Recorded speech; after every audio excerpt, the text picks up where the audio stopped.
In the morning when I'm driving, I really come alive when I listen to my Ronnie, I listen to my Ronnie Q. They are rare and they are few who can compare with Ronnie Q. So grab a chair, she's coming through. She's on the air, it's time for Ronnie Q.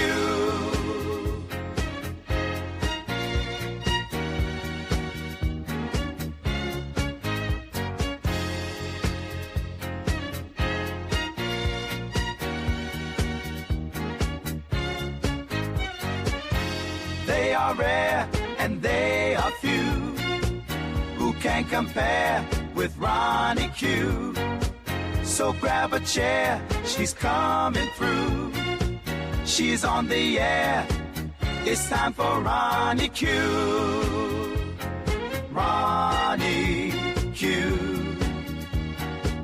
It's time for Ronnie Q. Ronnie Q. It's time for Ronnie Q. In the morning while I'm driving, Ronnie Q. I really come alive when it's time for Ronnie Q. I listen to my Ronnie. Ronnie Q. I listen to my Ronnie. It's time for Ronnie Q.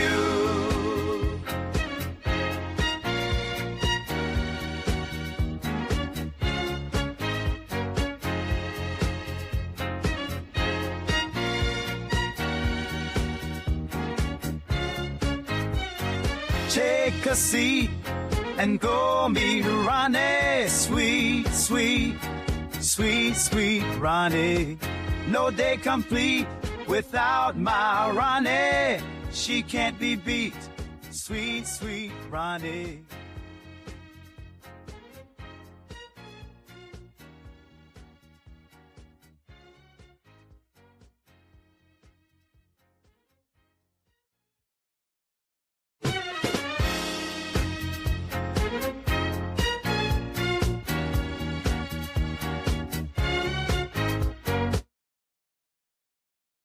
Oh, no, you don't. Hey, y'all. Grand Rising. I hope you guys hit the like button on your way in. Thank you for being here. Let me see who I have here today. Okay, we have Jackie Gaines, Grand Rising. Happy Tuesday to you. Well, it's not Thursday yet. Oh, my gosh. The week is long already. This is my jam. Jam. Oh, jam. Jam. Tear the jam for me now. Okay. A click in the view. Thank you for being here as well. So, I think, listen, let me tell you something. I think I will be going live once again when they start doing these hearings about these idiots who do not deserve the jobs that they have. I think I'm pretty sure you guys know what happened yesterday. And if you don't, we're going to talk about it today. Auntie Donna, Grand Rising to you. Thank you for being here, Auntie Donna. We're going to talk about what happened yesterday with the unqualified cabinet members that 45, 47 has sitting in positions that they absolutely do not deserve. So, yes, we're going to talk about that today. So, let me share this with you. I have not put my videos in the link yet because all of the videos that I use, they will be in my link after the show is over. So I just want to talk about what happened yesterday.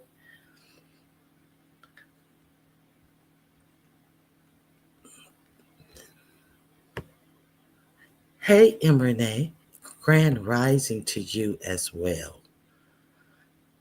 Listening while driving. Okay, I appreciate you being here, Renee. Okay, so yesterday we found out that uh, Pete Hegseth uh, was operating a group chat to talk to other cabinet officials about the strike that they were doing on Yemen. So I've already talked about this. Ness, I am so sorry that you can't keep up, that the only thing that you can converse about is being verbally and mentally abused by a rapid fire of J Dunn and Flickr. But you know, I don't have time for it.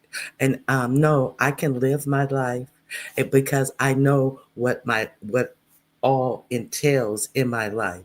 See, because I'm not going to be the one who's surprised. See, because let's be clear. Now, 4547 has rescinded the legal status of people from Venezuela, Haiti, Cuba, and one more place. So now we understand that 4547 is just straight up disappearing people without any cause, without any reason. He is just uh, collecting people against the law, against the Constitution, saying that he is at war with Venezuela. And these people are being disappeared. See, because it seems like you and the people who are in your immediate family ought to be really up on what's going on in the political climate. So the next time you want to talk about what I'm afraid of, you may need to understand what you need to be afraid of. You need to have some healthy fear. Okay, so there's that. Okay, and Reed. Um, Girl, you're tired. You are absolutely tired. Anytime you're putting names in the title of your videos, girl, go sit down somewhere. I told the facts. You did what you did. You lied, and you tried to say bye, Ronnie, on when I think it was on James' panel, without apologizing. And you talking about you're a girl's girl, you do need to grow up and become a woman and apologize for lying, saying that I said anything about your son because you were too afraid to address the person who had put all of your son's business out here on YouTube. Period. All of that let's go whole shit. I'm unimpressed, didn't listen to it, and it seems like you would understand that it shows exactly how weak you are when you put other content creators' names in your title. Oh, but you're just a girl. Okay, let's continue. Um, hey, Tebe Forever, Grand Rising. They have a back chat like the people in the beef sector do. No, this is why I really wanted to talk about this. Uh, the thing that they, let me, it's called, the thing that they are using, what is it called again? Here we go. Let me enlarge this. Uh, because they should already know that they shouldn't be using this thing called Signal. Signal is an app that you can permanently, uh, it's encrypted. You can permanently delete all of the conversation. So let me remove Tebe's comment. The reason why they know that they shouldn't be using this, first of all, is because anybody could anybody could be trying to intercept their messages on their phones since they're high level government officials. Uh, Second of all, this is information should is this is classified information that should only be shared in classified approved settings like a skiff. I was trying to remember what the name of it was. It's called a skiff. Okay, so that is where you can't even take your phones in, where you update people on classified information on a need to know basis. So, how they know that they should not have been using that app in the first place is that's the thing. But they knew Hillary Clinton emails shouldn't have been on a private server. But they don't know that discussing tactics shouldn't be on Signal, but they did know. See, because I did a story. Yes, I did. I did a story, and I showed you this judgment, this ruling that came down from the judge who said Elon Musk could not have access to Social Security information, and all of the information that they did have, they had to submit it to be able to be have a FOIA request put on it. And furthermore, that the judge said during the transition period, USDS, that's United States Doge Service, employees repeatedly communicated. This is the actual transcript from the court. This is what was in the judge's ruling. About them not being able to go into Social Security. Okay, during the transition period, Doge employees repeatedly communicated via the encrypted messaging application Signal, which is widely used for its auto-delete functionality. Through this function, users can set Signal to automatically and permanently delete messages, set and manage disappearing messages, Signal support. Then he has some more signal.org, set and manage disappearing messages. He said it was last visited on March 10th. U.S. Doge employees reported being added to Signal groups after joining the organization and on the eve of President Trump's inauguration. People involved in this operation said that secrecy and avoiding leaks is paramount, and much of its communication is conducted on Signal. Therefore, Shifter and Madeline, something, New York Times, something.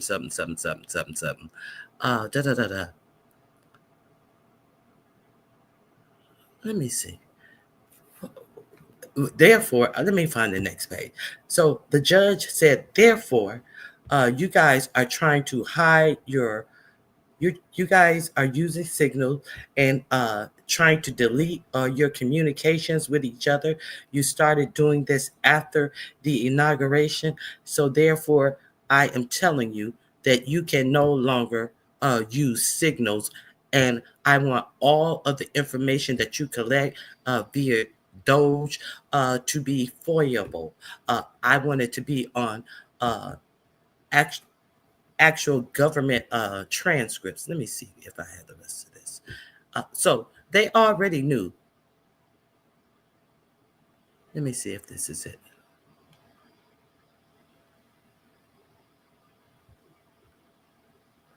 Okay. Let me show you the video. Let me share the video with you. I didn't screenshot the second page, but I actually have the, let me see. Wait a minute. Let me see if this is it. I think this may be it.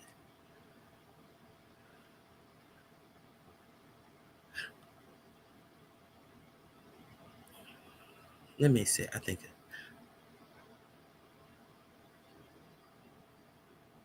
Okay. Defense counsel acknowledged at the hearing that the Social Security has indeed provided Doge affiliates with access to massive amounts of records, but counsel claimed that such access is needed so that Doge personnel can search for improper or fraudulent payments. Ironically, the identity of those Doge affiliates has been concealed because defendants are concerned that the disclosure of even their names could expose them to harassment and invasion of privacy. The defense does not appear to share the privacy concerns for the millions of Americans whose Social Security records were made available to Doge affiliates without their consent, which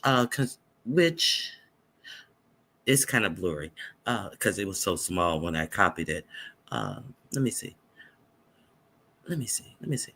Okay, so it's in this court filing that Doge can no longer communicate via Signal. Any communication that they communicate with must be able to have a FOIA request submitted.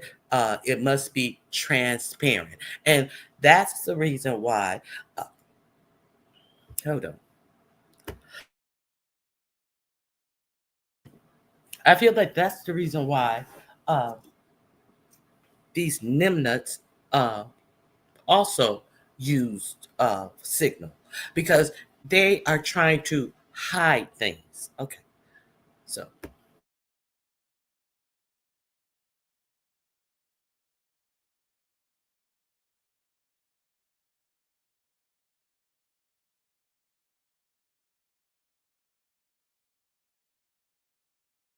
I apologize. So they're trying to hide things. What did you guys think?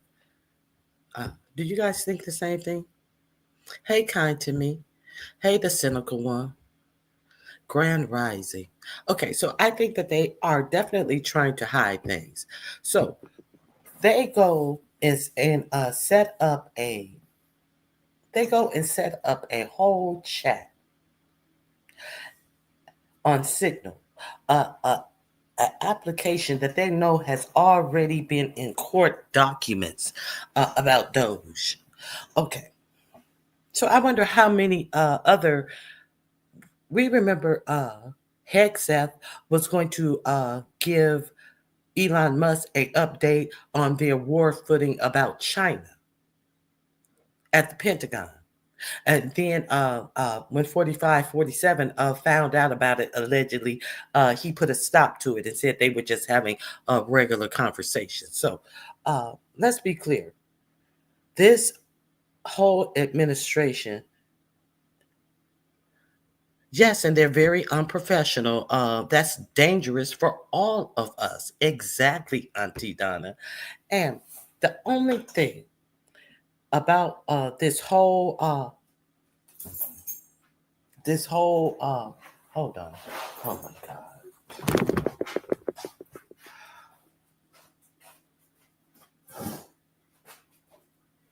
Jesus.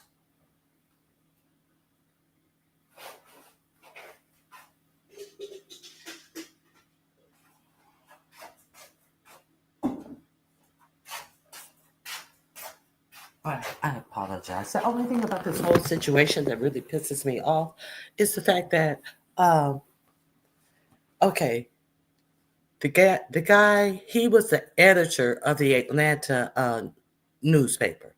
They actually connected them into their group chat, and they did not know that he was in their group chat. So they this was over a couple of days. They didn't disclose all this information on the first day when they added him to the group chat. So he said that he thought that it must have been somebody trying to get him out there to write a story that he was like, surely this can't be the real JD Vance. Surely this can't be the real Pete Hegseth. Surely this can't be the real Marco Rubio. So he just thought, he said, well, let me see how this plays out.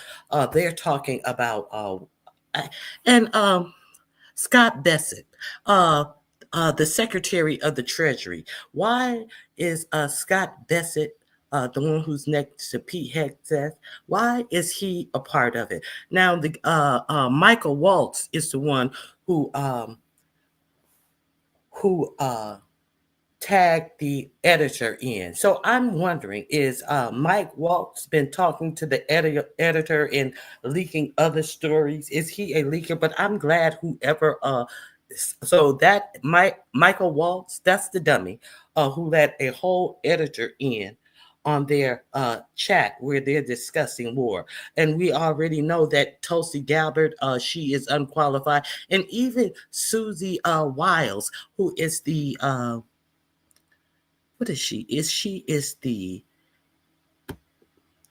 Susie Wiles, who's the White House chief of staff. Of course, Stephen Miller. Uh, uh, all of these people already know better. All of these people.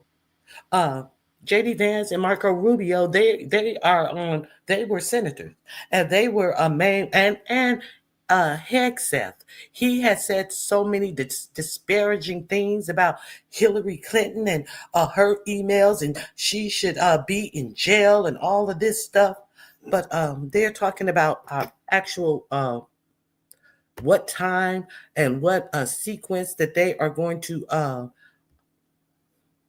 start striking Yemen, and exactly what they're going to do when they're striking Yemen. Okay, so they're giving the whole play away. So they didn't know that this editor was on there. God forbid who else could have been on there. And counterstruck the U.S. They put now. Let's talk about Hegseth. Hegseth is adamant about the he said that he was going to review the servicemen to make sure they were up to snuff. In his confirmation hearings, they asked him, did that include the joint chief of staff, CJ Brown, CQ Brown. And he said, yes, that includes everyone. And CQ Brown quickly was fired by 45, 47 because he paid too much attention to DEI and wokeness. And a 4-star general was fired on the word of this unqualified numbnuts who led his brigade. This is the only thing that he has. Is and who wears a stars and stripe hanky in his suit pocket, because he has absolutely no medals or nothing to put on his suits, unlike the man who he took unlike the man who came before him, Lloyd Austin, who had a whole chest full of medals, unlike the man CQ Brown, who has a whole set of medals, of bars to pin to him. This motherfucker walk around with a pocket square with the stars and stripe in them every time. Who I understand. You may want to wear. He act like that pocket square in his suit are some type of military bars that he has on. It's just ridiculous. All of these tattoos, we the people, and all of this shit. He thinks he is extra patriotic. Extra patriotic. I have a pocket square. I don't leave home without my stars and stripes pocket squares, but I sit up and I do things that I know can actually get people in the military unalived. Sitting up here on an app where I know I'm not supposed to be giving this information. Not only, so that tells you how this unqualified fool, and let's not forget that he must have been drunk. I'm just assuming that he must have been drunk because who does this type of shit? Who does this type of shit? Uh, child. Okay.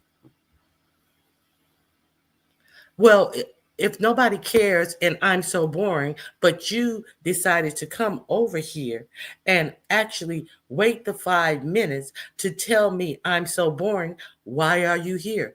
Go get excited where you find excitement. I could care less. I am sitting down somewhere. You sound retarded. You can't even talk slow mo as a motherfucker like you got Alzheimer looking whole ass hag bitch. Bye. Okay, but you came over here to hear my slow ass hag bitch. You bye. What am I supposed to be speed reading for? What am I supposed to be talking fast for? You stupid bitch. But it shows more about you that you came over here to actually hear me. Child, bye. I'm so boring, yet they're here. Okay, so Pete, so Pete Hedgewith, he comes up with the best idea that he has after firing all of these black generals, and we do know that he was not allowed to guard Biden during his inauguration because of his white nationalist tattoos. And he said, "No, this is just the Jewish. This is just the Jewish star. This is just not the Jewish star, the Christian star, or some bullshit." And everybody, if you Google that tattoo, it is definitely affiliated with white nationalists. So let's not pretend like he has the nerves to fire four-star generals. Hey, Vito, where have you been? It's been so long. An idiot will do that. Good morning, video, beautiful people. So, uh, so now I find it fascinating that these people sat up here after being told that Doge was not allowed to use that Doge is not allowed to use Signal app, and then they turn around and give up all the war information, and they give the war information up and share it with a journalist, and then the denials that came afterwards. Oh, no, we didn't. We the denials that came. We didn't give out any war information. Head Seth had the nerves to say. We didn't give out any war information. And then the first thing that Head Steph and 4547, the first things that they could say was, "Oh, the Atlantic, they're a disgrace paper. They're disgrace. I thought they were out of business." The same old shit.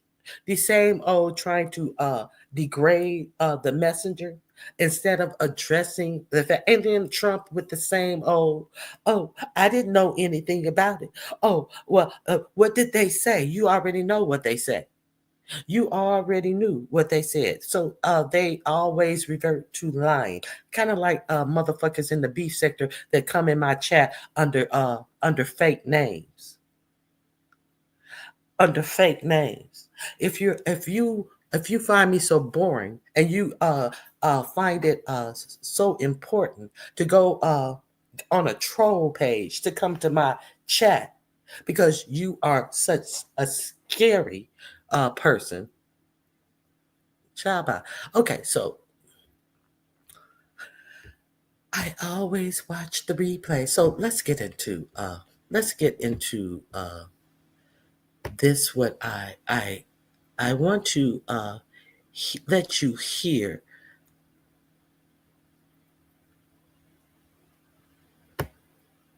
Okay, I want to let you hear something about this Signal app that was already ruled on. This is This is from 10 days ago. I reported on this, and we're going to hear that they absolutely knew that they were not supposed to be using Signal. Okay, so let me share the screen with you.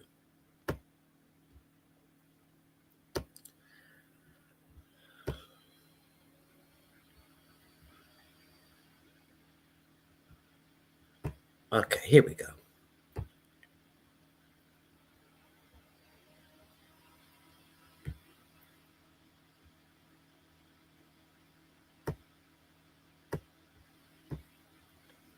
And that's probably okay.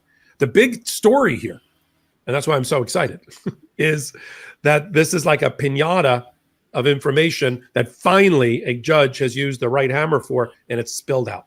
In other ways, too. For instance, USDS, that means Doge, reportedly installed an outside server at OPM to store government staffers' personal information, including their email accounts. They've also reportedly declined to identify themselves to career officials on request.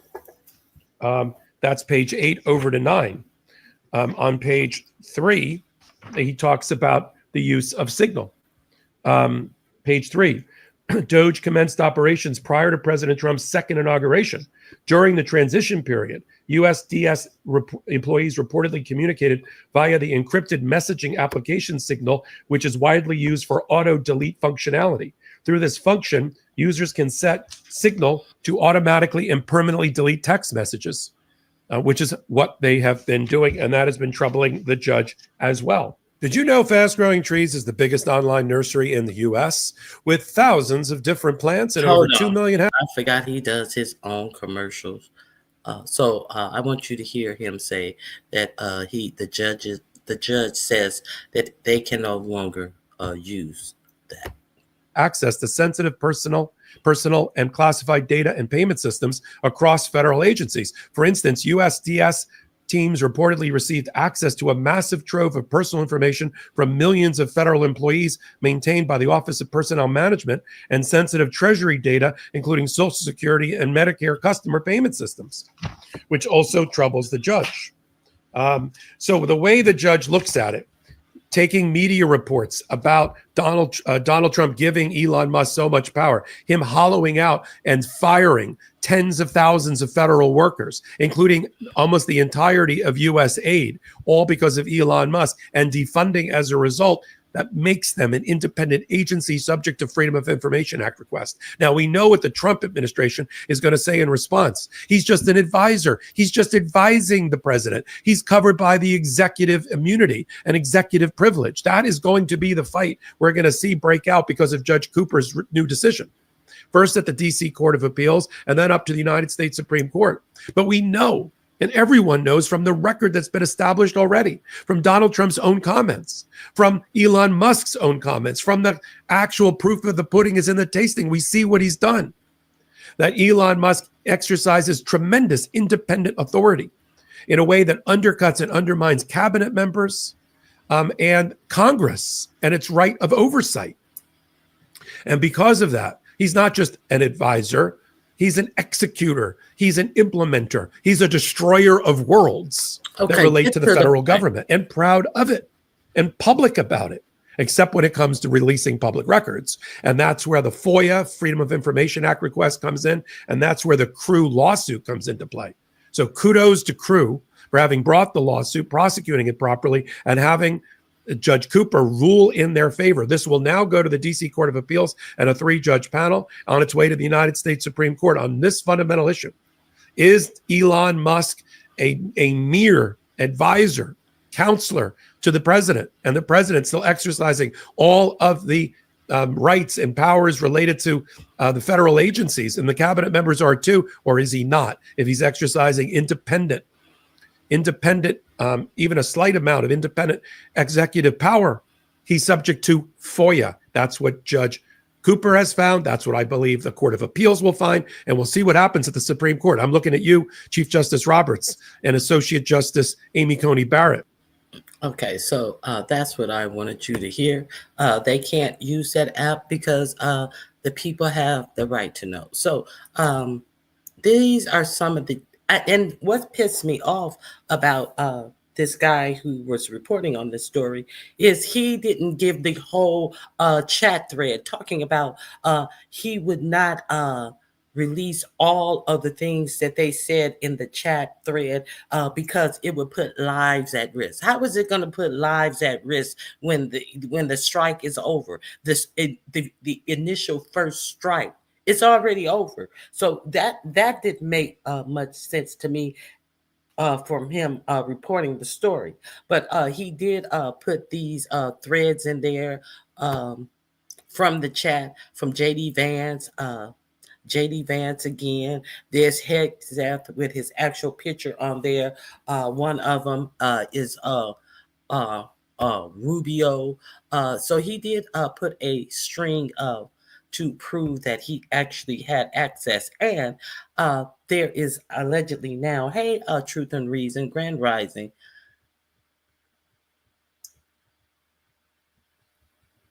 Destroyer of worlds. Damn, I mean, give them babies a little bit of hope.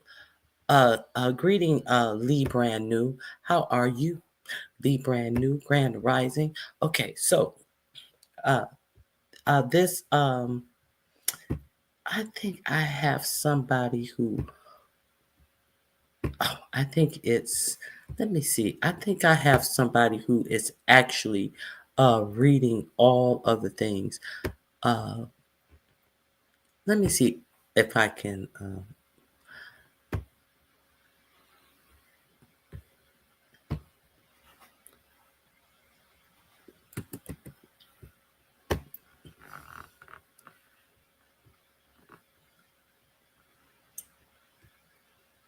okay, so this is Hegseth lying that he gave none of the information. So let's watch. Okay. Let me share my screen with you.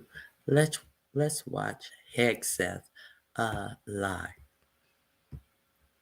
when confronted with this.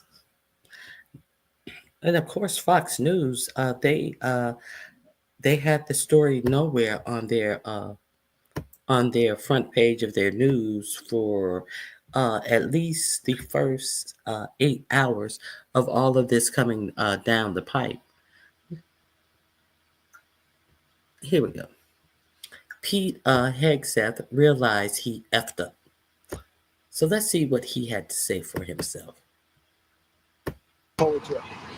One question. Can you share how your information about war plans against the Houthis in Yemen was shared with a journalist in The Atlantic? And were those details classified? You're talking about a deceitful and highly discredited so-called journalist who's... Come on, so-called journalist. Dude, it absolutely happened. The timeline confirmed it perfectly because the texts matched the exact time and date of the military strikes, and the military action played out exactly as discussed in the group chat, the exact time, the exact date, and then multiple spokespeople have already acknowledged the messages are authentic. Even JD Vance's team responded to questions about the texts, so Pete Hegseth is lying, really just taking the Trump method here, but let's continue. Made a profession of peddling hoaxes time and time again, to include the hoaxes of Russia, or the fine people on both sides hoax, or suckers and losers hoax. This reeks of death. Exactly what is he talking about? The fine people on both sides hoax. When we actually heard 4547 say that out of his own mouth when those white nationalists were walking up to protest in Charlottesville. So, and we're going to pretend like that both good people on both sides thing wasn't said right out of his mouth in Charlottesville, where one of them ran over a woman and killed her. And that's the best that 4547 had to say, that there's both good people on both sides. Like that hoax, like this hoax. So he's throwing up a whole lot of red herrings to to divert from the actual question. Let's continue. This is some bullshit. And this is who's over our entire military. Has an over an $850 billion budget. A fucking numbnuts. Unqualified numbnuts. Let me continue. Oh, and so the guy who Goldberg, the editor of the Atlantic, he said he wasn't sure if it was a hoax or not. So he just sat back and said, "Let me see how this plays out." So the next day, he got more detailed information about what time the strikes were going to start, what strike was going to follow the initial strike, and all of the information. So he said, well, it's 2 hours from now. I'll see if I see anything happening over in Yemen in 2 hours. And in exactly two hours, he said he was sitting in a grocery parking lot, a grocery store parking lot. And sure enough, he got reports that they were striking in Yemen. So there's absolutely no way that they can say that the reporter was not in on the thread, and the official an official came out and said that they're trying to figure out how he was linked in to the thread, but didn't say anything why all of this national security stuff was going on in a thread instead of in a skiff. Didn't say anything about that. Desperation, by the way. It also reeks of booze, but mainly desperation. This is a guy that peddles in garbage. This is what he does. I would love to comment. This is a guy who peddles in garbage, but he told the absolute facts on you. So he now all of a sudden, this man who told the absolute facts about how you are so inept at doing your job, that you have put people's lives at stake. This is a dude who actually have the nuclear codes. I want you to understand. He actually have the nuclear codes. Okay, let's continue. On the Houthi campaign, because of the skill and courage of our troops. I've monitored it very closely from the beginning. And you see, we've been managing 4 years of deferred maintenance under the Trump administration. Our troops, our sailors were getting shot at. We have been managing 4 years of deferred action under the Trump administration. So he may be drunk. He, they tried to put everything under Biden. They have not had 4 years of the Trump administration. And our troops, they're so this, they're so that. All of them are so this and that, except the black ones. All of this patriotism, all of this. I'm here for our forces and this, but you're putting their lives in danger. Okay, so let's continue.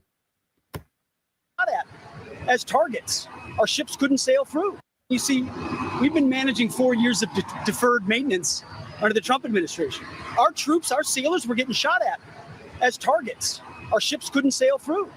And when they did shoot back, it was purely defensively or at shacks in Yemen. So could they not shoot back, or could they shoot back?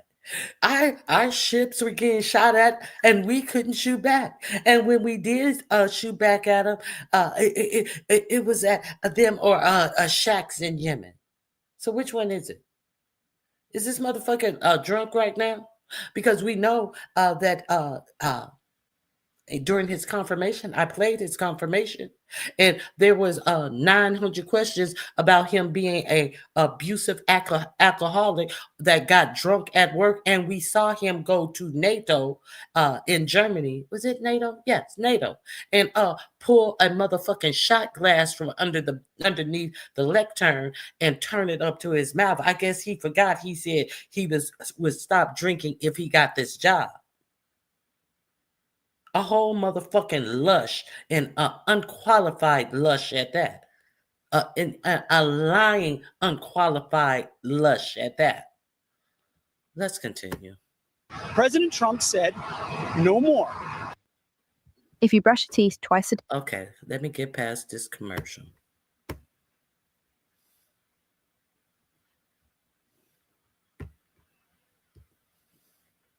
It's purely performative politics. And my grandma texted me the other day and asked me, hey, you use the word performative a lot in your videos. So I responded, she said, what does that mean? What do you mean performative? When I'm talking about performative politics, I mean making a show with very, very little substance just to virtue signal, just to gain attention. It almost reminds me of some pastors, not all. I mean, some are very, very good, but some of them that are very loud and performative, and there's not a lot of substance, but you're just kind of being very symbolic and theatrical to serve political optics rather than actual solutions or apologies. But I mean, and then Pete Hegseth gets asked the big question, why were these details being shared on Signal? Exactly what we're doing as we speak from the beginning, overwhelmingly. Why were those details shared on Signal, and how did you learn that a journalist was privy to the targets, the types of weapons used? I've heard it was characterized.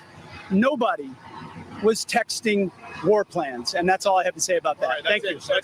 That's it, gotta go. That's it, gotta go. That's it, gotta go. He's like that piano player in the Color Purple when they asked him that question. I heard that it was being characterized. That's it, I gotta go. I gotta go. Okay, so now on this we're gonna yes, he is definitely, this young man is wise beyond his years. Please, if you're not subscribed to him, I dropped the link to that video right here. Go over and subscribe to him. Now, I also want to share where he actually read the whole article. So let's listen. And like I said, it's disappointing that this guy didn't release the whole thread. Because the strike was over. They had already hit their targets and everything. So he definitely, in my opinion, should have released all of the thread and not giving J.D. Vance the Pete Hegseth the opportunity to say that he did not give any detailed information. So I hope he comes back. And I think I'm going to come back live later on today because they are supposed to be trying to get information. I don't know if they're going to actually set up a hearing today, but some Democrats already said that they want some answers today. So let's get into this article.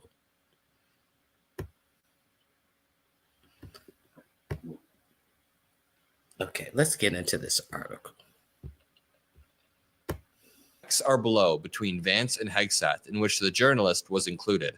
Imagine if Biden did this. So incompetent, so reckless. And again, imagine if Biden did this. Biden did something that was 10 degrees less bad, and they still skewered him for it. Yet this won't even last a news cycle because MAGA propaganda is so strong. But that's where we come in. We push back. We spread the facts. All that I ask from you is to scroll down, drop a like, drop some blue hearts.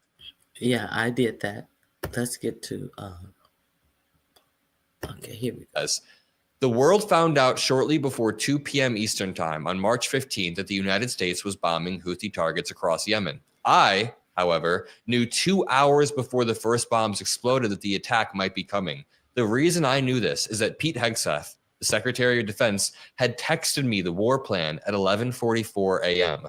The plan included precise information about weapons packages, targets, and timing. I mean, just think about the implications of this. If they had added somebody. Okay, here we go. Because Pete Hegseth is an absolute idiot. Okay, now this article is long, but I do find it incredibly interesting. Make sure you watch until the end. It says, this is going to require some explaining. So first, he explains how the Houthis are an Iranian-backed terrorist group whose motto is God is great, death to America, death. And earlier this week, I shared with you a Substack article about how it appears to be that we are on several different war paths, but for sure one with Iran.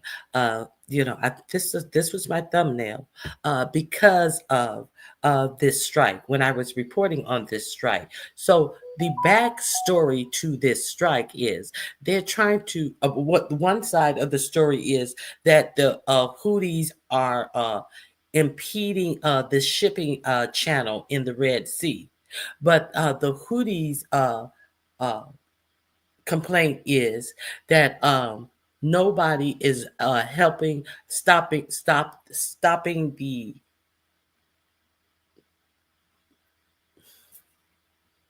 nobody's stopping what's going on against the Palestinian people.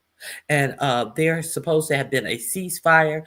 Then that ceasefire picked back up. And I just really want you to pay attention to something in this article that J.D. Vance said that this is a bad time for this. And J.D. Vance was against the strike. But the only thing that he was concerned about was be careful of the Saudi oil. Be careful of the Saudi oil when you guys go in there and strike. And why was he against this? He said that this is bad timing based on how everything is looking with the economy and all that stuff. And another reason why he said it was bad timing is because, well, what if the Israeli break their ceasefire, which they did? And it would look bad, like they were attacking them because the Israeli broke their ceasefire. Because let's be clear, when the Israeli broke their ceasefire, they alerted 45-47 that they were going to.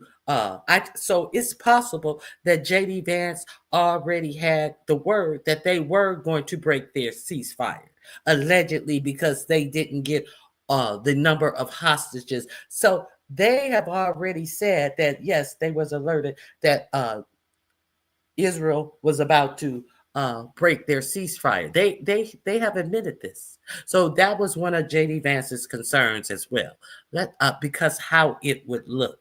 And Israel made the ceasefire with Israel and the Palestinian may be broken.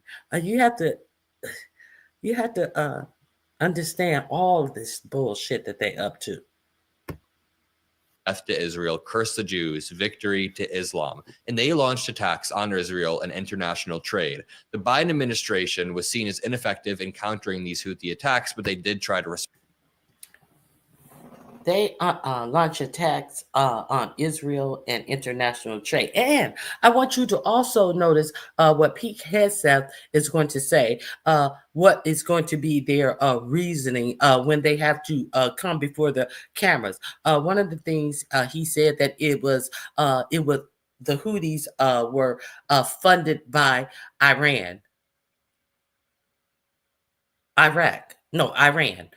So that's one of the things that he said that they would put out there. Now, nothing about Israel. They were attacking Israel. Why? Respond. That's where Pete Hegseth and Jeffrey Goldberg, the journalist, come in. On March 11th, he received a connection request on Signal from a user identified as Mike Walls. Signal is, a group chat messenger where it's open source, but it's also encrypted. Jeffrey Goldberg assumed that the Michael Walls in question was Donald Trump's national security advisor. He did not assume, however, that the request was from the actual Michael Walls. I have met him in the past, writes Goldberg, and though I didn't find it particularly... Thank you, outspoken one. Hey, cynical one. Hey, room shaker. So he's setting up how he didn't believe it was the real cabinet official, Mike Waltz, the editor of The Atlantic. He's setting up the story. Really strange that he might be reaching out to me. I did think it's somewhat unusual given the Trump admin's contentious relationship with journalists, especially from The Atlantic, right? And Trump's periodic fixation on attacking this journalist in particular, Jeffrey Goldberg. It immediately crossed my mind that someone could... Okay, so Trump has been already attacking him personally. That's why he was suspect of it. And so You saw us, Peach Hegseth, attack him personally as being a liar. But let's continue. Could be masquerading as Waltz in order to somehow entrap me. It's not uncommon these days to experience nefarious actors. He said he accepted the request, hoping it was the actual dude and he wanted to chat about Ukraine. 2 days later, he received a notice that he was included in a Signal group chat called Houthi PC Small Group. A message to the group from Mike Walls read as follows: Team, establishing a principals group for coordination on Houthis, particularly for over the next 72 hours. My deputy, Alex Wong, is pulling together a Tiger team at deputies agency's chief of staff level following up the meeting from the sit room. So it's just like... Hello, Mark Barden here from Sandy Hook Promise. Okay, so that is the first day. They're just setting up we'll get back with you type of information. So let me get to him reading it again. Having a steady-handed president and admin at the wheel. Yes, Biden was old, but the Biden admin wasn't leaking stuff from group chats to journalists, which is absolutely insane. Now let's go through and read some of these texts. I mean, he does write a lot. He says he had very strong doubts this group chat was real because he could not believe the national security leadership of the United States would communicate on Signal about imminent war plans and then leak it to a journalist. He then says, I also could not believe that the national security advisor to the president would be so reckless as to include the editor-in-chief to the Atlantic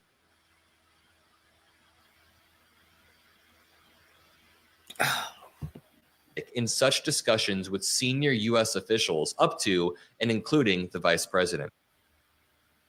I want to make sure he doesn't glance over something that I want you to see. Okay.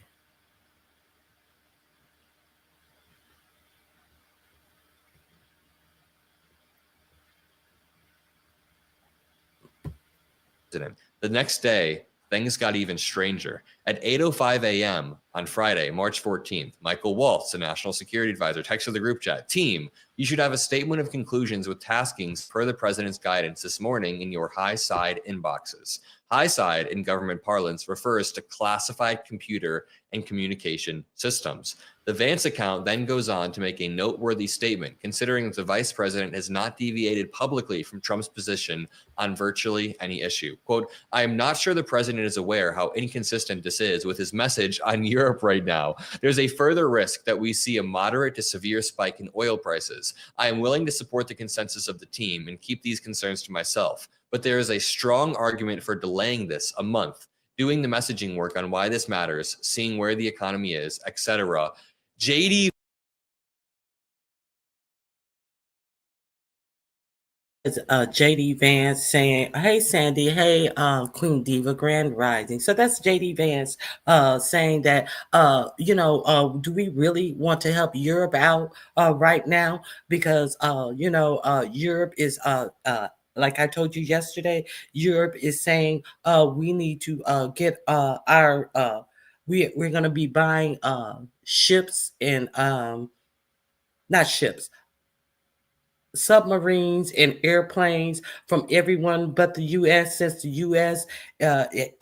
Seems like they can't be trusted to be our ally. So JD Vance is saying, do we really want to help Europe out? But it's also interesting in here that they're saying Europe is going to be helped out the most, but the complaint that Hegseth puts out is that we couldn't pass through the channels in the Red Sea. It was hindering us so badly. But JD Vance is telling you, I really don't want to do this because we're going to be helping Europe out so much. So it's really strange how they're going to put together how they're going to present this to the American people. In this article, he's going to tell you what they say, that we need to say to the American people, but they are really telling you what they feel. And Hegseth comes back and say, "Oh, I know how you feel, but we're gonna have to, since we're doing the most, since we're doing this strike, we are going to have to get concessions from them to pay us back money." Now, the first time I heard them talking about concessions, and when Zelensky wanted some concessions to be sure that Putin would actually adhere to their ceasefire, they said that Zelensky wanted to keep on fighting the war, and you're in no position for acts for this, that, and the other. So I have not, all of this money that they have sent to Israel, I have never once continue to strike Gaza. I have not once heard them talk about what concessions they're going to get back from Israel because of all the money we spent there. But hey, take from that what you choose. Hey, Silky Black, thank you. Thank you, Silky Black. Bernice, Grand Rising. Let's continue. Let's see what they're saying behind the scenes and how they're gonna sell this shit to us, allegedly. J.D. Vance is pushing back on Trump behind closed doors. Holy shit. And by the way, there was a video going around of J.D. Vance talking about Elon Musk. That was fake. Don't argue. It was an AI video. It was confirmed as AI by multiple organizations, by multiple sources. It was just not real. But this is real. These texts are real. I mean, let's scroll down and read some of them. J.D. Vance said at Pete Hegseth. I think he scrolled past something that I wanted to.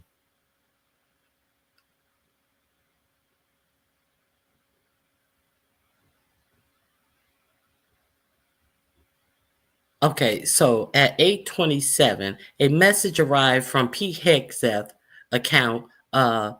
He's saying to the VP, "I understand your concerns and fully support you raising it with the president. Important considerations, most of which are tough to know how they play, but the economy, Ukraine peace, Gaza, etc. I think messaging is going to be tough no matter what. Nobody knows who." Let me see if I can catch it, because he scrolled down on that. That's something. Hold on. Oh shit, I can't catch it.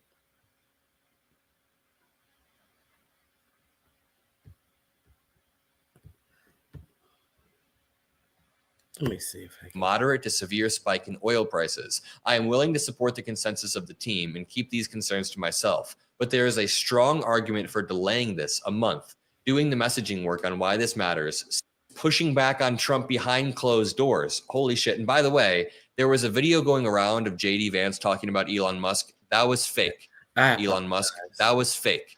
Don't multiple organizations by multiple. Scroll down and read some of them. J.D. Vance said at Pete Hegseth, if you think we should do it again, or if you think we should do it, let's go. I just hate bailing Europe out again. Let's just make sure our messaging is tight here. And if there are things we can do up front to minimize risk to Saudi oil facilities, we should do it. And I just find this wild because if I scroll back up a little bit, J.D. Vance said, literally, team, I am out for the day doing an economic event in Michigan, but I think we are making a mistake. And then that's when he went into the, I'm not sure the president is aware, blah, blah, blah. Well, let's keep reading these texts down here. I find this interesting. No, let's Pete not Hegseth, team, I am out for the day. I think we are making a mistake. Paragraph. And then that's when he went into the, I'm not sure the president. Okay, Hegseth's message goes on to state, waiting a few weeks a month does not fundamentally change the calculus. 2, immediate risk on waiting. One, this leaks and we look indecisive. 2, Israel taking action first, or Gaza ceasefire falls apart, and we don't get to start this on our own terms. We can manage both. We are prepared to execute. And if I had final go or no go vote, I believe we should. This is JD Vance. No, this is Hegseth. Hegseth is stating that. He said, if it's a go or no go, I believe we should. We prepared to execute. And if we had final go or no go vote, I believe we should. This is not about the Houthis. But I thought it was about them. He said, this is Hegseth. This is not about the Houthis. I see it as two things. One, restoring freedom of navigation, a core national interest. And 2, reestablishing deterrence, which Biden created. But we can easily pause, and if we do, I will do all we can to enforce 100% OP operation security. I welcome other thoughts. So, is it or is it not about them? Okay, a few minutes later, Michael Walt's account posted a lengthy note about the trade figures and the limited capabilities of the European natives.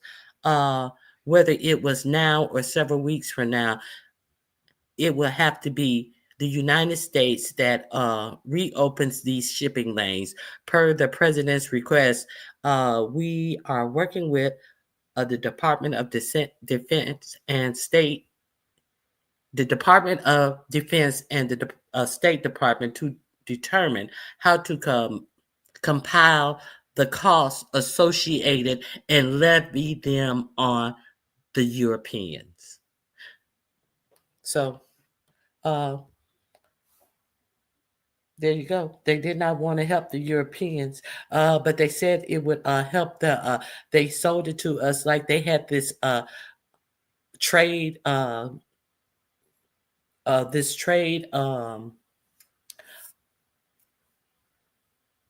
channel in the Red Sea so that nobody could get through.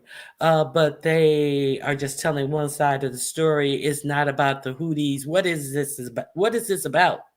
I'm not clear.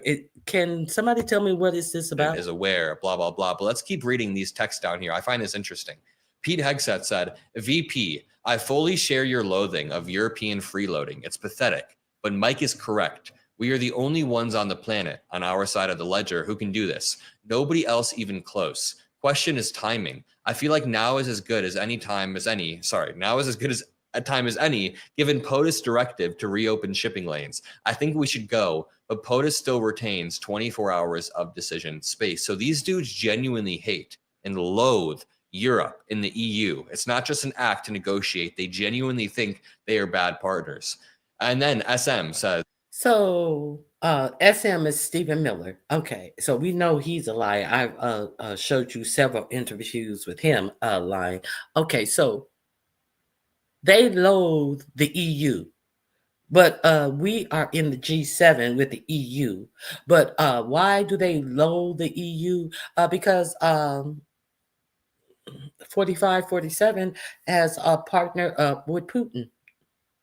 And so, all of our allies, he's alienating away from us. So are we going to have a Putin to depend on, or is he being played?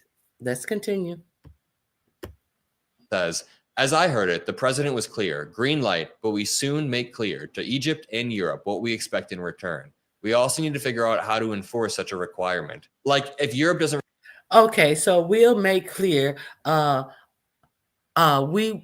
we soon will make clear to Egypt and Europe what we expect in return. We also need to figure out how to enforce such a requirement. E.g., if Europe doesn't remunerate, then what? The same thing that Zelensky wanted, and y'all act like he was insane for wanting reassurance. So you guys want reassurance? Okay. Make that make sense. Remember when he just wanted reassurance that they would not come back in and attack his nation.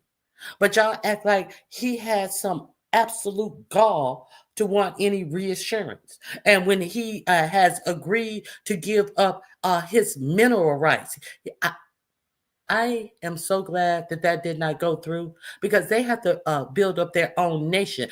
Don't they need their minerals to build up themselves?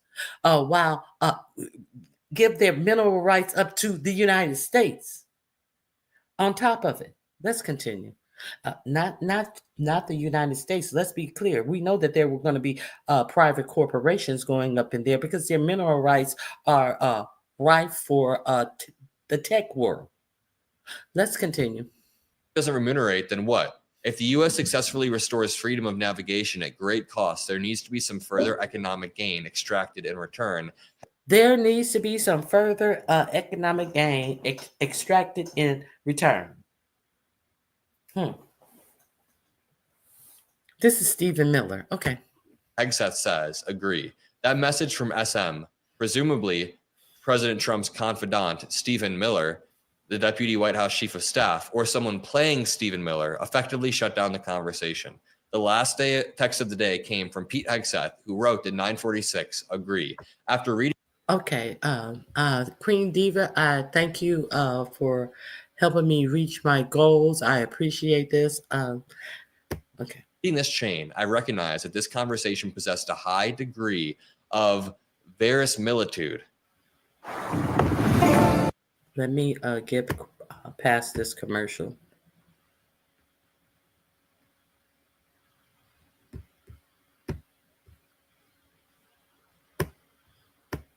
In their word choice and arguments sounded as if they were written by the people who purportedly sent them, or by a particularly adept AI text generator posing as the people who sent them. I was still concerned that this could be a disinformation operation or a simulation of some sort, and I remained mystified that no one in the group seemed to have noticed my presence. But if it was a hoax, the quality of mimicry and the level of foreign policy insight was impressive. Then the next day, Saturday, March 15th, the story truly became bizarre. At 11:44 a.m., the account labeled Pete Hegseth posted a signal, quote, team update. I will not quote from this update or from certain other subsequent texts. The information contained.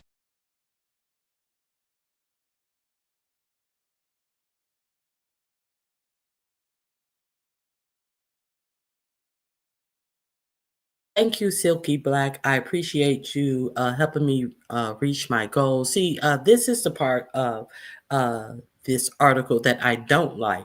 At 11:44, Hegseth posted a update, and he will not quote from this update or from certain other subsequent texts. The information contained in them, if they had been read by an adversary of the United States, could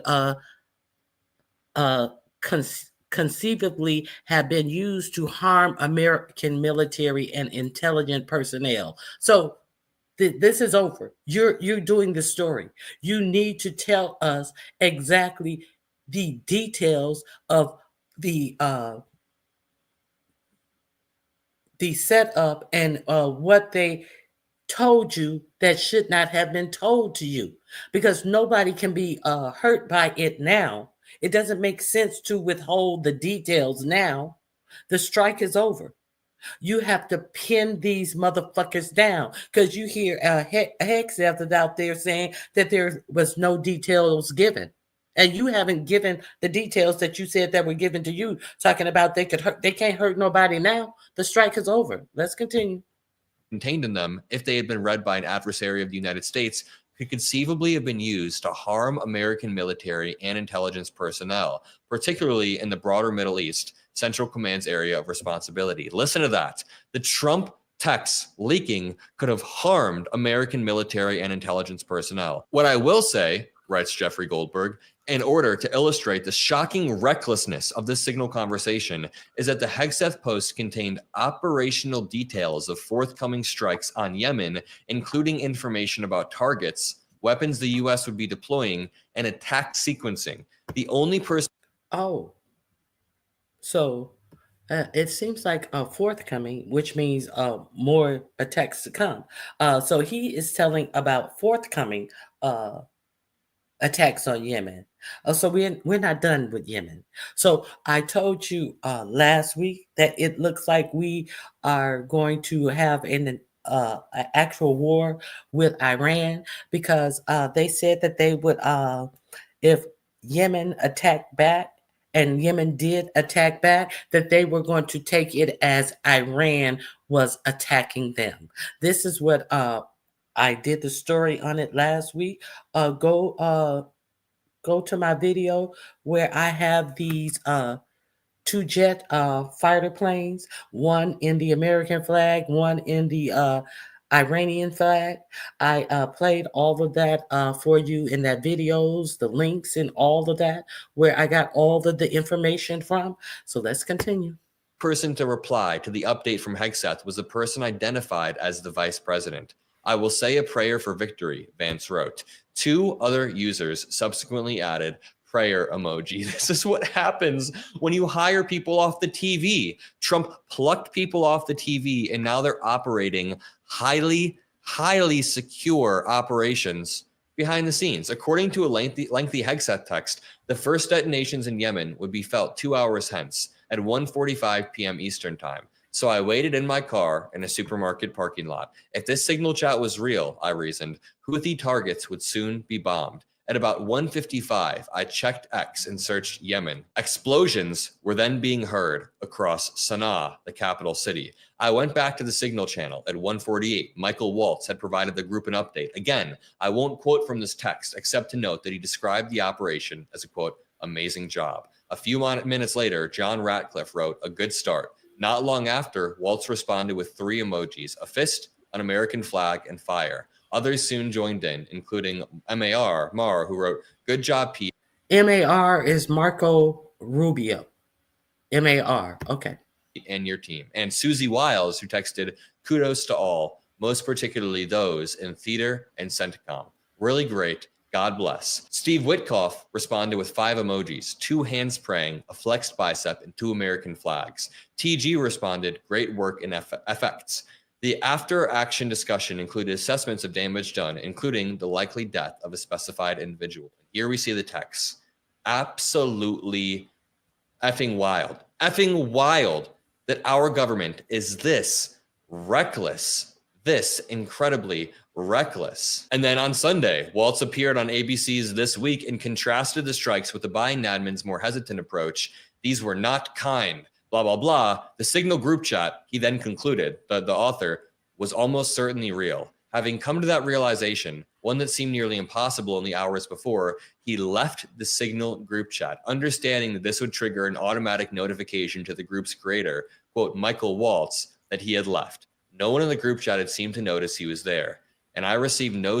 So he's saying that he left the group chat. He was sitting in the group chat all the time, and nobody was like, hey, who is this? Hey, who are you? Hey. He was visible to them, and they asked no questions. A bunch of dummies. Okay, so now he's going to go back into his reporter mode now that he know that this was a real thing, that they were really the real people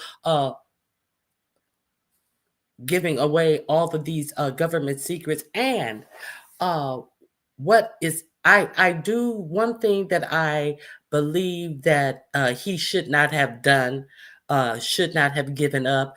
A CIA, I believe it was a CIA operative full name was given in these transmissions. So let's continue. No subsequent questions about why I left or who he was. Earlier today, this is where it gets wild. It's been wild. This is where it gets even more wild. He emailed Waltz and sent him a message on his Signal account. He also wrote to Pete Hegseth, John Ratcliffe, Tulsi Gabbard, and other officials. In an email, he outlined some questions. Quote, is a Houthi PC small group a genuine Signal thread? Did they know he was included in the group? Was he, on the off chance, included on purpose? If not, who did they think he was? Did anyone realize who he was when he was added or when he removed myself from the group? Do senior Trump admin officials use Signal regularly for sensitive discussions? And do the Okay, so he asked all of them, and then so they already knew. So when Hegseth got off the, he already knew. They already knew that they were in trouble because he emailed them all and asked them, did you? Do you guys regularly do this? Did you guys know I was in the thread? He's asking them. He gave them a head up and a chance to answer. the officials believe that the use of such a channel could endanger American personnel? Spoiler alert, yes, it could endanger American personnel, and it seems like it already almost did. Brian Hughes, the spokesman for the National Security Council, responded 2 hours later, confirming the veracity of the Signal Group. Quote, okay, so there we go. None of them answered him. Brian Hughes, the spokesman for the National Security Council, responded 2 hours later, confirming the veracity of the Signal Group. This appears to be authentic. This appears to be an authentic message change, and we are reviewing how an inadvertent number was added to the chain. Hughes wrote. The thread is a demonstration of the deep and thoughtful policy coordination between senior officials, he said. The ongoing success of the Houthi operation demonstrates that there were no threats to troops or national security. No, that does not mean that there was no threat to troops and national security. So when he asked Hegseth, Tulsi Gabbard, and who else? Marco Rubio, do y'all always do this? Did you know I was on the thread? Then who answered? Brian Hughes was not in on that meeting. So they panicked and they tried to get their stories together. And their story is it just demonstrates that there were no threats to troop or national security, which it demonstrates no such thing. Let's be clear. So I just wanted you guys to hear the story. Hey, DC Kool-Aid, this is so embarrassing. It really is King's Mina, Grand Rising. Hey, Rose B, thank you for joining us, Grand Rising. There was someone else I missed. Francis Troubadour, Silky Black. Did I speak? I think I spoke to Silky Black. Yeah. Okay. So, so did you guys hear attempting to cover at that point? Yes, because he was not in the thread, and after the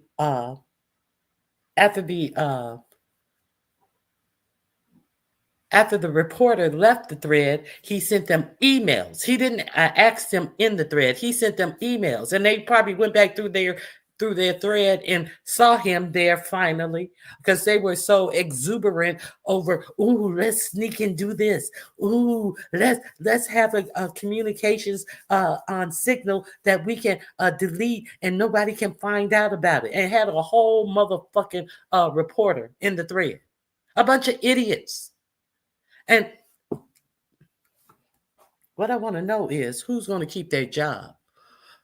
You about to lose your job. I don't think any of them are going to lose their jobs. What do you guys think? Do you guys think that they are going to get rid of any of them? Okay, so let me drop the link to this Adam to this video. Here's the link to this video. You guys go over there and check Adam out. You may like him and you may want to subscribe. He shouldn't have texted them back. He should have immediately went live and let them keep talking while showing the engagement in the thread. But he didn't show all of the thread. That's why I'm disappointed, because now Hegseth is lying and saying that they did not talk about any operational stuff in the thread. And he would not show any of the operational information that they gave in the thread, because he said it could put people's lives in jeopardy, meaning the the fire of the people who were going out on the to strike Yemen. So the strike is over, and I think it's going. I think the thread is going to be shown because the Senate is saying that they want answers today, and if they go live with a hearing, if I catch it, I will be live so we can watch it live. We knew. No, this is fake news and the Dems' fault.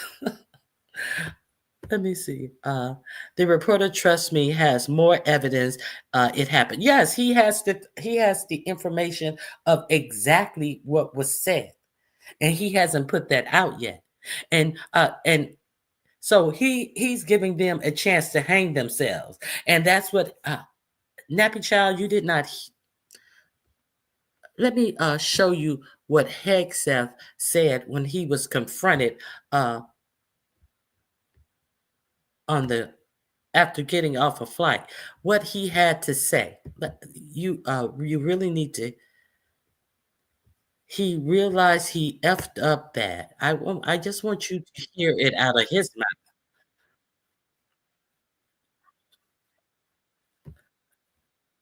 Okay, let me share this with you one more time, where he's lying and trying to drag the reporter's name and reputation through the mud, and then deflecting to whataboutism. Okay, let me share this one more time.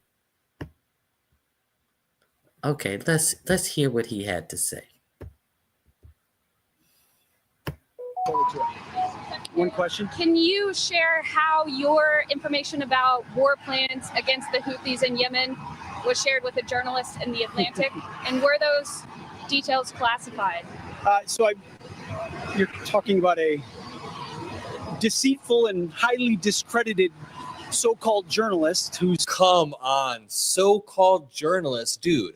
It absolutely happened. The timeline confirmed it perfectly because the texts matched the exact time and date of the military strikes, and the military action played out exactly as discussed in the group chat, the exact time, the exact date, and then multiple spokespeople have already acknowledged the messages are authentic.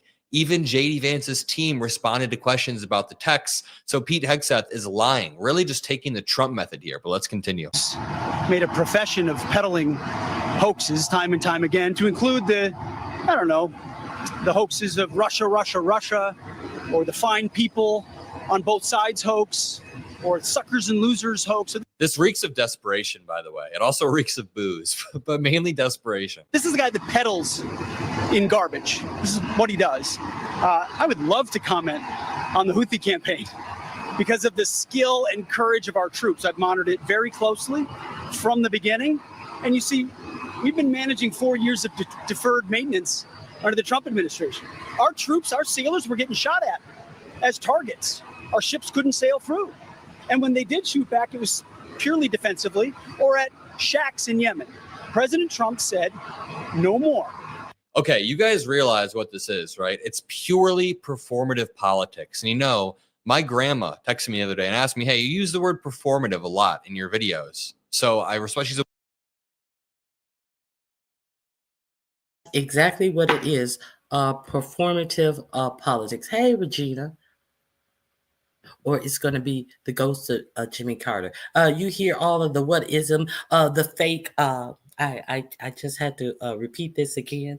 The fake is fine people on both sides, as if 45, 47 did not, in fact, say that on television in the Charlottesville marches and protests and anti-protests, where all of those white supremacists showed up to a peaceful protest and actually killed a woman by running over her.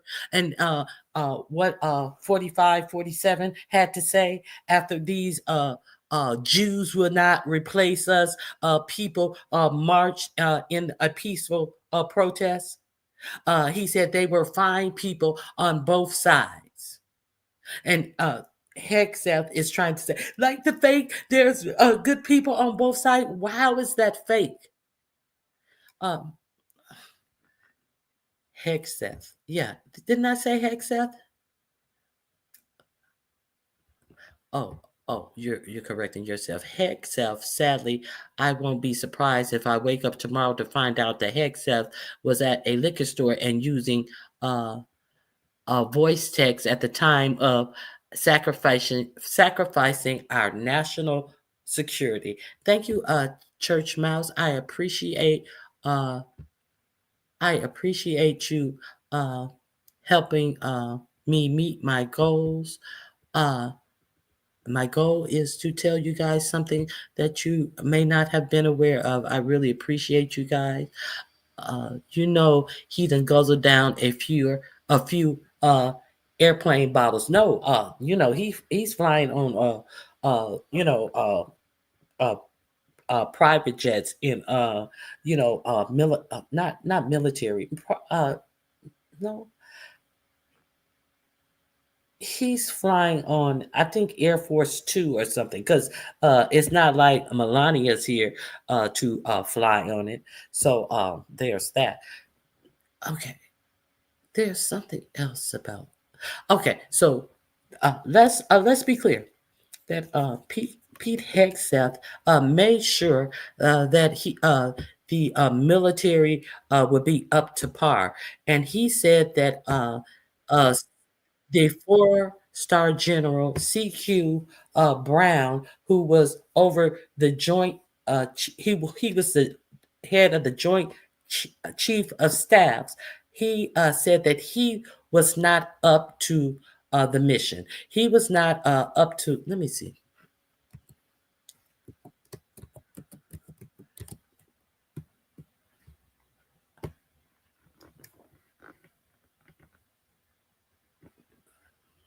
I think this is.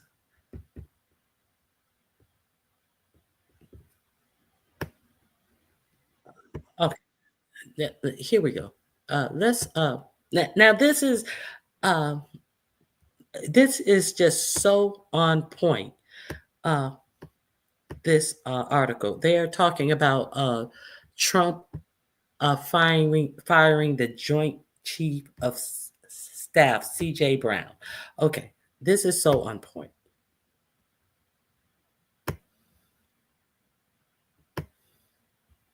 Could be counted on to support the goal. There was a time when America could be counted on to support the goals of the NATO alliance, and that time was, technically at least, last week. This week, America's allies in Europe, partnerships that were formed in the aftermath of World War II, have been left wondering if they'll ever be able to count on America again. And they're not. And you heard how they talk about our European allies in this thread. So since this man has been gone, this is absolutely true. This is absolutely true. Since the firing of CQ Brown, how apropos. Now, let me see how long ago this video came out. I want to, this video came out a month ago. How so much has changed in the month? I'm not going to interrupt no more. We're not the only ones. From East Asia to the Middle East, from Panama to South Africa, when America could be counted on. There was a time when America could be counted on to support the goals of the NATO alliance, and that time was, technically at least, last week. This week, America's allies in Europe, partnerships that were formed in the aftermath of World War II, have been left wondering if they'll ever be able to count on America again. And they're not the only ones. From East Asia to the Middle East, from Panama to South Africa, leaders are scrambling to understand Trump's wishes and desires. I'll scramble tonight as well with my guests, Peter Baker, the chief White House correspondent at the New York Times. Susan Glasser is a staff writer at the New Yorker. And Jonathan.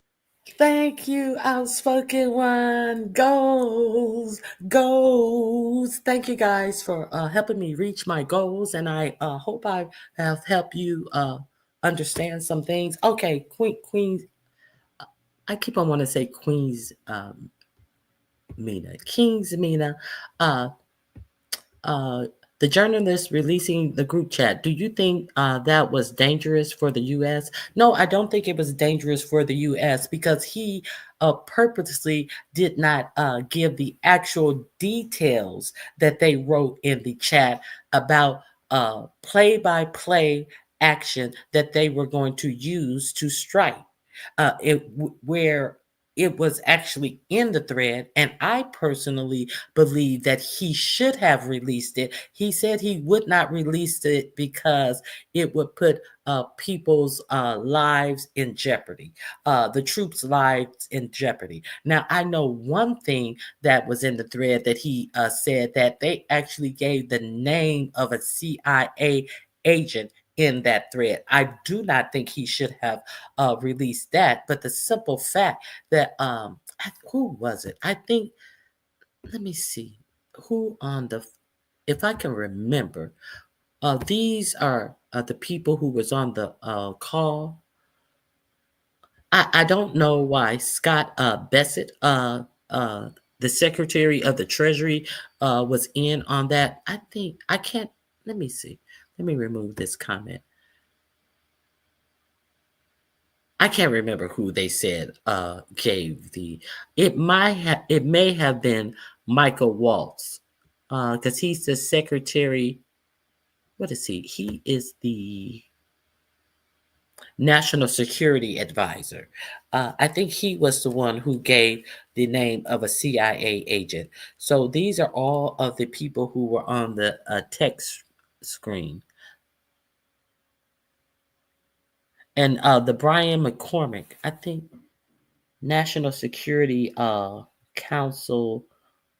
I can't even read that. It's so blurred. Okay, so this is the guy that on the bottom right. He was the one who, well, it says reported accounts on Signal Group. I think he was the one who answered the email questions. Okay, so I think that he is going to have to disclose all of the email text because the Democrats said that they want answers and they are going to hold hearings on it. Hopefully they hold, and they said that they're going to want answers today, immediately. So we may find out everything that was on that text stream. I don't see, but they did say something about future attacks that they had planned. So they may have actually said things about things they were going to do in the future. So the simple fact that we may find out. So they're talking about CQ Brown being fired. Jonathan Lemire is a contributing writer at The Atlantic, as well as co-host of Morning Joe on MSNBC. Thank you all for joining me. We have news just as we were coming on set. President Trump has fired the chairman of the Joint Chiefs of Staff, General CQ Brown, Air Force General, four-star general, second Black chairman of the Joint Chiefs of Staff. Jonathan, surprising that he would fire him? No, not at all, even though it's unconventional. Traditionally, these are roles the chairman stays through presidencies. But we heard from Pete Hegseth, the new defense secretary, some weeks ago, saying that he said General Brown should be fired. This was before Hegseth was confirmed in the Post, because Brown was too focused on the woke policies of diversity, equity, inclusion, DEI, which we know President Trump, to this point, has really targeted across federal agencies, including at the Pentagon. So this was something that had been widely expected would happen in the next couple of weeks. It happened moments ago. All right, Peter, what does it mean for the military that they fired a general relatively quickly into his term? Well, look, President Trump in his first term tried to assert control over the military in a way that went beyond what the normal commander-in-chief does, not just as a defense for the country against external enemies, but as a tool potentially for internal use when he had domestic criticism. And that's where he got into a fight, as you've written, and we've written, and you've written, and we all written, with Mark Milley, the previous chairman of the Joint Chiefs, who resisted what he thought were at times certainly unwise, maybe illegal and unconstitutional desires by the president to put troops in the streets. So clearly there's. So he's talking about when they were protesting in front of the White House in D.C. and they refused to take his orders of shooting the peaceful protesters in the leg. And I have also showed you in Hegseth confirmation hearings, they asked him, would he follow a unlawful order that 4547 gave, such as this exact example. And 4547 would not answer the question. He said, I was out there that night and the people were climbing over fences and setting fires, and you weren't there. And then they said, would you obey an illegal order to shoot the protesters in the leg? And he just kept on trying to. I will find that clip and we will listen to it. So the link to this, I just really wanted you guys to hear the start of this to let you understand this guy was exactly right. Okay, so. Okay. So there's the link to this video. Now let's see what Hegseth, you hear them say that Hegseth said that a 4-star general, and he is a nobody in the service, said that he should be fired for his DEI, a whole allegedly white supremacist. Hegseth is allegedly a whole white supremacist is saying that a 4-star black general should be fired. So let's check this out. U.S. Defense Secretary Pete Hegseth has brushed aside concerns that President Donald Trump's firing of the top U.S. military officer, chairman of the Joint Chiefs of Staff, General C.Q. Brown, could be seen as injecting politics into the military. He could be seen as injecting politics into the military when that's all he does, because he's a Trump sycophant. Look at all of the bars on his chest. Are we serious? And while Hegseth walk around with a folded pocket square of an American flag, isn't that desecrating the flag? Child, let's continue. This is a reflection of the president wanting the right people around him to execute the national security approach we want to take. And I have a lot of respect for CQ Brown. I got to know him over the course of the month. He's an honorable man, not the right man for the moment. Not the right man for the moment, says this unqualified quack. Out on the campaign trail to wipe out what he called woke ideologies from the military and swiftly dismiss many top leaders. A goal shared by Hegseth in a podcast prior to his nomination for Secretary of Defense. Well, first of all, you got to fire, you got to fire the chairman of the Joint Chiefs. In 2022, when Brown was... So he acted as if he didn't already know that he had said that you got to fire CQ Brown. This was even prior to him, and maybe that was a way to try to get the nomination. I don't know. If I was him, I wouldn't even expect the nomination. But maybe, maybe they were talking on Signal and putting their plans together of how they were going to make this work. So he comes out and say, you got to fire CQ Brown, a whole motherfucking drunk who has accomplished nothing in the military other than getting his homeboys in Guantanamo Bay who were up on charges. I believe one was in jail getting pardons for them because he can't. And who thinks that the military shouldn't be hands shouldn't be held by men's by men who wrote the Geneva Convention in wood panel walls of yesteryear. And the military's hands need to be freed because we don't know how these people fight out there.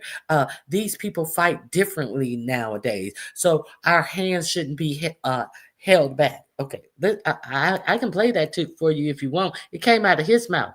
I can play that for you if you want to hear. He said that at his confirmation hearing. Was the chief of staff of the Air Force. He and his civilian counterpart under the Biden administration issued a memo calling for Air Force officer recruitment goals based on race and sex in an effort to achieve a force the memo said would be, quote, more representative of the United States. Luis Caldera served as Secretary of the Army during the Clinton administration. Punishing senior military leaders because they were appointed in the previous administration or carried out the policies of the previous administration, just as they would expect them to carry out the policies of this administration, is just wrong. So help me God. Congratulations. In addition to Brown's firing, Hegseth removed Chief of Naval Operations Admiral Lisa Franchetti, Air Force Vice Chief of Staff General Jem Slife, and the Judge Advocates General, or JAGs, for the Army, Navy, and Air Force. It's not lost on anyone that they have removed the only African American and the only woman who served on the Joint Chiefs of Staff. Hegseth has made lethality the top priority of the force, saying the military's strength is not in its diversity, but in its unity. Our strength is our shared purpose, regardless of our background, regardless of how we grew up, regardless of our gender, regardless of our race. Hegseth travels Tuesday to Guantanamo Bay, Cuba, to get a first-hand look at the U.S. military facilities holding undocumented migrants. The Department of Homeland Security is holding 17 immigrant military facilities there. The Trump administration has detained dozens of other migrants at Guantanamo before deporting them. Carla Babb, VOA News, The Pentagon.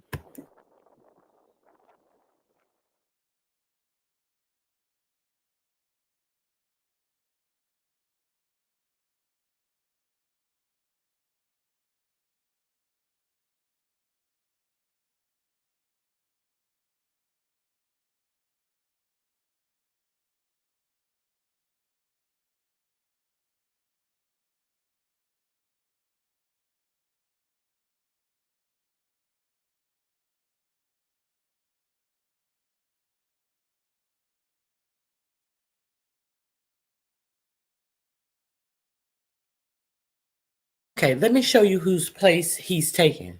We're supposed to take Hegseth seriously, and these are the moves that he made.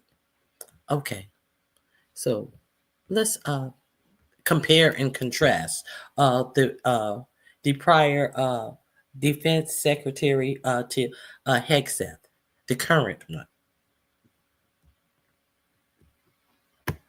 West Point. He also did 2 master's degrees and got an MBA on top of that. Okay, so he played rugby and he ran track at West Point. He also did 2 master's degrees and got an MBA on top of that. Rifle platoon leader, scout platoon leader, then company executive officer, battalion commander, and then brigade commander in the 82nd Airborne. He helped lead the initial invasion of Baghdad in March 2003. He rolled his mechanized division straight from the Kuwait border overland right into the center of Baghdad, won a Silver Star for his valor in that operation. Then to Afghanistan, where he led the 10th Mountain Division. Then he became chief of staff at CENTCOM. Then he was the top U.S. commander in the Iraq War, in the whole war. He was actually the one who wound down U.S. forces at the end of the Iraq War. He was then named Vice Chief of Staff of the United States Army. Then he went back to CENTCOM, this time as commander of CENTCOM. Then he built and led the force that waged the war against ISIS. And then, and only then, was he considered for the really big job, Secretary of Defense. And that is the man who just left office as Secretary of Defense. The man who just arrived to take his job, he was a platoon leader in the National Guard. But now he too is Secretary of Defense. Both of them obviously honorable records of service.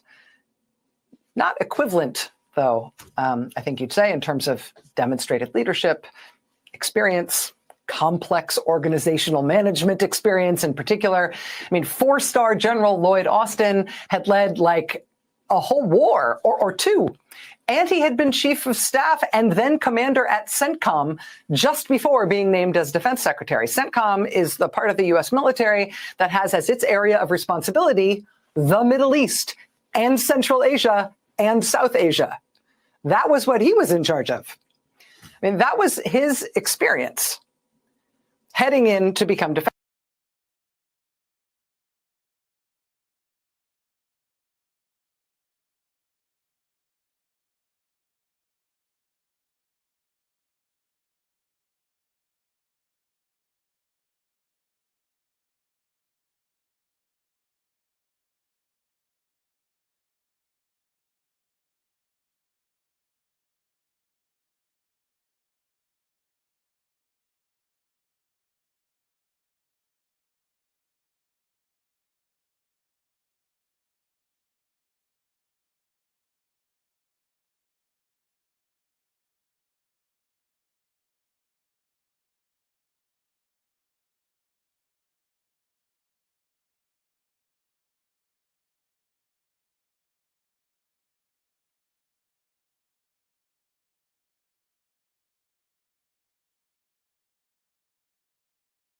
Who is the DEI hire then? Exactly. So is this? I thought I had my thing on.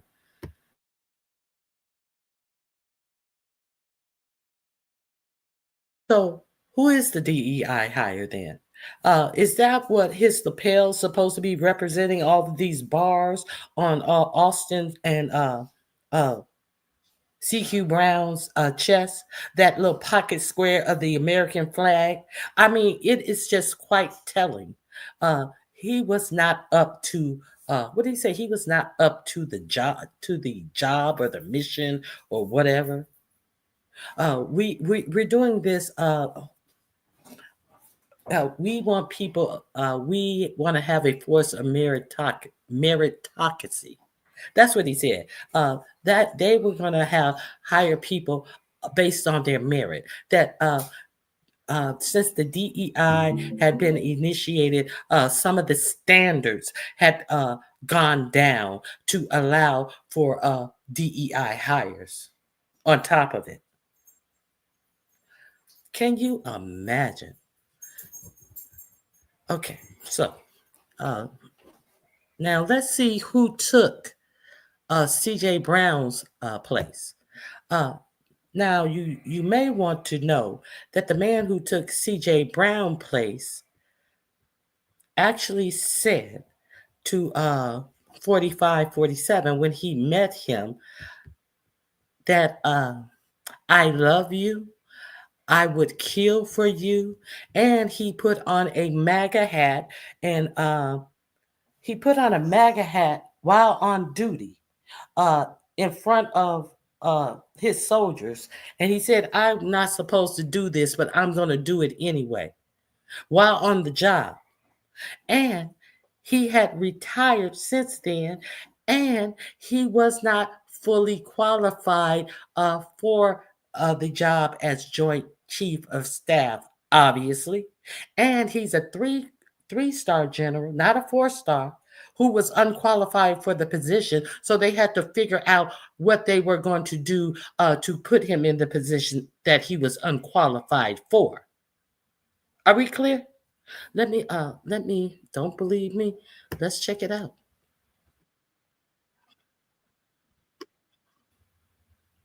Let me get past this commercial. Okay, here we go. Let me play this for you. Okay, let me give you the link to this Rachel Maddow one.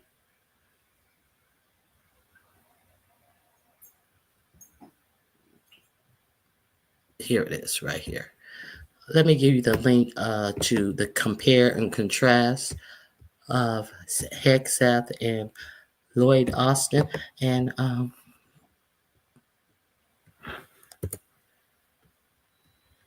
let me show you who took CQ Brown's position.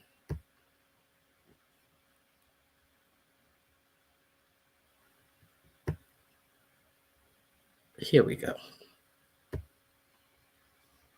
This is I would say it's mind blowing, but we already know what it is, what it's always been. We have to be 2 and 3 times better to be shitted on. Federal firings have reached the highest levels of the Pentagon. The country's highest-ranking military officer and other senior leaders were all let go overnight. ABC's Selena Wang has details. Overnight, President Trump firing the nation's top military leadership in an unprecedented purge. Trump ousting General CQ Brown as chairman of the Joint Chiefs of Staff, removing the 4-star fighter pilot as America's top military leader, and firing multiple other senior leaders, including Lisa Franchetti, the first woman to serve as the Navy's top admiral, the number 2 ranking general in the Air Force, and 3 other senior officers. Brown was nominated by Trump in his first term, which made him the first Black chief of staff for the Air Force, but has come under fire as Trump aims to rid the military of leaders who support diversity and equity, as Brown and some of the others who were fired had done. Defense Secretary Pete Hegseth once called Brown a DEI hire. Well, first of all, you got to fire. You got to fire the chairman of Joint Chiefs. Brown telling our chief global affairs correspondent Martha Raddatz last year he wants to be judged by his abilities. I want to be judged based on my own accomplishments, based on my merits, and given an opportunity. That's all I've asked for throughout my, growing up. That's what I've asked for throughout my Air Force career. And hopefully, I'm sitting in this chair as the chairman of the Joint Chiefs not because I'm African American, because I'm a quality officer. Trump nominating as his replacement Dan Kane, a retired 3-star Air Force general who has never served in a 4-star position. The shakeup comes as the Pentagon prepares to lay off 5,400 civilian workers starting next week, in the first wave of firings that could total tens of thousands of workers, as the Pentagon aims to cut 5 to 8% of its civilian workforce. And that was Selena Wang reporting. These mass layoffs are putting the federal government in turmoil. The Pentagon is dealing with a huge leadership shakeup at the same time it begins to lose a significant portion of its workforce. The administration insists these layoffs won't impact military readiness. Hello, I'm Mark Brown. Get more great Hold on one second. Let me see. Let me see if I can find something else. He calls him Dan Kane. What is his little pet name? Trump has a little pet name for Dan Kane.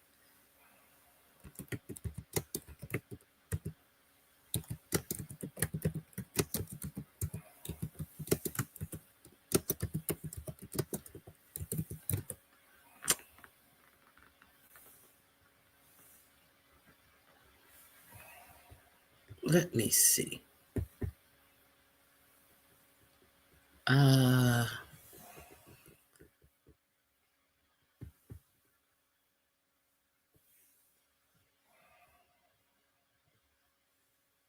think this may be it. Hold on one second. I don't want you to take my word for anything. I want you to hear from the house's mouth.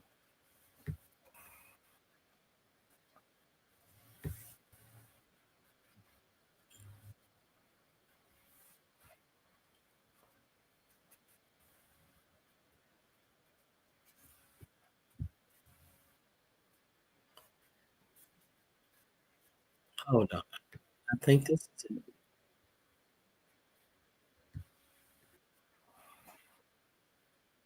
Raising Cane. Yes, this is let's listen what 4547 has to say about the great general Raising Cane. He met him over in Iraq, he says. Trump tells a funny Iraq story. Let's laugh about Raising Cane. Real general, not a television. Nobody that can even come close to us. And I'm saying, man, there's nothing out there. And then he goes, boom, perfect landing right on this thing. There are no lights on the runway. There's no, I don't know how the hell they do it. I've ended all of the so-called diversity, equity, and inclusion programs across the entire federal government and private sector. I notified every single government DEI officer that their jobs have been deleted. They're all deleted.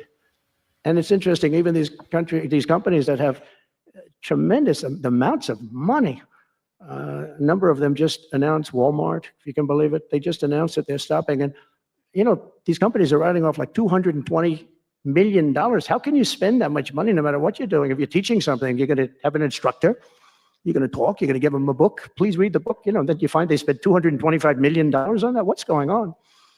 And we were going in the wrong way. And our military was really, although I tell you, you know, we defeated ISIS with our military in 3 weeks. General Raisin Kane he's some general, he's a real general, not a television general. And 3 weeks ISIS. And I asked him, and I saw some of his people that were so great, the soldiers. We have the greatest military in the world, but we don't have the greatest top leadership. That's why Afghanistan was such a horrible situation and so embarrassing and so many other things. But when we want to, with proper leadership, there's nobody even close to us. We have the best equipment in the world. We make the best equipment in the world, but we have the best military. But, you know, we never fight to win. We fight to just keep it going forever. And when we fight to win, there's nobody that can even come close to us. But I was talking to General Dan Kane, we call him Raisin Kane, and I was told it would take about 4 years to defeat ISIS, and he did it in 3 weeks. I said to him, what do you think, General? How long will it take, sir? I think we should do it in less than 4 weeks. You're going to have time left over, and he did that. And we were told by the television generals it would take 4 years, so we did it. That's when I went to Iraq. I flew to Iraq, and late at night, the dark of night, all the windows closed, all the lights off in the plane, and Air Force One. And we flew in, and it was pretty amazing. I'll tell you, we were landing, and there were no lights in the plane. Sir, we have to turn off all lights. I said, you looking human beings, everybody's like perfect. The most handsome. And by the way, these guys are like central casting. These are the best looking human beings. Everybody's like perfect. The most handsome people, the best looking people you've ever seen with the flat tops and the whole thing. And I was a little concerned because the lights are off and everything's off. And even the lights in where he was were down, very dim, very dim, with all of the lights on the fancy dashboards of the plane. Of Air Force One. We're getting a new Air Force One if they can ever finish the damn thing. We're getting 2 of them, actually. But we may have to go a different route because it's taken them a long time. We're going to get military that's going to start building. We're going to get people to start building properly again in our country because they don't build properly. This was Boeing. But we're up there, and I'm looking at these people. And again, I say they look like Tom Cruise, but better, stronger, tougher. And I like Tom Cruise, but these are better. And they said, are we okay, Captain? Yes, sir, we're fine. But I'm looking at it, I don't see any lights, and we're landing. And I'm used to that. I like to sit with the pilots a lot and respect the pilots greatly. And we're up there, and we have the computer. I call it the computer voice, where it goes 1,900, 800. It's feet. Your feet above ground. So that means you're very low. And I'm looking out, and my eyes are pretty good, and I don't see any lights. And the computer goes out. Sounds like an intelligent.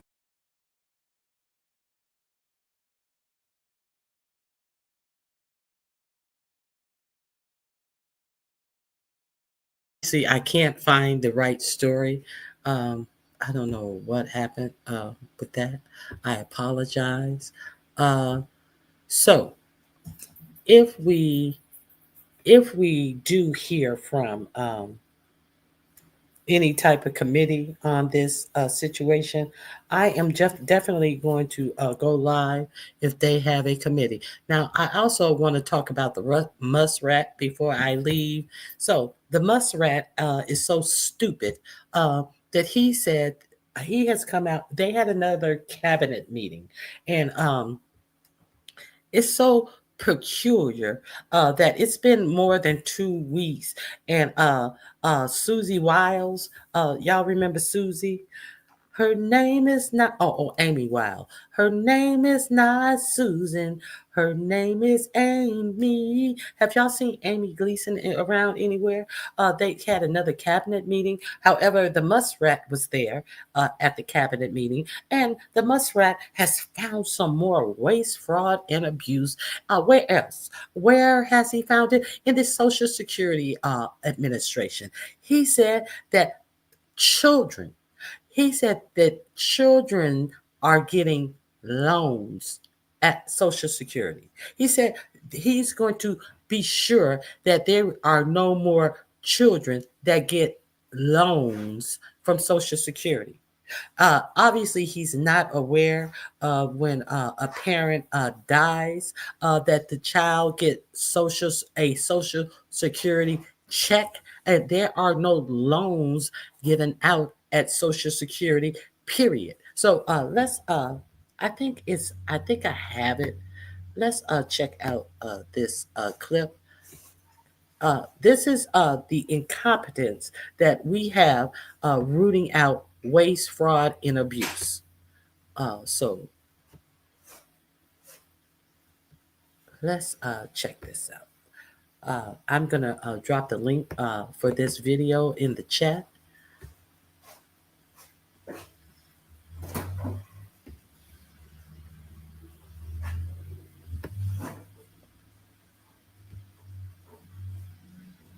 Well, in a clear case of fraud. So Elon Musk representing Doge was at a cabinet meeting with Trump and the team. Let's just jump right in. You got to take a look at this. Well, a clear case of fraud was with the Small Business Administration, where they were handing out loans, $330 million worth of loans to people under the age of 11. I think the youngest, Kelly, was a 9-month-old who got a $100,000 loan. That's a very precocious baby we're talking about here. So there's Musk. He's wearing a baseball hat at the cabinet meeting. You can see no tie. Trump was right about everything his hat says. And it was interesting because... Okay, let me go back. I wish I could see a 9-month-old a 9-month-old. Do you see the intelligence that they have looking for waste, fraud, and abuse? I wish I could see all of this. No, he's saying that's under the SBA. Wearing a baseball hat at the cabinet meeting, you can see no. But it's still, the youngest was a 9-month-old. How can you be any year old when you're 9 months? But tie. Trump was right about everything his hat says. And it was interesting because we were talking about Musk clothes before. Trump even commented about it. I guess Musk is now back in charge. Then he refers to Kelly Loeffler. If you don't know, she was accused of insider trading. She's now in charge of the Small Business Association. So she's right there. Yes, Kelly Loeffler, who she lost the election against the black guy from Georgia, the senator, not Ornoff. Their names are so close. When I want to say Ornoff, I always say, you guys know the new black, he's also a preacher. Kelly Ornoff she's a billionaire herself, accused of insider trading, lost the Senate election to him, and now she is going to be over the Small Business Association under 45-47's administration, and she is also since they closed the Department of Education, she will be over the student loan departments, collecting the student loans. Let's continue. Waste and abuse from the agency. We've seen hundreds of billions of dollars of fraud go unprosecuted. So we're taking that on. We have So you've seen all of that, but how come we haven't seen any of that? And who's being prosecuted for any of this? Anybody? Hundreds and thousands of dollars. Where? Show the receipt, bitch. Zero tolerance policy for fraud, and we continue to crack down on it and make sure people are held accountable. So they're talking about holding people accountable. Elon's talking about, babies getting loans. This is my thoughts on this. So if there is indeed fraud or waste or any of these kind of things, give a report before Congress. Go under oath, right? Promise to tell the truth, that kind of thing. Provide your evidence. But generally what Musk has been doing in these people, those... Thank you, Warnoff. Thank you, Truth and Reason. I always... And what's the other guy's name? OSOFF, Warnock and Ossoff. Ossoff and Warnock. Okay. Thank you, Truth and Reason. Tell it on social media. They'll tell it in these kind of meetings. They'll tell it in podcasts. But again, they won't go before Congress. They won't tell it to a judge. And they haven't charged anyone yet. These are the kind of things that are happening. What Musk is doing, though, is cutting off services, firing people. So that's their actions. Actions speak louder than words. I just want to make sure that that's clear if you understand what I'm saying here. Why aren't they charging anyone? Well, actually, have a listen to this. This is kind of an interesting one. This is one of the Republicans talking on Fox News, and he's talking about dog legs and Doge. Have a watch of this. Ever sat in a meeting wondering if you're the... Hold on. I don't know what this is about.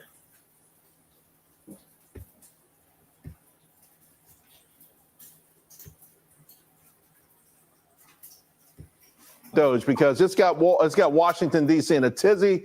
I want to get your sense of how confident you are, just seeing what they've done so far, that maybe $1 trillion is within sight. I think it's incredibly in sight. But what I worry about is both parties. I think Washington's crooked as a dog's leg, and that in Washington, the money's going to come back to somewhere. You're going to see that paper trail. And I think that's when you're going to see, and I told Elon Musk this, and I told President Trump, I think you've got 100 and 150 days before members of both parties start pulling out on you. Because, Charles, it's going to start hitting close to home. Elon has a paper trail, and members are getting nervous. And that's why I don't think we're bringing any of these great findings to the floor of the House or the floor of the Senate, and nobody wants to, apparently, because they're afraid it's going to cut into their pocketbooks. And America better wake up and realize we've been given a gift. We have a chance to take our country back. $36 trillion in debt. Oh, so we're not going to give receipts because the politicians are crooked, and they are the reason that there's so much waste, fraud, and abuse in the government. So make that make sense. Okay. A whole nutcase, a whole somebody with actual sounds like he has dementia. Okay, let's continue. So I want you guys to just think about this. So the argument that they're making, the reason why no one goes before Congress, because actually Musk has been summoned before Congress or various committees, but Musk won't show. They're saying, oh, well, no one wants to present this in Congress because they're all afraid of the cuts. But the way that I'm saying it is, guys, if Musk is telling the truth and if he does have the evidence, he would go, but he doesn't have anything. That's what I'm saying. I'm leaving it up to you guys to make the decision on this stuff. Again, look at people's actions. Here's the actions. Musk makes accusations, won't go to Congress, won't present his evidence, won't swear under oath, yet he just wants to fire a lot of people. When he gets called out on his lies, he just gets really, really mad at the press. That's what they're running. That's the game that they're playing. Let me show you this too. This came out from the Washington Post today. It says, why Doge is struggling to find fraud in Social Security. Basically, the Inspector General did a assessment of fraud at Social Security. They're saying maybe it's less than 1%. This is the report here. If you want to read the whole thing, it says Office of Inspector General. The basic idea, though, however, is Trump and Musk want to fire all the... I was just about to say that, but wait a minute. Aren't they firing all the inspector generals? I didn't have to say it, but go ahead. The inspector generals, and essentially replace that with Doge. And again... And the inspector generals, remember I showed the video the other day where they were actually documenting. They said they were Doge before there was a Doge. And I played that video for you, all the millions of dollars. And where were they finding most of their waste, fraud, and abuse? At the Pentagon. There was no large number of waste, fraud, and abuse that they found in Social Security, in welfare, in HUD. No, not there. In the Pentagon. Okay. Doge is Musk and all of these sort of young hacker type people. They're not forensic accountants, and they're going in accusing everyone of fraud. Again, they haven't charged anyone. They won't testify in front of Congress. And even though Musk has been called, I hope you guys understand what they're doing and how this game is played. And why they haven't been, he won't come to Congress, but the reason why he hasn't been subpoenaed to Congress because the Republicans are in charge and they refuse to subpoena him to come before the Doge Committee on So that's why he hasn't been subpoenaed, because Republicans refuse to subpoena him. On top of that, this is their priority. Their priority, the Trump and Musk people, is to fire you. That's their priority. They're all concerned about this. It says here, Trump asked Supreme Court to block ruling on rehiring workers. Basically, judges come in and say, hey, the stuff that Trump and Musk are doing is illegal. You got to rehire these people. And they're like, no, I don't want to rehire anyone. I mean, our priority is to fire people, right? That's where we're getting savings. We look at all the savings that Musk is generating by firing people, as we do Tesla commercials on the front lawn, and as our Commerce Secretary tell us to buy stock in Tesla, as our 401ks are taking a deep dive because the economy is so ruined. Make it make sense. It's their priority. And even Musk is tweeting out today, retweeting, I should say. There's this Josh Hawley guy. I think he's a Republican. Today, I'm introducing my bill to stop liberal judges' serial abuse of their power by banning nationwide injunctions. So basically, courts can order an injunction to sort of just freeze things, keep things the way they are. So they have time to review whatever cases or whatever changes that Trump and those people want to make. These people are like, well, no. Josh Hawley. Yeah, let's remember Josh Hawley running out of the Capitol when all of those January 6th rioters was tearing up the whole Capitol. Josh Hawley. No. We just want to make. He was one of the ones who encouraged it because he went out talking a whole lot of crap and telling people to rebel and all of that type of stuff. Not rebel. I forget exactly what he said. Not rebel per se. Like he was with the people who had shown up to go to that rally where 45 and 47 had to say that the election was rigged and a fraud. Whatever changes, we want to fire whoever we want. We want to take control of everything and screw the courts. And this guy's introducing legislation to weaken the courts even more. It's pretty ridiculous if you ask me, but I just want to show you guys what's happening. On top of that, you got something like this. Then you have Bessent. So that would be the Treasury Secretary. It's very interesting. So their whole plan is to privatize everything. And they're going to make the case that if we cut all of the government workers, they're suddenly magically going to find jobs in the private sector. Have a little bit listen to this. And I want to pay attention to the reactions of Marco Rubio in particular. So let's watch together here. You'll see what I mean. We are under your direction. We're reprivatizing the economy. We're bringing down governments. We're reprivatizing the economy. What? Excuse me? Yeah, they want to privatize everything so the rich can get richer.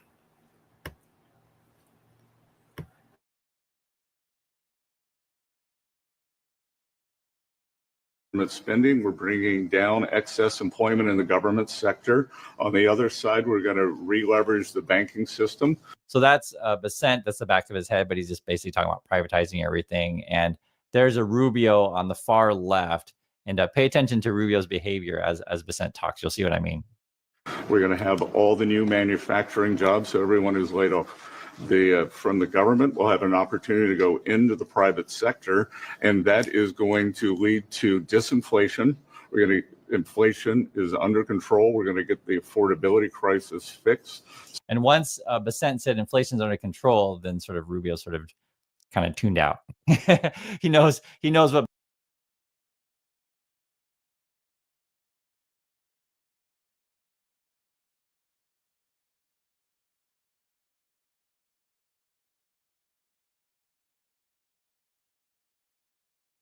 Last thing that I want to share with you guys, which was a whole bold lie. Now we know that 4547 has gone to court, says that he enacted the Alien Enemies Act. And now that it has been ruled unconstitutional, and they're trying to see if he had actually ignored the court rulings. So now the story has, they've been to court 3 times with the judge asking for the times that each of the planes left. And we're clear that one of the planes left after the verbal and the written ruling was handed down. Let me see.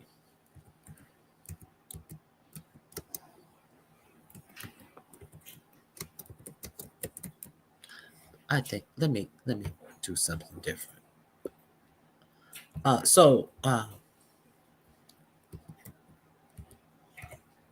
think I'll find it here.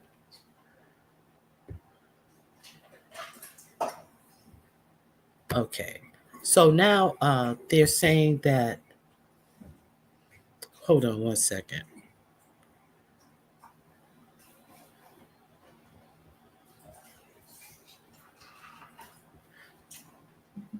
Okay. Trump is now saying that he didn't sign the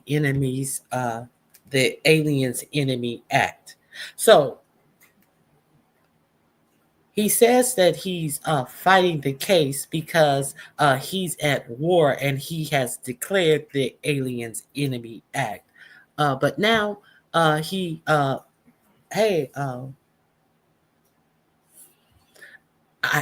Carrie, a good question. So the rich remain richer. He's talking about privatizing the economy, such as things like government functions, like closing the Department of Education, so the rich people can get charter schools and all of that type of stuff and make a profit off of education. Privatizing Social Security so it can turn into something akin to them privatizing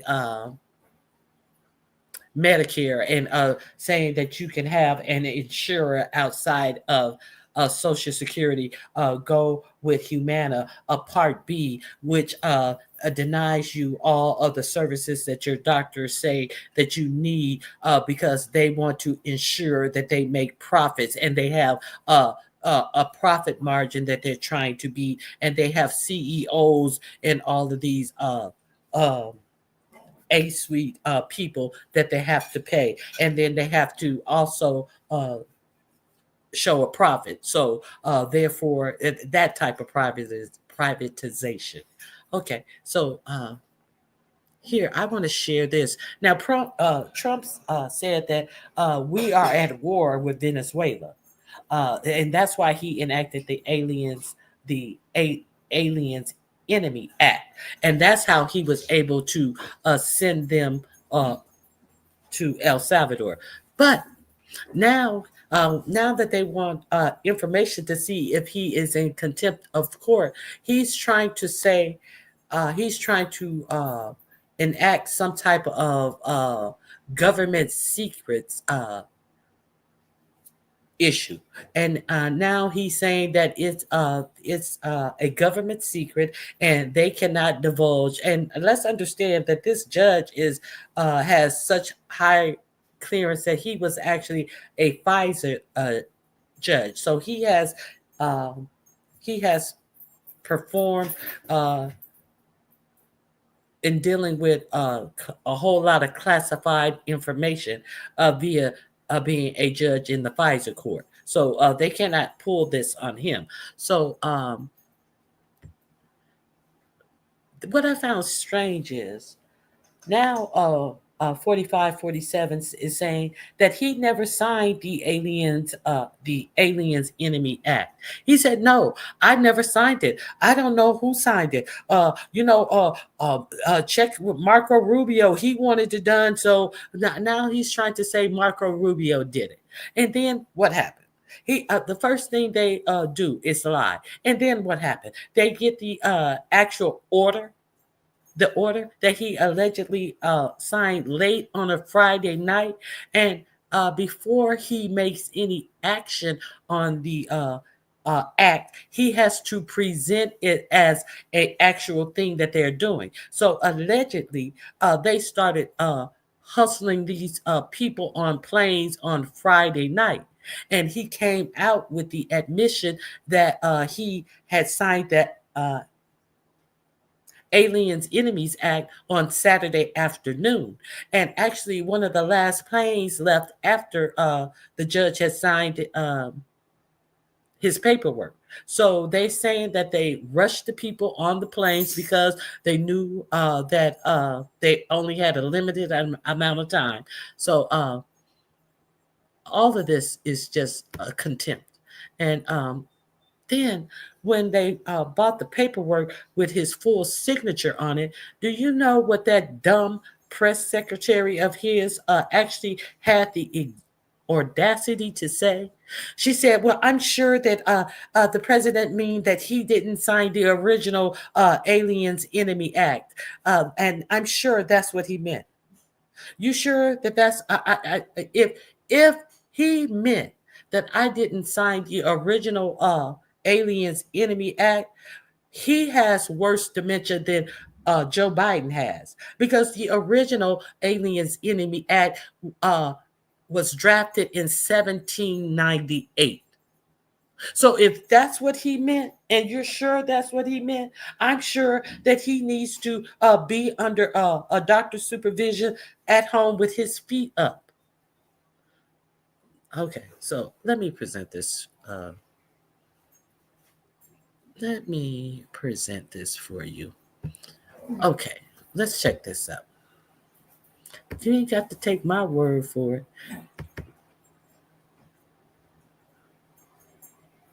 The White House last weekend. Let me make sure I'm sharing my screen. Okay, I'm sharing my screen. Here we go. I think it's going to, maybe it not, maybe not. Let's hear. Of the Alien Enemies Act. So here's the proclamation that was sent out from the White House last weekend. Invocation of the Alien Enemies Act by the President of the United States of America. This is the proclamation in which Donald Trump invoked a law from the 1700s that says when we're at war, the president can immediately deport and jail anyone his administration picks. In this case, picks as belonging to a Venezuelan criminal gang, which is something that has nothing to do with wartime.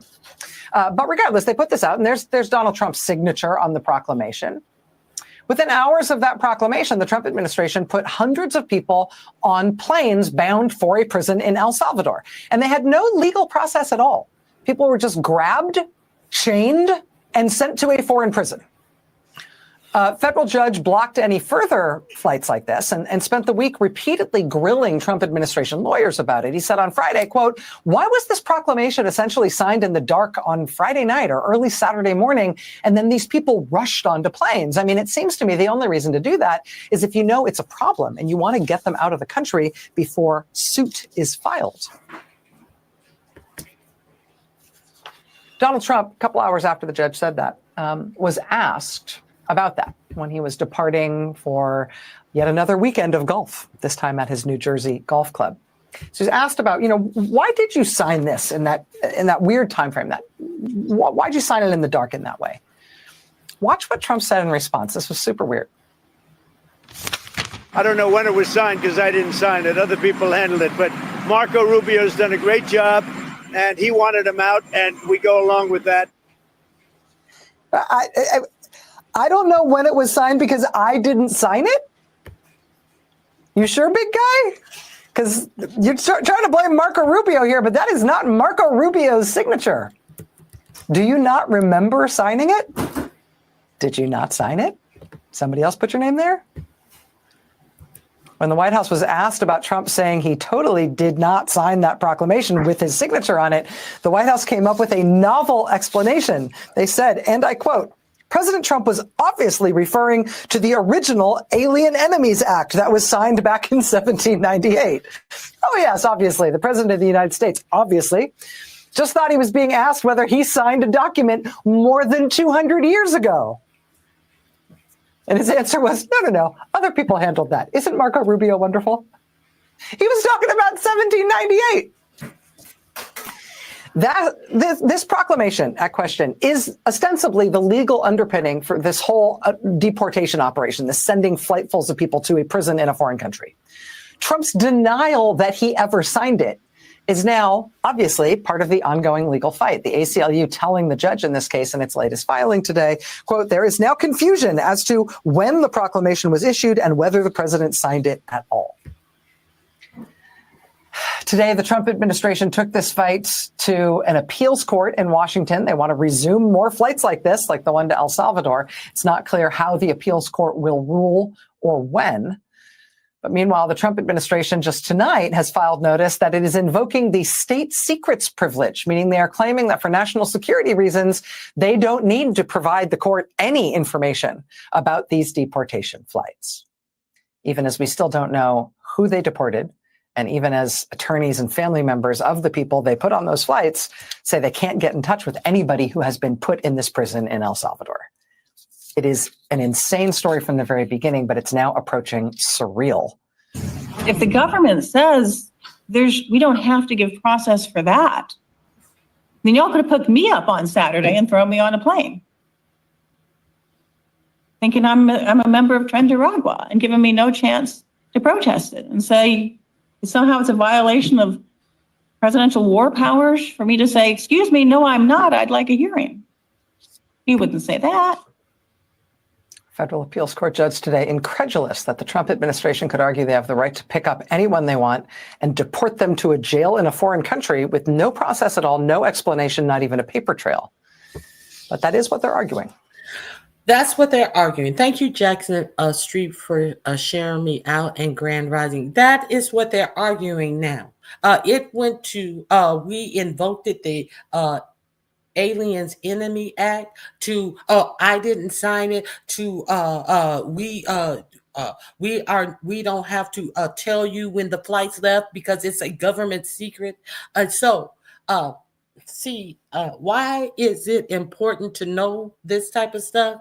Because they disappeared these people. They, in essence, put them in jail without having to have committed a crime.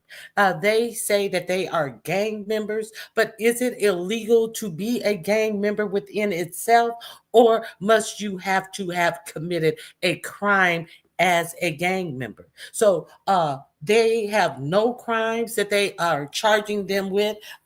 The crime of entering the United States is surely not being hustled away and taken to a black site where nothing about you and you can never have any contact with your family. Now, I'm against all of these people coming over here in America. I think that something needs to be done with immigration, but I am definitely not in agreement of this. Now, so we understand that they are tenderizing the minds that what's to say they will not do this to an American citizen. Okay, so what's to say that? I have a good question. What is to say that they won't do this to an American citizen? So let me show you what was tweeted by 4547. Right here. Let's check this out. I look forward to watching the sick terrorist thugs get 20-year in jail sentences for what they are doing to Elon Musk and Tesla.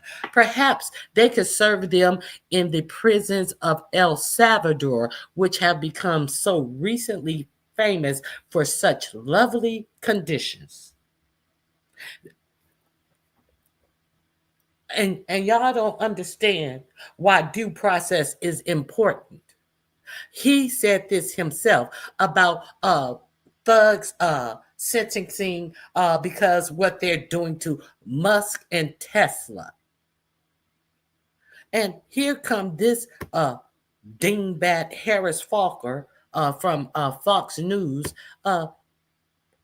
Fox News host fantasizes about executing Tesla vandals. Harris Faulkner suggests that those who caught burning Tesla vehicles could ultimately face the death penalty. This is about Tesla. This is about Elon Musk and Tesla. The same person who I signed the act, I didn't sign the act.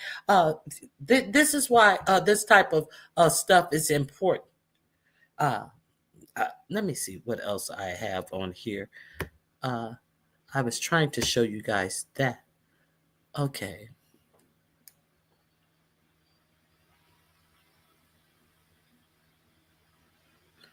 Let me see.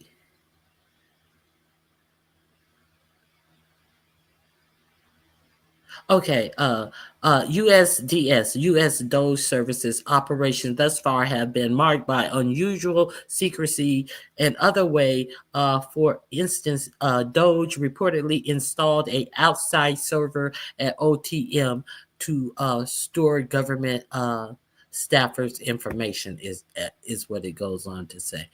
Okay.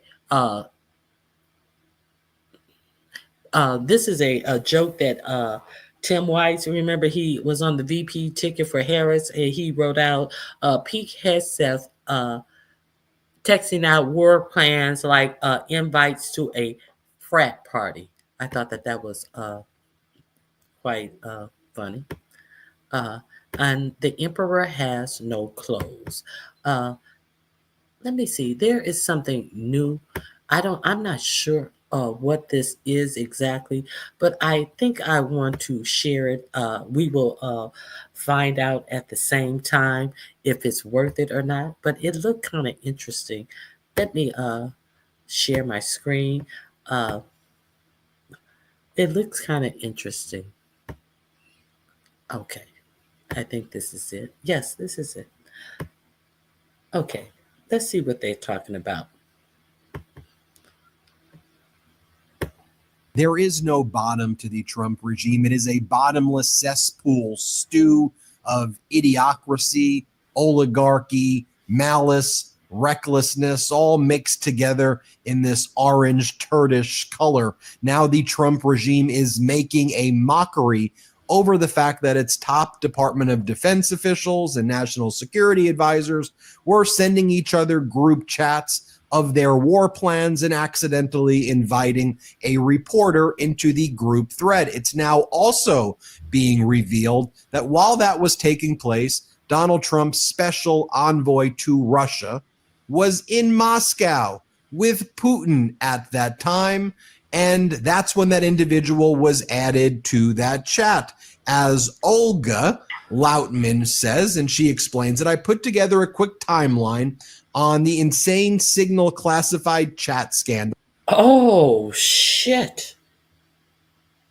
Wow. So you mean that one of the people who was on that chat thread giving out all of this information was actually in Moscow? Oh, shit. Let's see.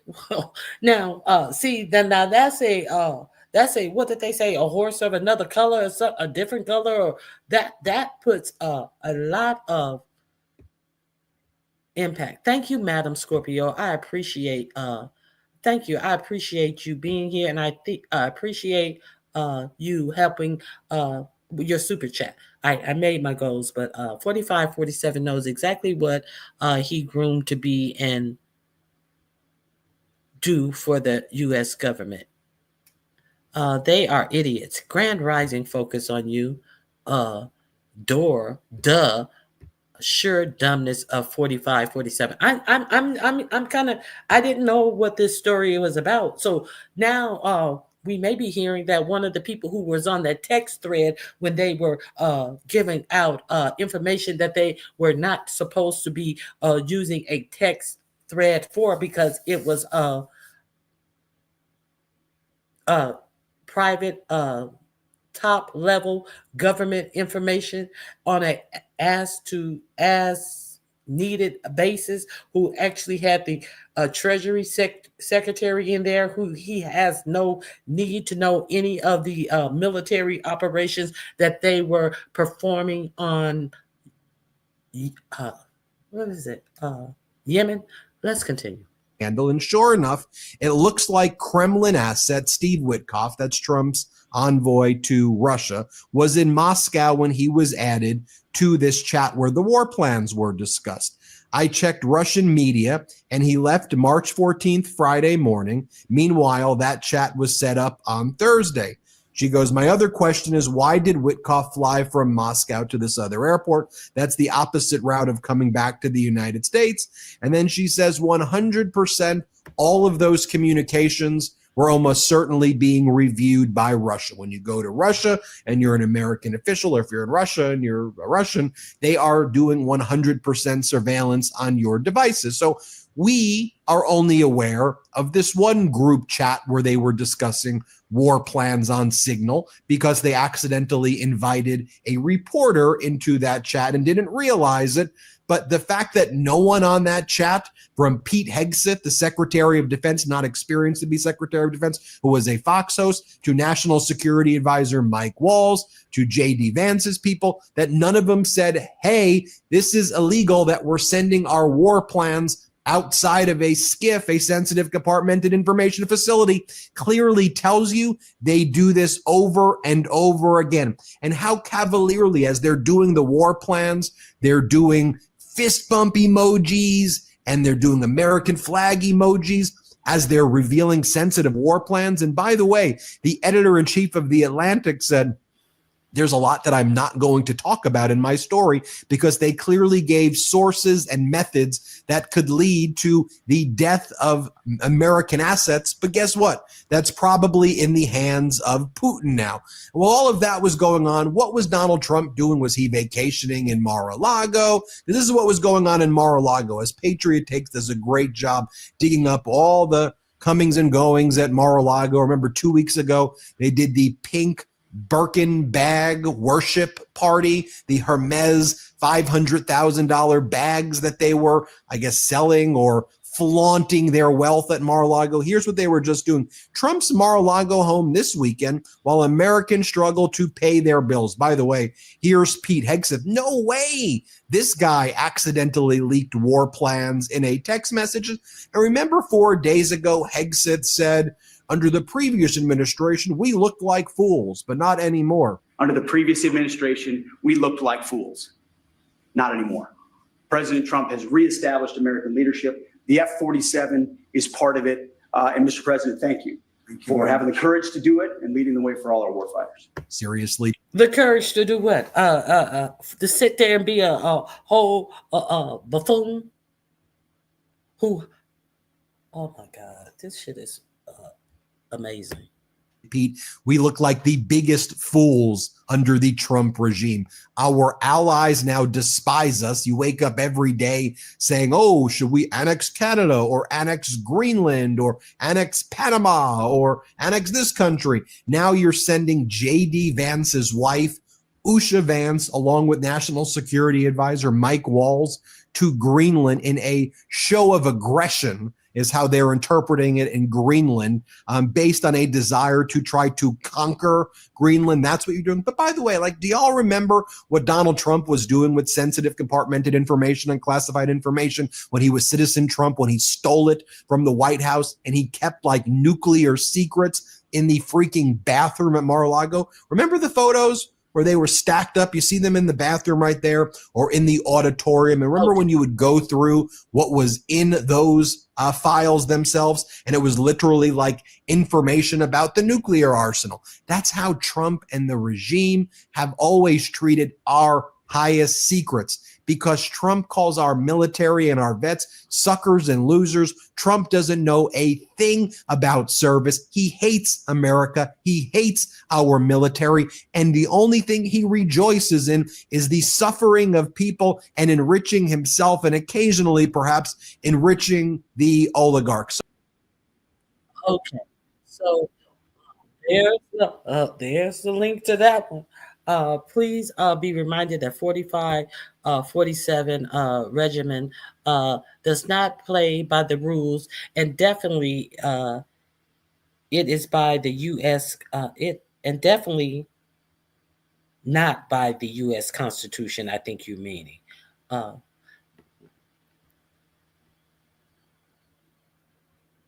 F4547. It's 4547, Winston Sayer.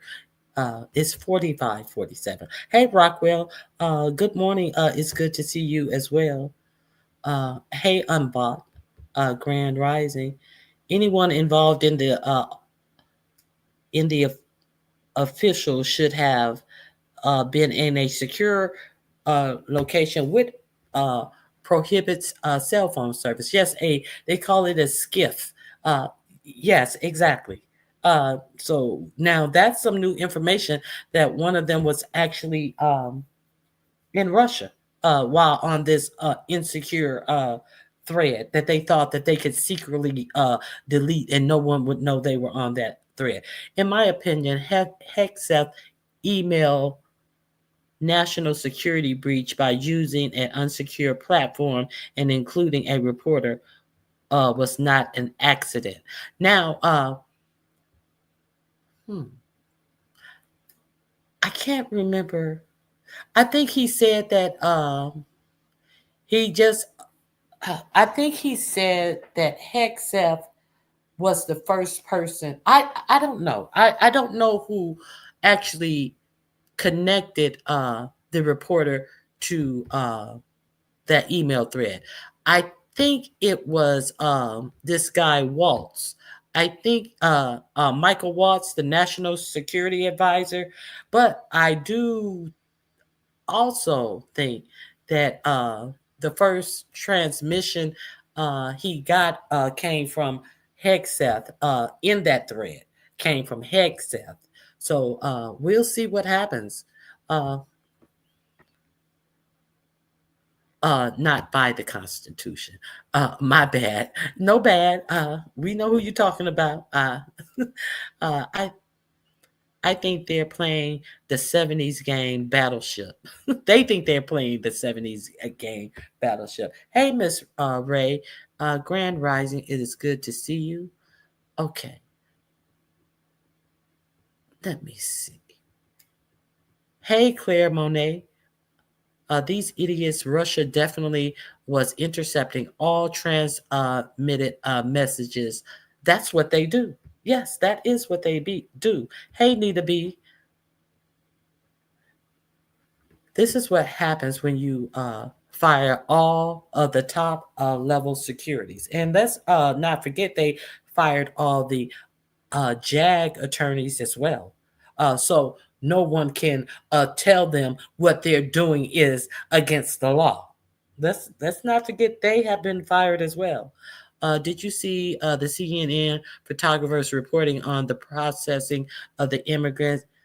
He said it gave him nightmares. Yes, I saw that reporting, and he said he also think that he saw the gay, the one who was actually had a court hearing. He missed his court hearing. He was a gay hairstylist, and the only reason that they said that they took him in was because of his tattoos. He had a tattoo of a soccer ball and something else, and he said that he saw him breaking down in tears, crying, and them snatching him around and stuff. And this photographer said, yeah, he was definitely affected by that. Yes, I saw that. Thank you, Jackie Gaines. I appreciate you being here. Okay, so a bunch of wet brains running the place to the ground. I think I saw Stephen Miller is the reincarnation of Roy Coyne. Roy Coyne. What is it? Roy Coyne? I think he is. I definitely Cohen. I think he is. Okay. Yes, the hairdresser. Hey, Granny Love, Grand Rising. Good to see you, Granny Love. All immigrants, whether they are legal or not, are in danger in America. That's just the blatant truth. All Americans as well. Did you see what he said about that? What he tweeted out on his Truth Social account? I look forward to watching the sick terrorist thugs get 20-year jail sentences for what they are doing to Elon Musk and Tesla. Perhaps they could serve them in the prisons of El Salvador, which have become so recently famous for such lovely conditions. This is your president said this about vandals of Tesla. How dare you common folk rise up against these rich folks? You will find yourself somewhere in El Salvador. This is an a motherfucking threat. What is it? Authoritarian threat. That's what this is. And this dumb bitch said that the vandals, Harris Faulkner suggested that those caught burning Tesla vehicles could ultimately face the death penalty. People are actually buying the Kool-Aid is my point. That's all I'm saying. And he is putting it out there. Yes, Americans as well. Oh my God, save the billionaires. Remember they had a fit because, yes, I do remember they had a fit because Obama had a BlackBerry. Kool-Aid must be on sale. All right. Thank you for joining me, Nappy Chow. It's always a pleasure. Now, there is one more. There's one more thing. I kind of reported this on yesterday about Canada. Now, we saw how J.D. Vance and Hegseth were speaking so disparagingly about our European partners and in the G7. They did not want to help them. But now Canada is thinking about suspending their orders on jet planes that they had ordered. I think they said they had ordered. Hey, look at my video yesterday. I think they ordered 88, and they have also decided to go with France. They had the big France submarine there last week, and they usually go with American builders, but they have said that they need to get on their own footing and they cannot depend on America because we're so wishy-washy. So here's another story about Europe. Let me share this with you. And we heard what they were saying about Europe. World leaders put the screws in Trump. So let's check this out.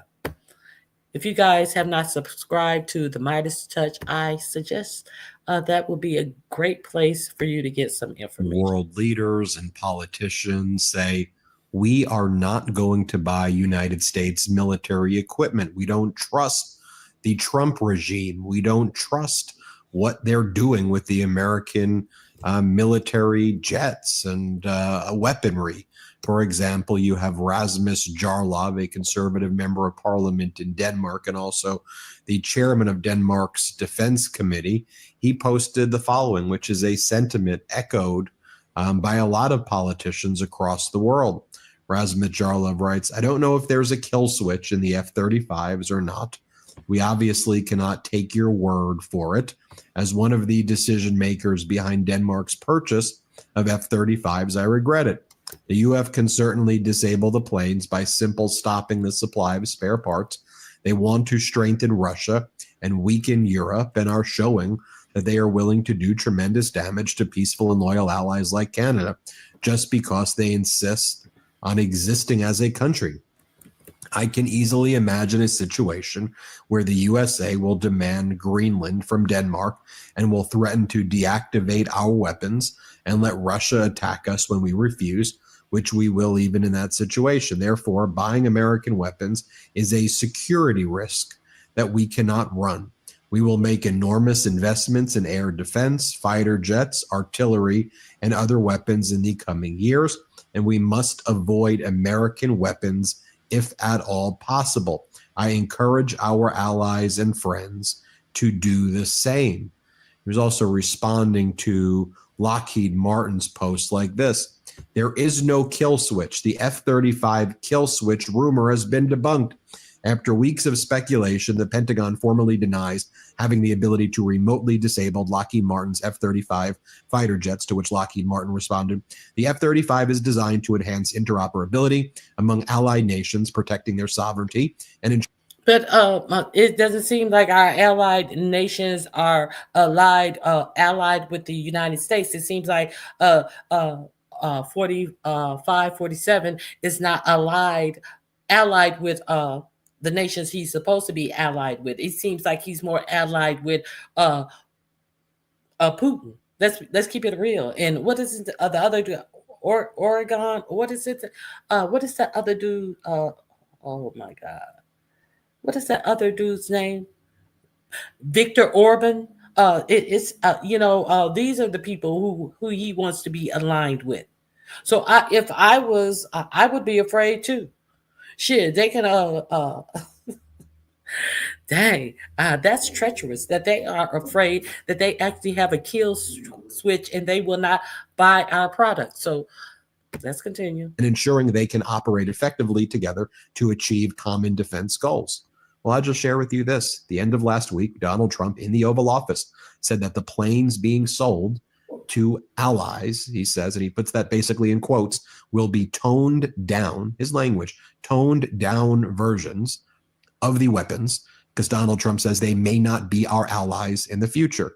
Here, play. Whoa, I did not know that. I saw them introducing that new jet.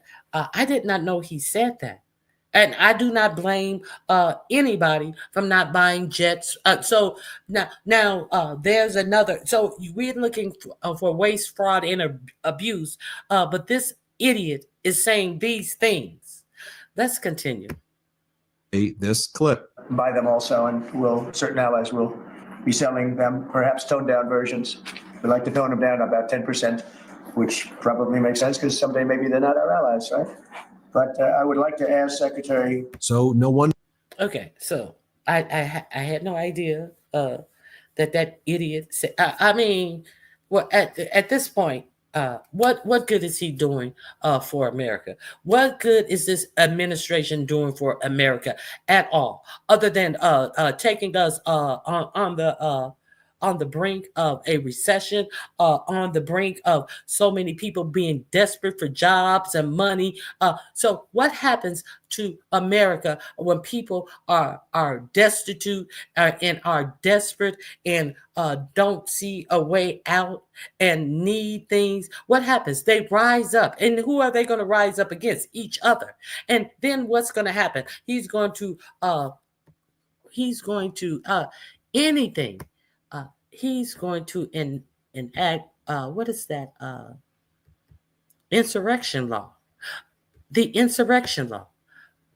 Insurrection Act of 1807 is a United States federal law that empowers the president to deploy the U.S. military and federalized National Guards troop within the United States in specific circumstances, such as to suppress civil disorder, insurrection, or rebellion.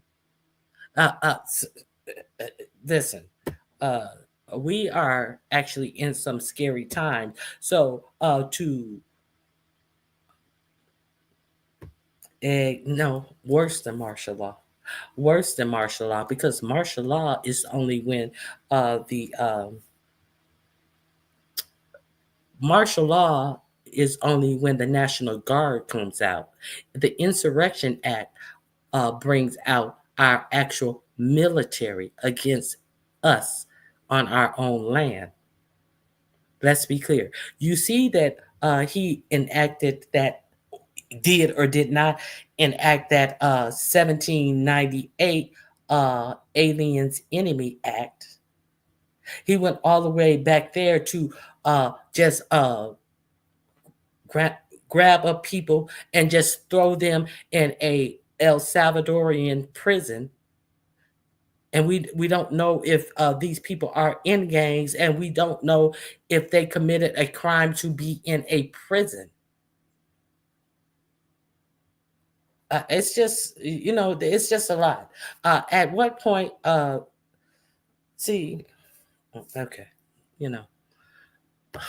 This is a lot.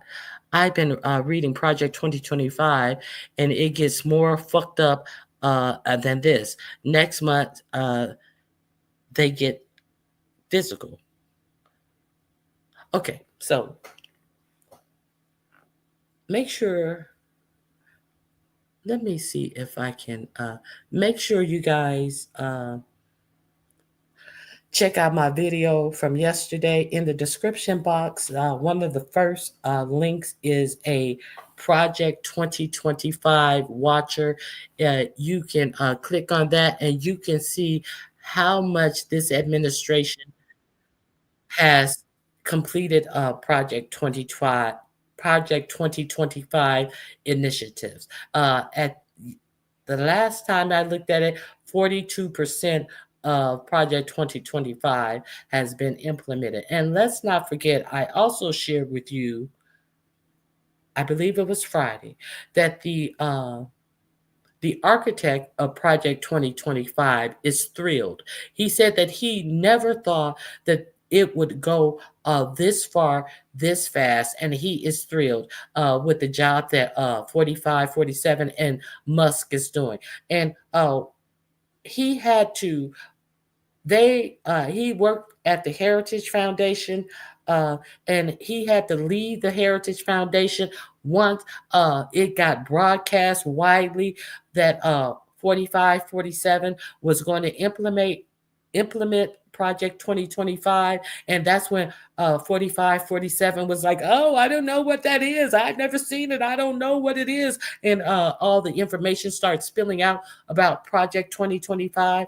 And then he had to step away from the Heritage Foundation, and he said he has cooled off now, and he's willing to come back. He's very thrilled that it is in full effect. And let's not forget how long I have been playing the video of Congressman Ariana Presley asking the people from Project 2025 what was the secret fourth rail of Project 2025, and they refused to answer her. The fourth rail is the quick implementation of Project 2025 rules that are supposed to be implemented by the first 180 days of the next conservative presidency. And what day are we on? He got inaugurated on the 20th.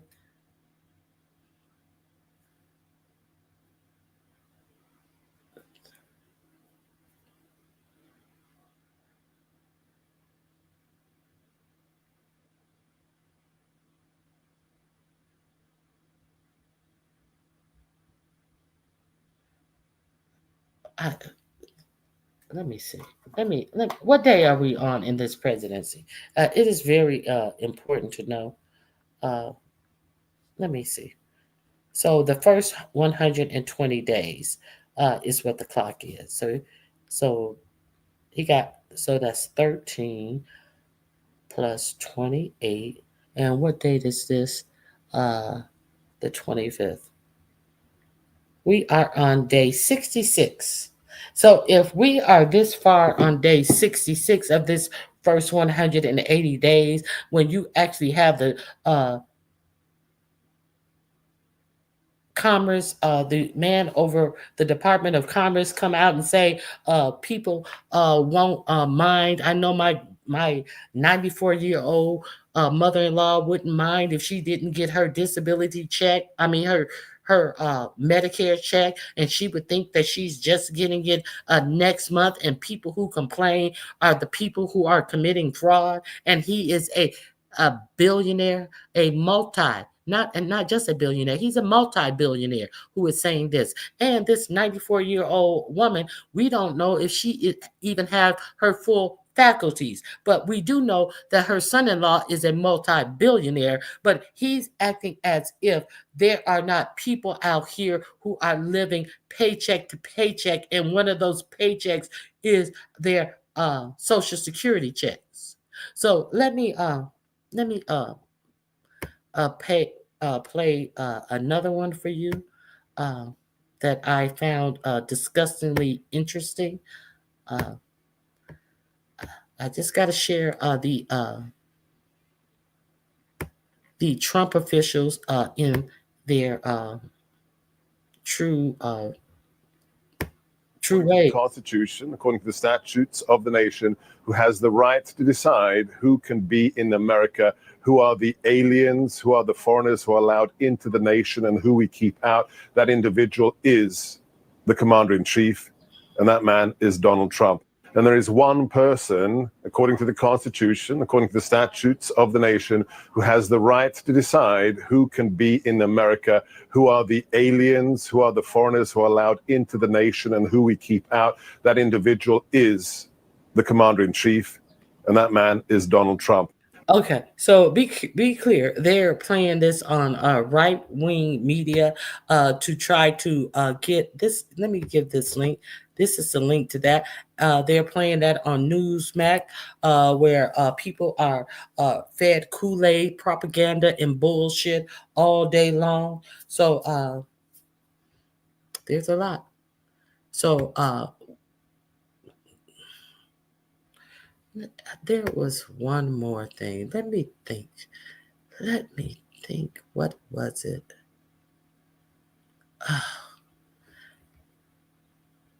I think it's in my bookmarks. Hold on one second. I think one more thing that I want to cover up.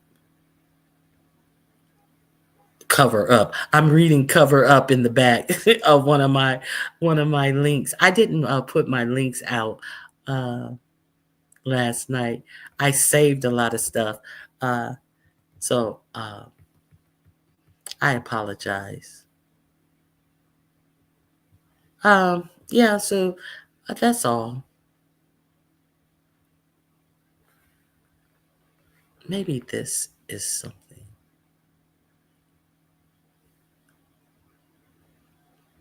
So if there are hearings on this matter, I will come live. And let me see, I have something I might want to. Let me see.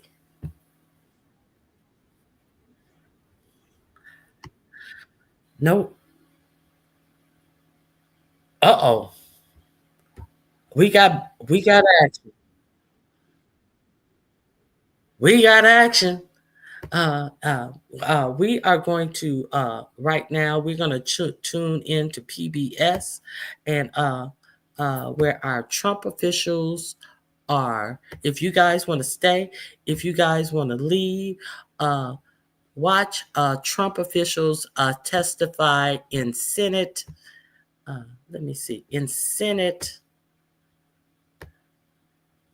hearing after war plans revealed to journalists in a chat. So we're going live to this right now on PBS. We are using this under fair use, under copyright disclaimer 107 of the Copyright Act of 1976 for news reporting. Let's tune in. And if you guys have to go, I definitely understand. But we're going to check this out. Let me go. You guys want to go to the beginning? We're going to go to the beginning. Let's go to the beginning. I told you guys I would be, okay.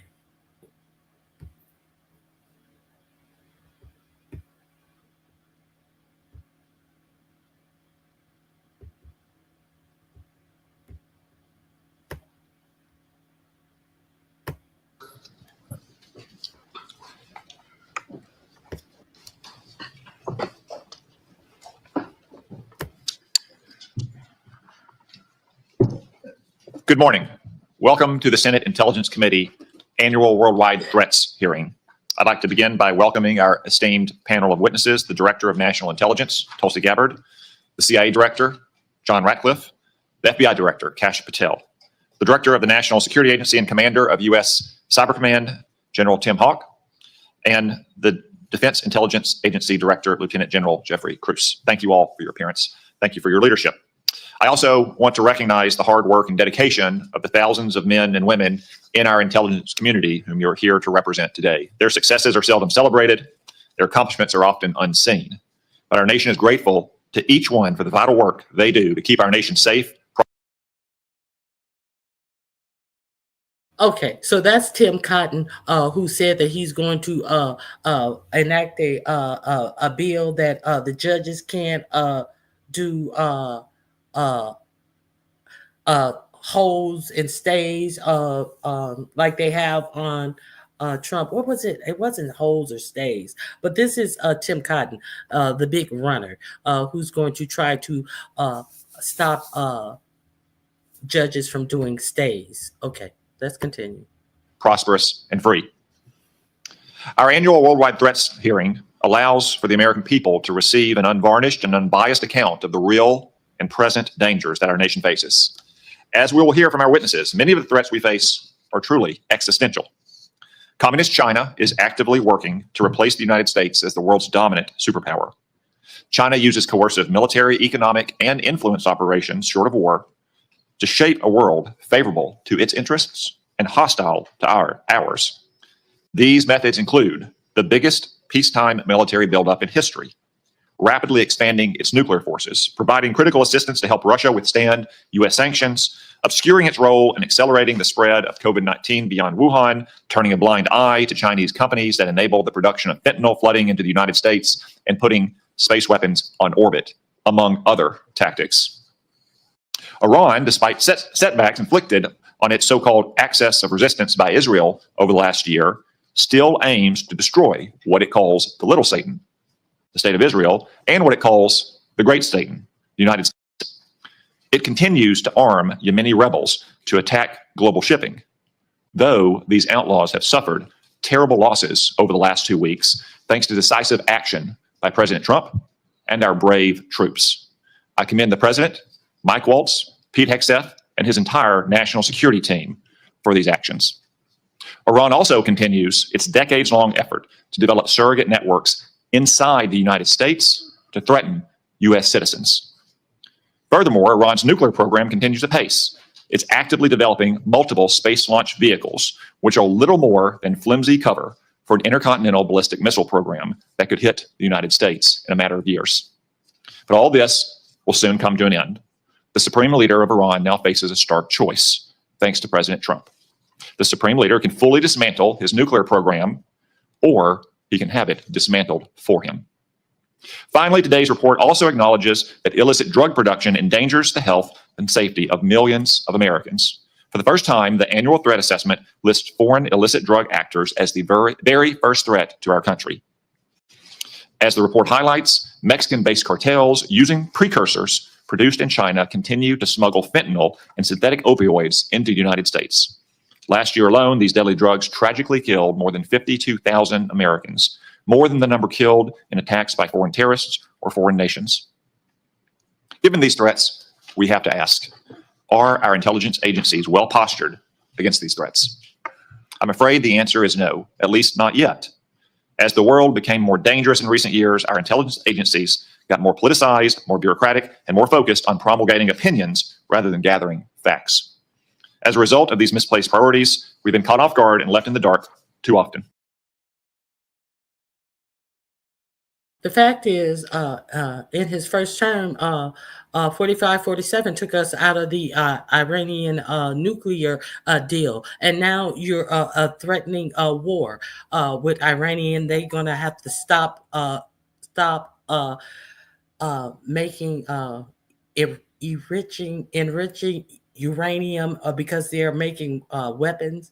But you guys were the one who took us out of the deal that Barack Obama put us in to stop them from proliferating weapons of mass destruction. Let's be clear.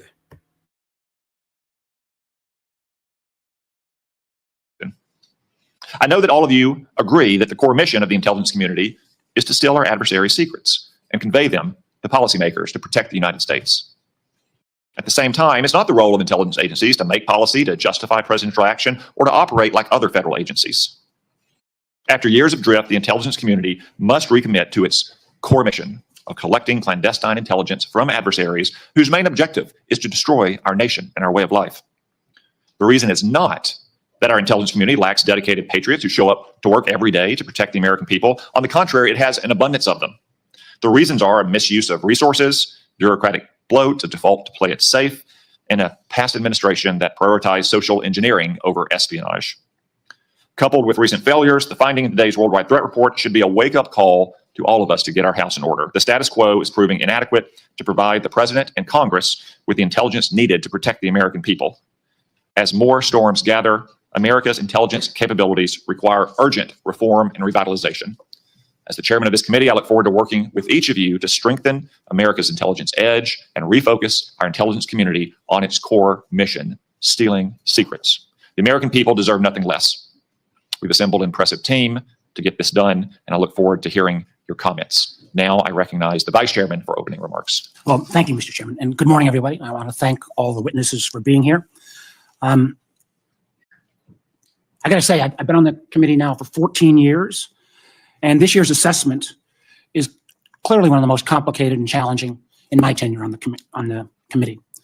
Now, I want to get into that in a moment, but I want to first of all address the recent story that has broken in the news. Yesterday, we stunningly learned that senior members of this administration, and according to reports, 2 of our witnesses here today were members of a group chat that discussed highly sensitive and likely classified information that supposedly even included weapons packages, targets, and timing, and included the name of an active CIA agent. Putting aside for a moment that classified information should never be discussed over an unclassified system, it's also just mind-boggling to me that all these senior folks were on this line and nobody bothered to even check Security Hygiene 101. Who are all the names? Who are they?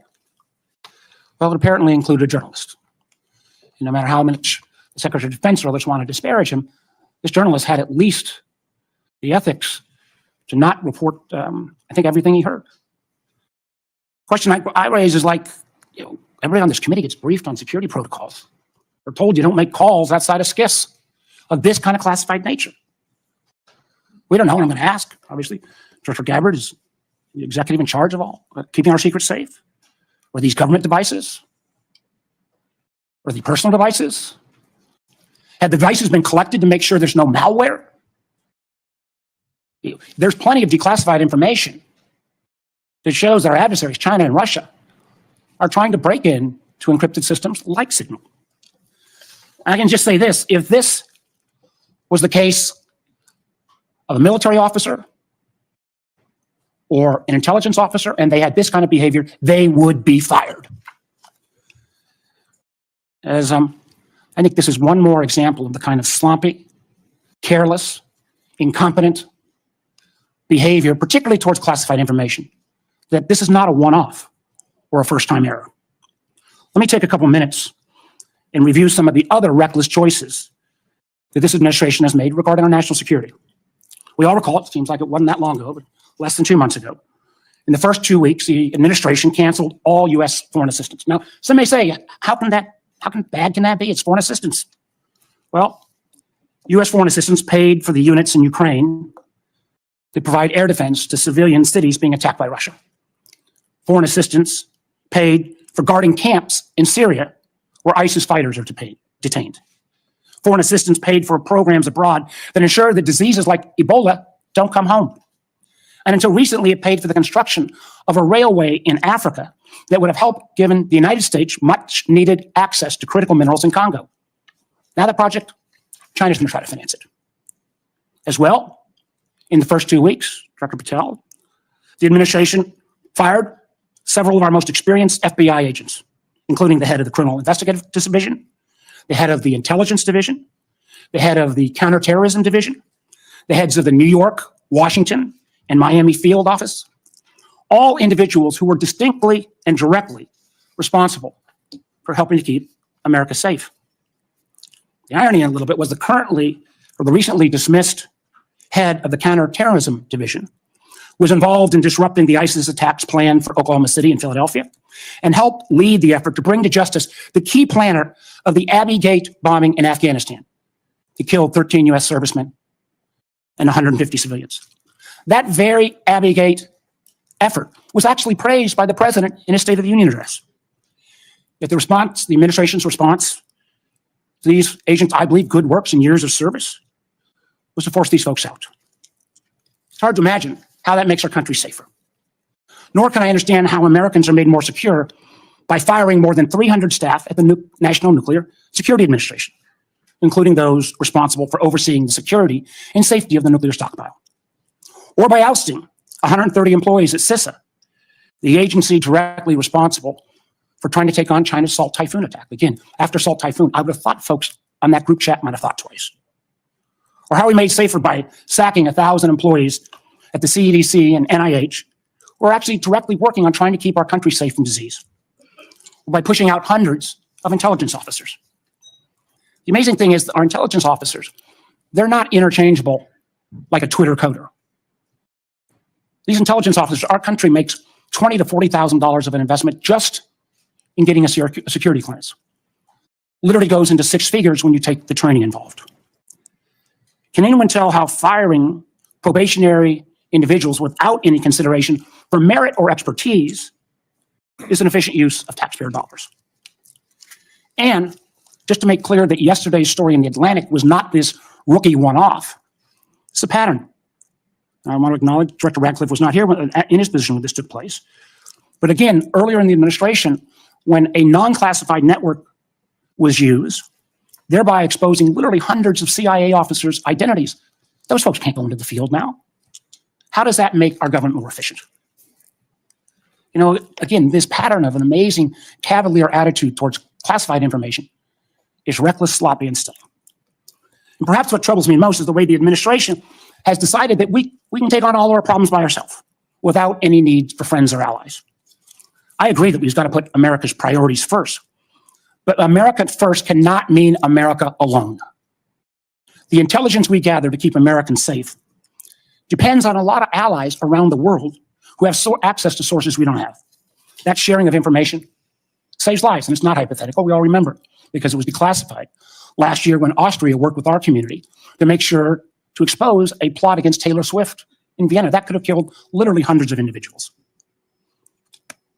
However, these relationships are not built in stone. They're not dictated by law. Things like the Five Eyes are based on trust, built on decades. But so often that trust is now breaking literally overnight. Yet suddenly, and for no reason that I can understand, the United States is starting to act like our adversaries are our friends. Voting in the UN with Russia, Belarus, and North Korea. That's a rogues gallery if I've ever heard of them. Treating our allies like adversaries, whether it's threats to take over Greenland or with Panama Canal, destructive trade war with Canada, or literally threatening to kick Canada out of the Five Eyes. I feel our credibility is being enormously undermined with our allies, who I believe, and I think most of us on this committee, regardless of party, believes makes our country safer and stronger. But how can our allies ever trust us as the kind of partner we used to be when we, without consultation or notice, for example, stop sharing information to Ukraine in its war for survival against Russia?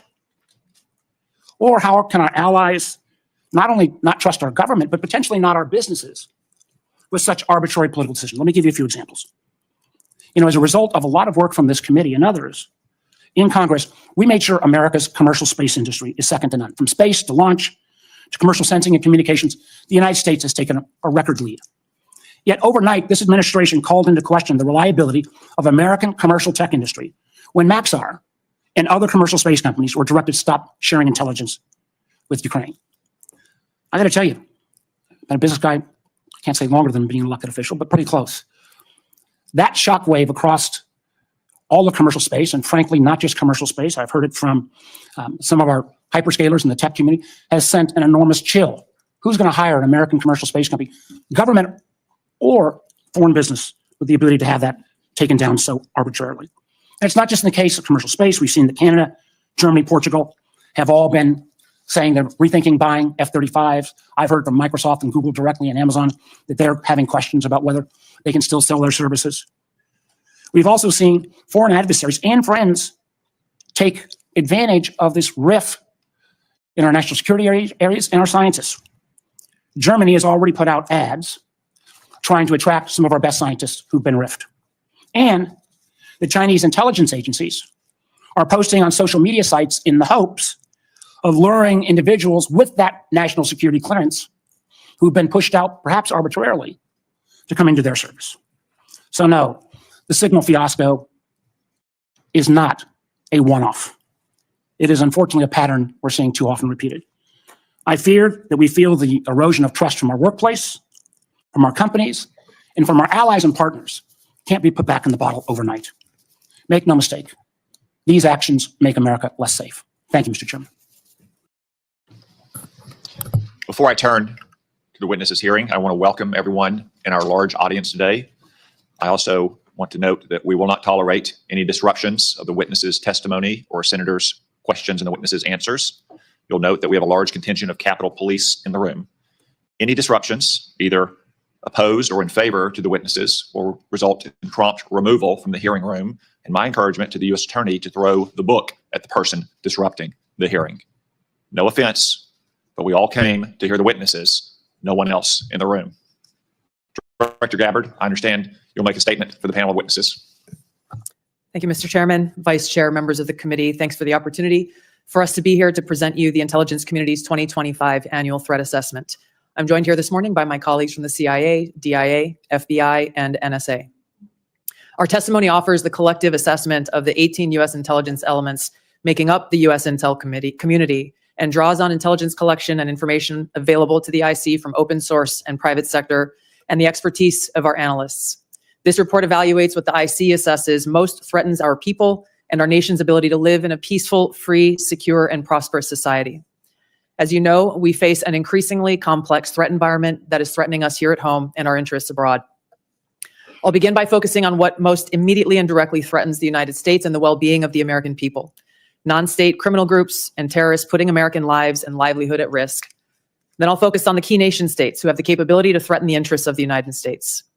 In this complex environment, non-state and state actors are able to exploit or take advantage of the effects of each other's activities.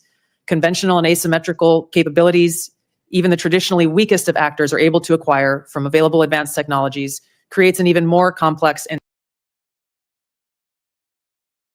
But bitch, we don't want to hear from you, aren't you? I think she's, yeah, this is the one who always is talking Russian propaganda. Let's move forward off this whole. Oh, we are almost caught up. We may as well listen to this dumb bitch. and serious threat landscape. First, I'll highlight the threats presented by several non-state actors. Cartels, gangs, and other transnational criminal organizations in our part of the world are engaging in a wide array of illicit activity, from narcotics trafficking to money laundering to smuggling of illegal immigrants and human trafficking, which endanger the health, welfare, and safety of everyday Americans. Based on the latest reporting available for a year-long period ending October 2024, cartels were largely responsible for the deaths of more than 54,000 U.S. citizens from synthetic opioids. Mexico-based transnational criminal organizations, or TCOs, are the main suppliers of illicit fentanyl to the U.S. market and are adapting to enforcement and regulatory pressures by using multiple sources and methods to procure precursor chemicals and equipment, primarily from China and India, many of which are dual-use chemicals used in legitimate industries. Independent fentanyl producers are also increasingly fragmenting the drug trade in Mexico. The availability of precursor chemicals and ease of making illicit fentanyl have enabled independent actors to increase illicit fentanyl production and smuggling operations in Mexico. Cartels are profiting from human trafficking and have likely facilitated more than 2 million illegal immigrants encountered by law enforcement at the U.S. southwest border in 2024 alone, straining our vital resources and putting the American people at risk. Criminal groups drive much of the unrest and lawlessness in the Western Hemisphere. They also engage in extortion, weapons and human smuggling, and other illicit and dangerous revenue-seeking operations, including kidnappings for ransom, forced labor, and sex trafficking. These and other human traffickers exploit vulnerable individuals and groups by promising well-paying jobs while confiscating their identification documents. They operate in the shadows, exploiting lawlessness in various areas and using coercion and intimidation to control their victims. While these key drivers of migrants are expected to persist, Heightened U.S. border security enforcement and deportations under the Trump administration are proving to serve as a deterrent for migrants seeking to illegally cross U.S. borders. U.S. Border Patrol apprehensions along the southwest border in January 2025 dropped 85% from the same period in 2024. Transnational Islamist extremists such as ISIS and Al-Qaeda and affiliated jihad. Why is this bitch talking about the border and fentanyl and all this shit? Bitch, we want to know about you guys being on that that app talking state secrets, you dumb bitch. Excuse me, I'm kind of upset. Jihadi groups continue to pursue, enable, or inspire attacks against the United States and our citizens abroad and within the homeland to advance their ultimate objective of establishing a global Islamist caliphate. This includes heightened efforts to spread their ideology to recruit and radicalize individuals in the U.S. and the West. While the New Year's Day attacker in New Orleans had no known direct contact with ISIS terrorists, he was influenced and radicalized by ISIS ideological propaganda, as one example. Al-Qaeda and its affiliates continue to call for attacks against the United States as they conduct attacks overseas. These jihadist groups have shown their ability to adapt and evolve, including using new technologies and tactics to spread their ideology and recruit new followers.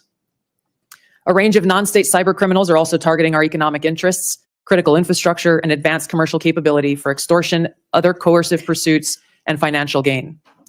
These actors use a variety of tactics, including phishing, ransomware, and denial of service attacks, to disrupt our systems and steal sensitive and lucrative information using available technologies and U.S. cyber vulnerabilities.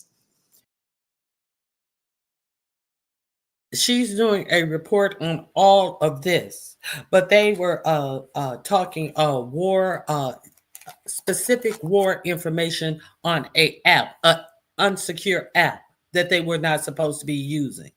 But she's sitting up here with a straight face reporting on this. Let's see how she can keep her straight face.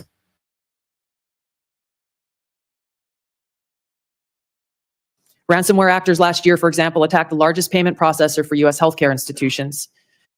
And another set of criminal actors conducted cyber attacks against U.S. water utilities.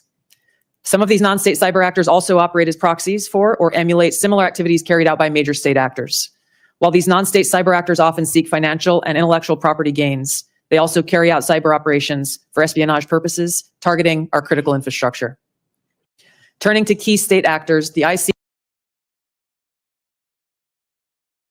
Pretty sure they also target dumb government officials that talk war mission and war missions and detail all the strikes and ways they're going to strike and all of that. I'm pretty sure they strike dumb unqualified administration officials as well, like much like yourself who was on this thread. Let's get to the thread. Okay.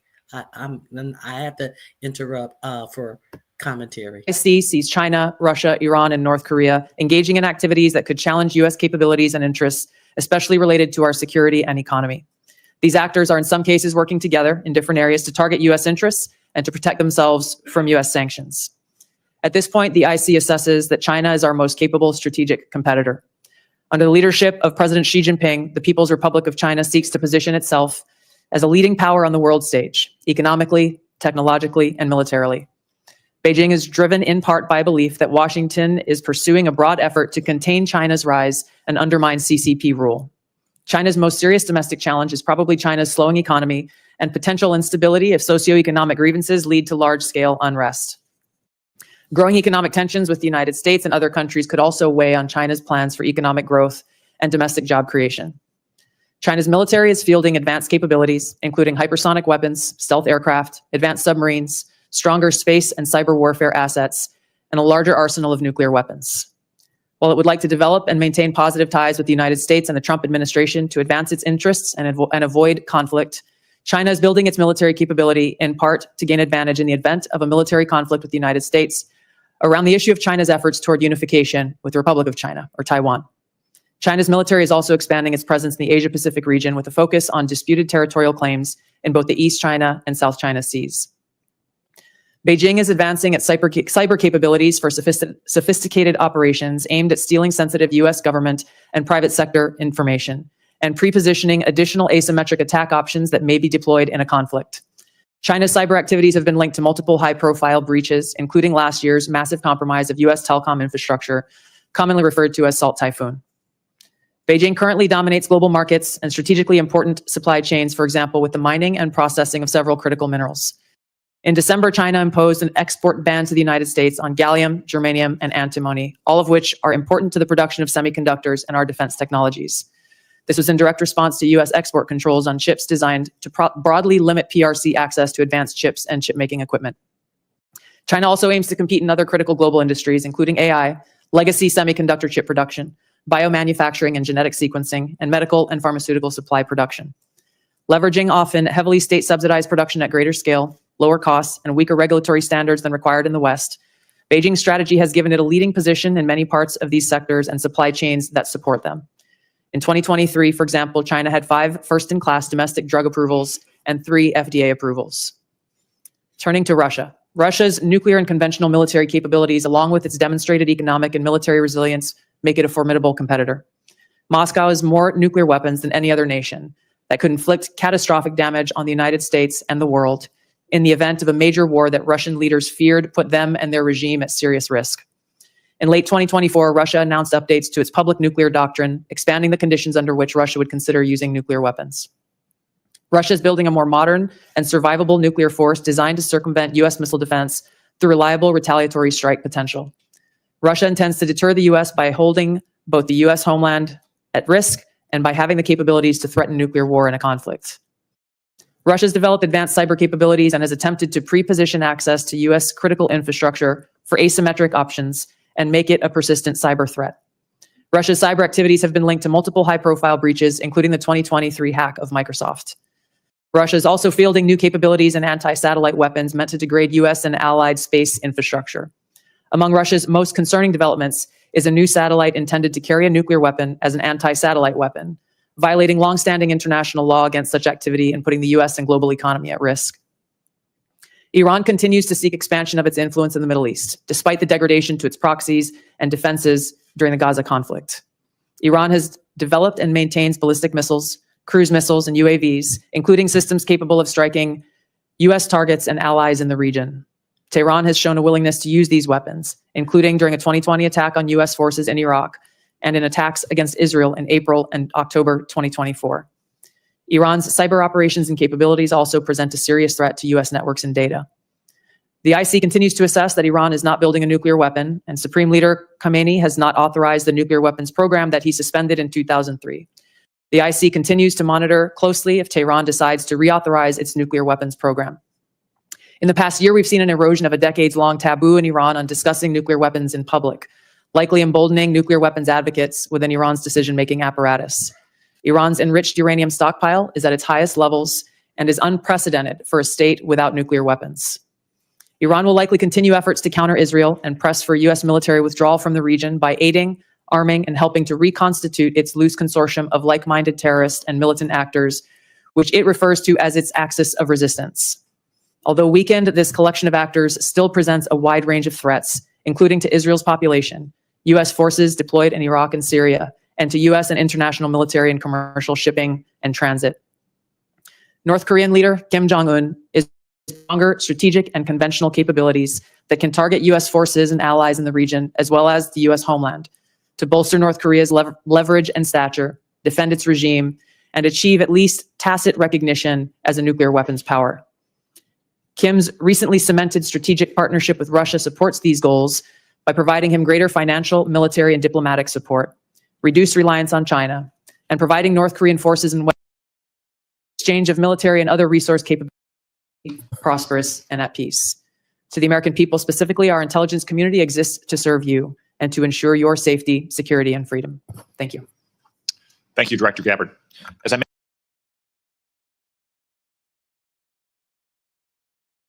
I had to fast forward this boring ass bitch. We're not here for any of this.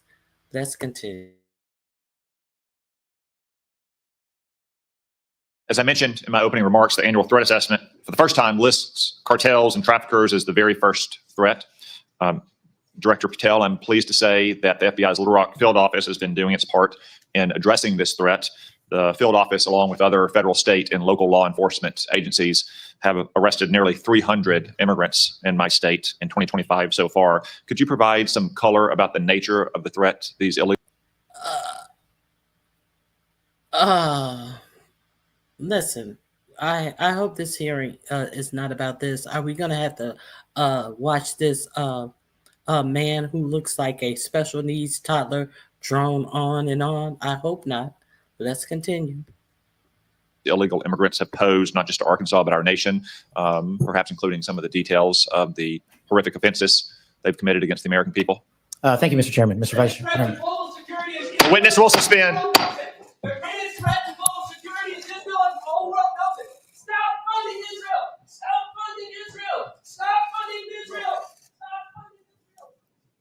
So that protester was a code pink lunatic saying the greatest threat to world peace is funding Israel. I will observe, for the benefit of the audience here on television, that Code Pink is funded by communist China as well.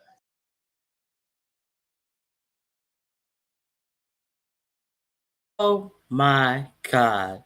He has to be, he is such oh my God, he is such an idiot. I can't believe that we have to listen to this. He has to rebut.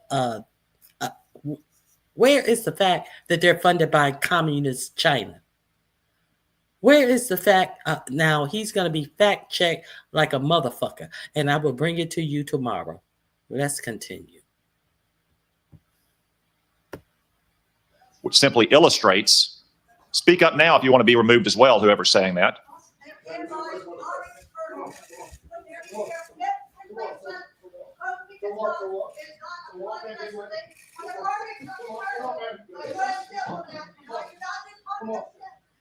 If anyone else would like to join them, speak now, please, so we don't have any more disruptions. As I was saying, the fact that communist China funds Code Pink, which interrupts a hearing like this about Israel, simply illustrate Director Gabbard's point that China, Russia, Iran, North Korea. Is this a thing about Israel, or is it about the national security threat that you guys posed on yesterday? Now, all of a sudden, this hearing is about Israel? No, that's not what the title is about. It's not about Israel. You fucking idiot. Korea and other American adversaries are working in concert to a greater degree than they ever have before. Director Patel, back to my question. Could you give us some color about the threat that illegal migrants have posed, not only to my state, which has resulted in nearly 300 arrests? So if this is about Israel, why are you talking about illegal immigrants and your state? It's not about Israel. You're just mad because they said stop funding Israel. Liar. Arrest in 2025, but also to the nation at large. Thank you, Mr. Chairman, Mr. Vice Chairman, and members of the committee. I appreciate the time to address you all, specifically to Arkansas, Senator. The priorities at the FBI, which I identified during my confirmation hearing and since, is attacking violent crime along with national security. Every single state in this country is a border state. Arkansas is no exception. Allow me to highlight the work of the men and women in the FBI and state and local law enforcement in the state of Arkansas. Since February 5th alone, we've had 220 illegal immigrants arrested on charges varying from violent offenses, weapons offenses, narcotics offenses, and serious violent felonies. 253 separate individuals have been charged related to those offenses. And here's something I want the American people to hear about narcotics and countering narcotics. Thousands of pounds of narcotics were seized in these 3 weeks in the state of Arkansas. Thousands, worth tens of millions of dollars. Everything from fentanyl to meth to cocaine to heroin to marijuana and more. And also including manufactured drugs. The FBI does have the biggest footprint in Arkansas, but we could not achieve this mission without our state and local law enforcement partners, which has been one of the priorities since I took the helm at the FBI. They provide the greatest ground level intelligence to conduct these operations in Arkansas and in every single state across the union.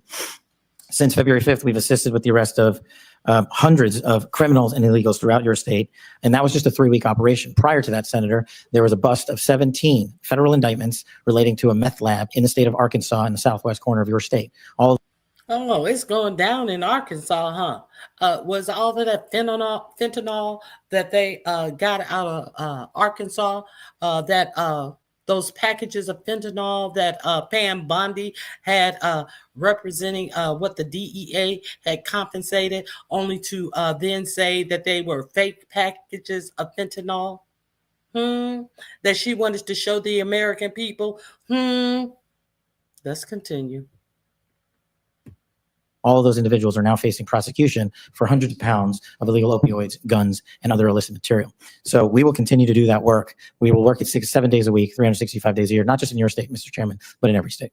Thank you, Director Patel. As Director Gabbard highlighted from the annual threat report, Director Ratcliffe, many, if not most, of the chemical precursors for deadly fentanyl produced by Mexican drug cartels originates in China.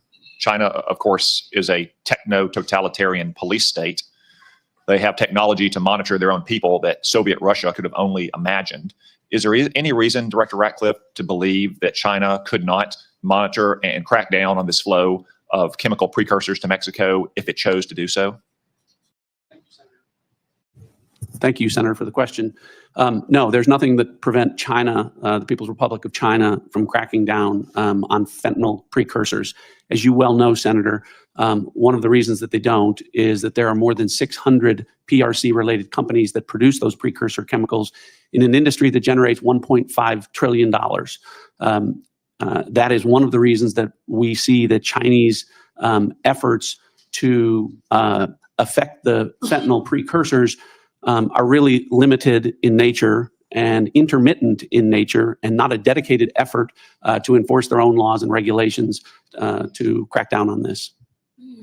Thank you, Director Ratcliffe. I have many more questions I could ask, but I'm going to try to lead by example and stay within the 5-minute limit for the benefit of senators. I remind everyone there's a vote scheduled at noon. I hope to finish the open portion of this hearing before that vote closes, after which time we'll move to the closed portion. The Vice Chairman. Thank you, Mr. Chairman. I'll be happy to take your extra 13 seconds, but I want to go back to what I addressed at the outset. I mean, this was not only sloppy, it not only violated all procedures, but if this information had gotten out.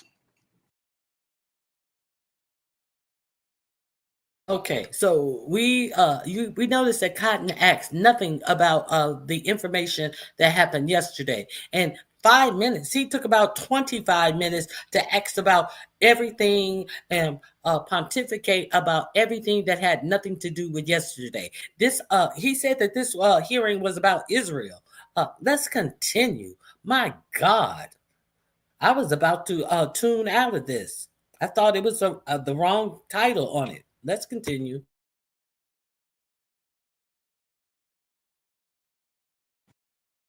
American lives could have been lost. The Houthis had this information, could reposition their defensive systems. So I want to get a little more information about this. Director Gabbard, did you participate in the group chat with Secretary of Defense and other Trump senior officials discussing the Yemen war plans? Senator, I don't want to get into the specifics. Ma'am, were you on? You're not going to be willing to address. So you're not, are you denying, Matt, will you answer my question, ma'am? You were not TG on this group chat? I'm not going to get into the specifics. So you refuse to acknowledge whether you were on this group chat? Senator, I'm not going to get into the specifics. Why are you going to get into the specifics? Is it because it's all classified? Because this is currently under review by the National Security Because Council. it's all classified? If it's not classified, share the text now. As the White House previously Is it classified stated, or non-classified information on this text? I can confirm. Director Radcliffe, were you on the group chat? Senator, I was on a signal messaging group. So you were the John Ratcliffe on that chat? I was. Thank you. Thank you.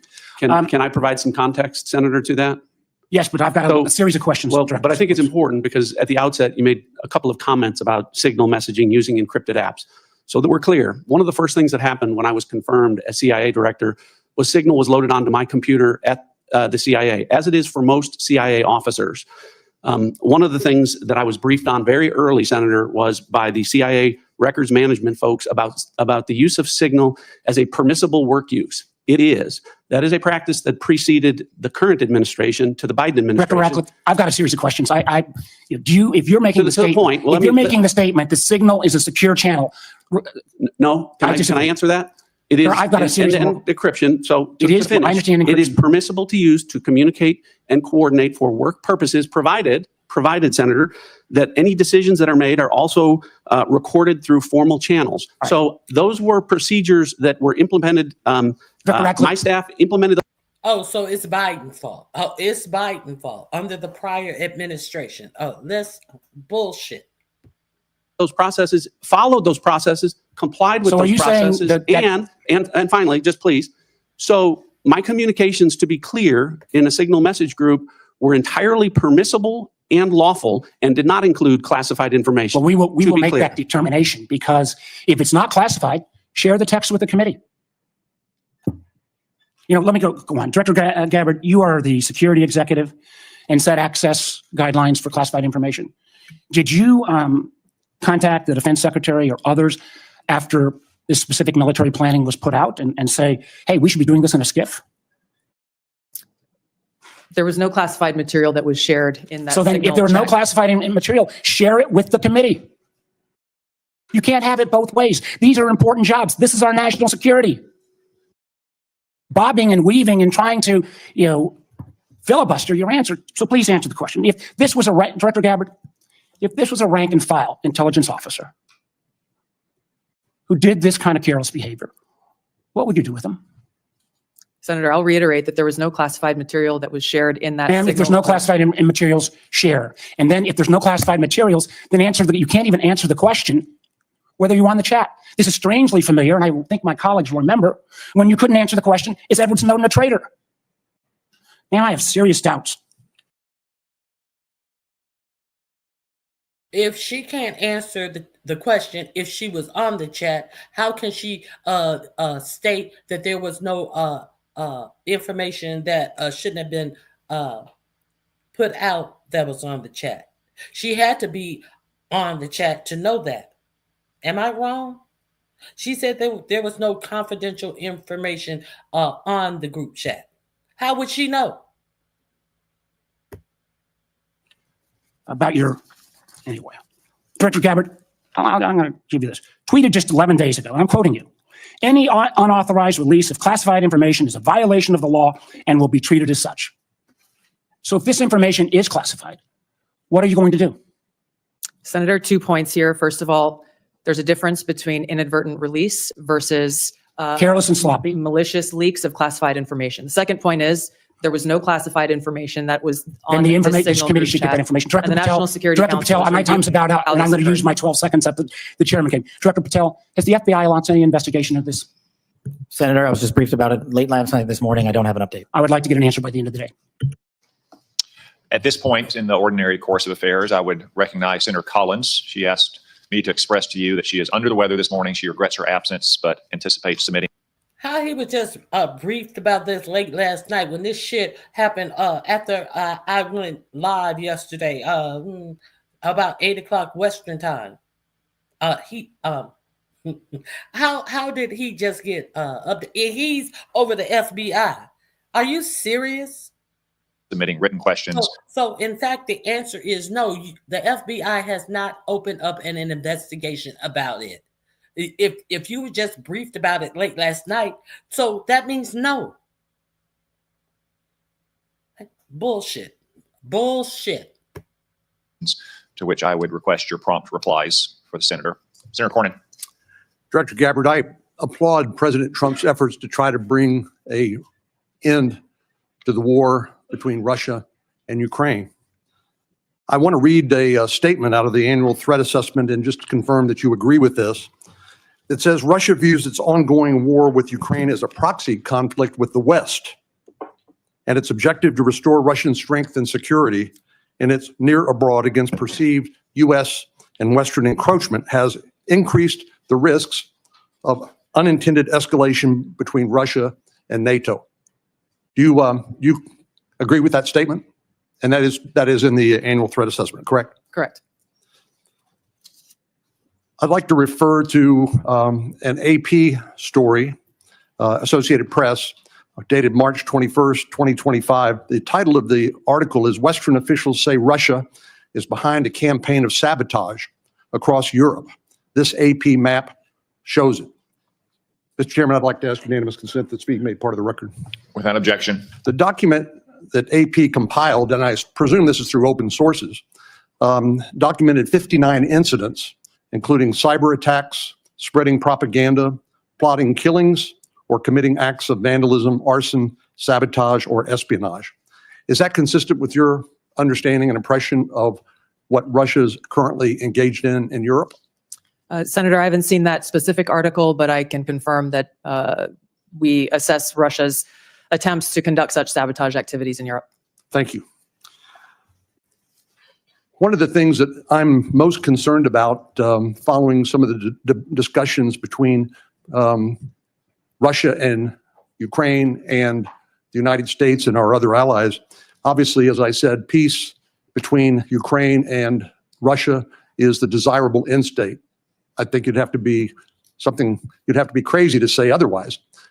But I also want to talk a little bit about the unexpected or maybe unintended consequences of European insecurity. I know the incoming Chancellor of Germany has talked about the possibility that Germany might share its nuclear weapons with Ukraine and suggested that the UK would be part of that. I know that Poland has talked about acquiring nuclear weapons and perhaps other European countries to make up for what they view as a receding of the American umbrella of protection. General Krause, what would be the result of a proliferation of nuclear weapon-armed countries in Europe if, in fact, that would occur as a result of the perception of European insecurity?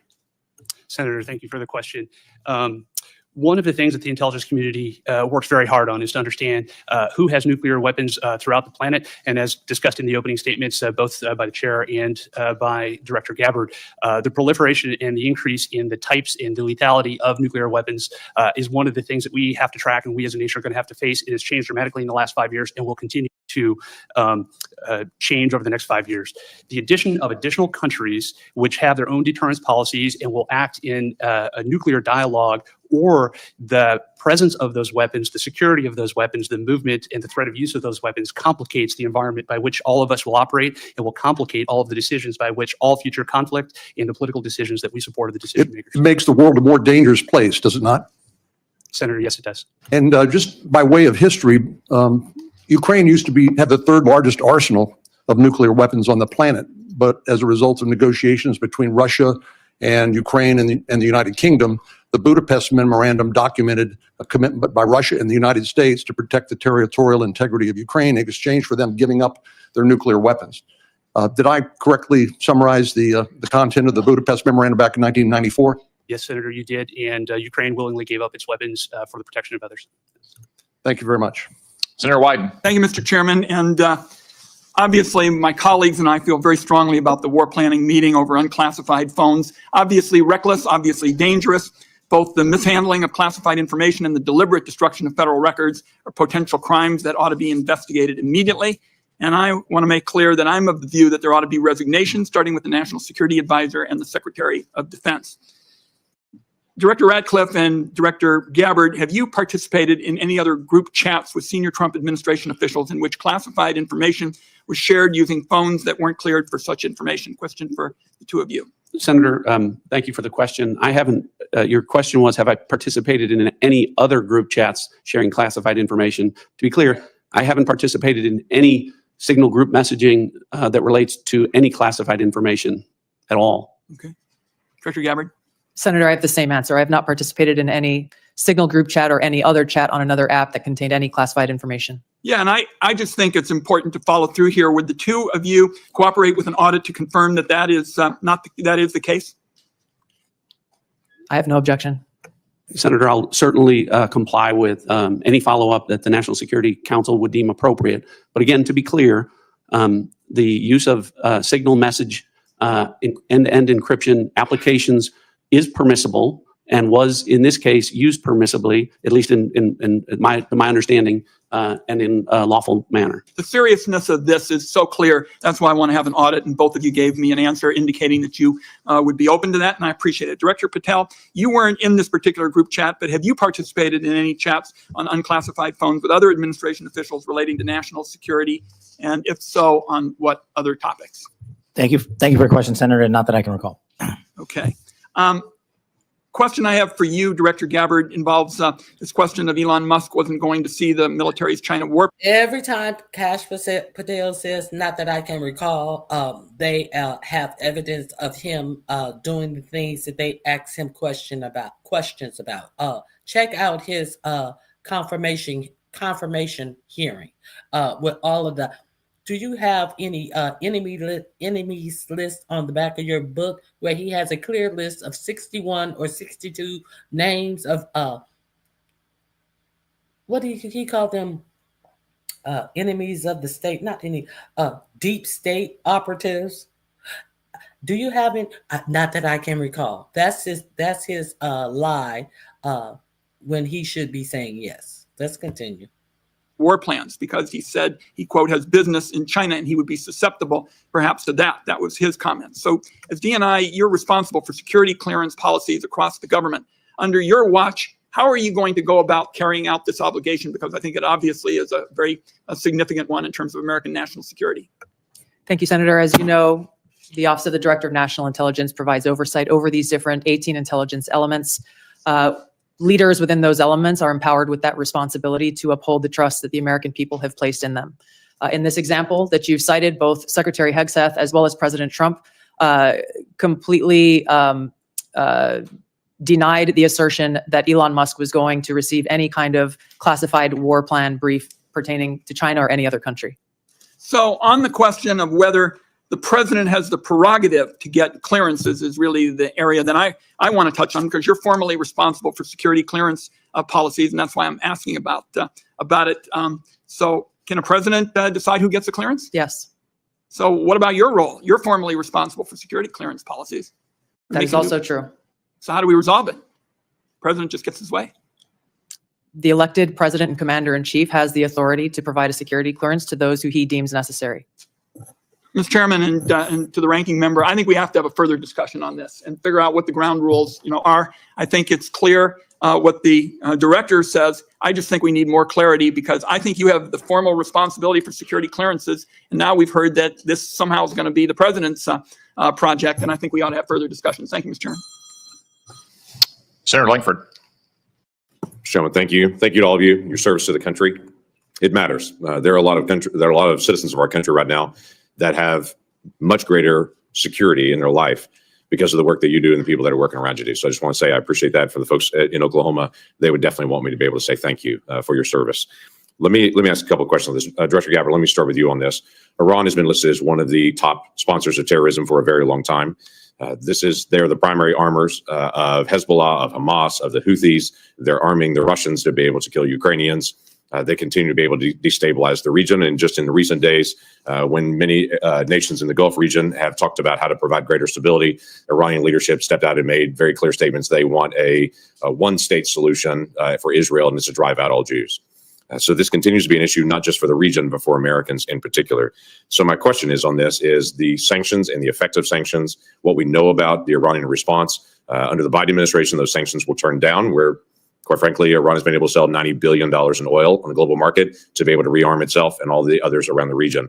Now sanctions are now going back onto Iran again. What do we know about the effect of those sanctions? Thank you, Senator, for the question. These sanctions have just begun to be reinstated, so the full effects have not yet borne fruit. But the message that the president has sent with his maximum pressure campaign is certainly heard. As the chairman mentioned in his opening remarks, President Trump recently sent a letter to the leader of Iran expressing his interest in direct talks in order to try to de-escalate and to prevent war, prevent Iran from gaining a nuclear weapon, but also stated that there would be military consequences if there was no direct negotiations. So President Trump is continuing to carry out his vision and mission of peace through strength, acting in the best interests of the American people. We will see what choices are made from here. Okay, thank you. Director Patel, during the last administration, in the very open border policy that they had, we had some years, including 2022 and 2023, where there were 70,000 individuals that were released into the country that were identified as special interest aliens. This is something this committee and the Homeland Security Committee tried over and over again to get details on. The Biden administration was unwilling to be able to share any of the details on the special interest aliens, led to a great amount of frustration. The comment came often back to us is that FBI is going to track all these individuals and to be able to identify them, even though it was 70,000 a year that were coming into the country. you just walked into this position and trying to get your feet on the ground in so many different issues that are outstanding on that. I raised to you the issue of individuals that are currently illegally present in the country going through a process, but are listed as special interest aliens. By definition from the administration, those are individuals that we don't know their level of risk, but they're considered a national security risk, but we don't know anything else about them from there. So how are you trying to get on top of the number of people that are criminal aliens in the country, but also these special interest aliens that come from terrorist areas?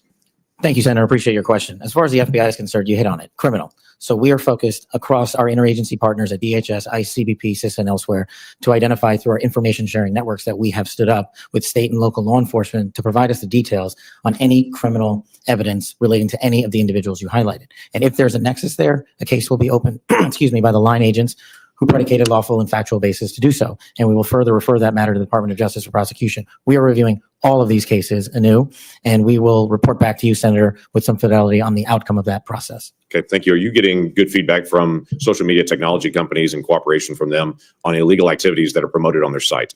All the different sites have rules and standards for what can and can't be done on that. But for instance, in the border areas, many of the sites are allowing child trafficking, or they're allowing basically the hiring of Americans to come be drivers and such, and they know this is being circumvented. Are they working with you on that to be able to take illegal content off their sites? Thank you, Senator. And we have engaged directly at the top levels of all the private sector software communities and social media companies, and they have been very helpful because they have been told that this is a priority for me at the FBI to work with them because they have so much information to share back with us. Now, that's, of course, just on the public systems. We're not talking about the darknet. Thank you. Thank you, Mr. Chairman. Senator Heinrich. Thank you, Chairman. Director Ratcliffe, I want to start with you. Who determined that the content of this discussion on Signal was not classified? Senator, I guess I'm not. Well, for example, I can speak to my personal knowledge. There was no classified agent mentioned as part of this story. Normally, that would be classified information. So I guess what I'm asking is, did you just determine it was not classified, or was there any declassification after the fact? So to be clear, so everyone understands the process, as we talked about, Signal is a permissible use. I understand that. At the CIA, has been approved by the White House for senior officials. And appropriate for many conversations. And recommended by CISA for high-level officials who would be targeted by foreign adversaries to use end-to-end encrypted apps whenever possible, like Signal. In this case, what the National Security Advisor did was to request through a Signal message that there be coordination. So you mentioned the name of a CIA active officer, correct? So I didn't mention the name. You didn't mention the name. Existence of that. And in the article, the implication was that somehow that was improper. That was not the case. So a CIA officer was not operating undercover. So the request for coordination was for a staff member to coordinate on the high side. So I communicated the name of a CIA officer not operating undercover, completely appropriate, who does openly and routinely coordinate with the White House as a member of my staff. So the intimation there that there was something inappropriate was clearly incorrect. Did it occur to you that given the sensitive nature of this discussion, that it could just move to the high side? So that was clearly, Senator, I think the intent was that this was initially set up by the National Security Advisor with the instruction that send a point of contact, and then you will be provided with information further on the high side for high side communication. So I think clearly it reflects that the National Security Advisor intended this to be, as it should have been, a mechanism for coordinating between senior level officials, but not a substitute for using high side or classified communications for anything that would be classified. And I think that that is exactly what did happen. So I'm curious, did this conversation at some point include information on weapons packages, targets, or timing? Not that I'm aware of. Director Gabbard, same question. Same answer, and defer to the Department of Defense on that question. Well, those are two different answers, but you're saying that was not part of the conversation. That's to my knowledge. The precise operational issues were not part of this conversation. Correct. Okay. I want to ask you, Director Gabbard, something on a very different track here, which is I very much agree with the conclusion of the ATA that foreign illicit drug actors are a major threat in the United States, and many of you have spoken to this today. Is the IC wrong in its omission of Canada as a source of illicit fentanyl in the ATA?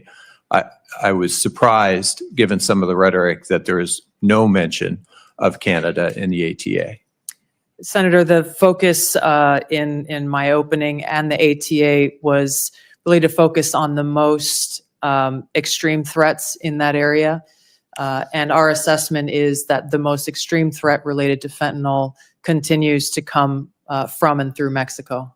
So the president has stated that the fentanyl coming through Canada is massive, and actually said it was an unusual and extraordinary threat. And that was the language that was used to justify putting tariffs on Canada.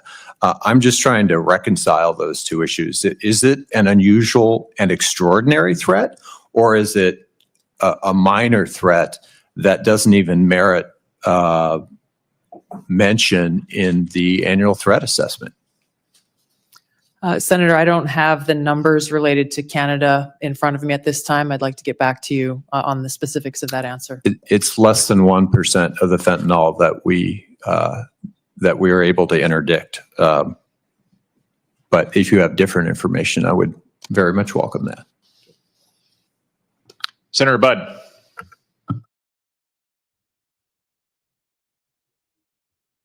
Thank you all for being here. And Director Gabbard, prior to your role here, we had a big storm in Western North Carolina, and you were among those first from outside our state to show up. So thank you for your work there. Thank you for your ongoing work there and that of your family as well. It was good to see them when out in Western North Carolina last week. So thank you. Director Hawk, so what do we need to do in regards to Volt Typhoon? There's a lot of pre-positioning that went on there. So where are we with that?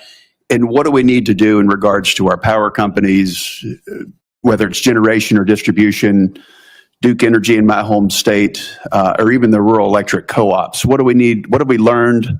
And what can I tell them? Senator, 99% of the critical infrastructure in the United States is controlled by private companies. So that really drives us to talk about how do we partner with industry and with the commercial sector, in this case, the power sector.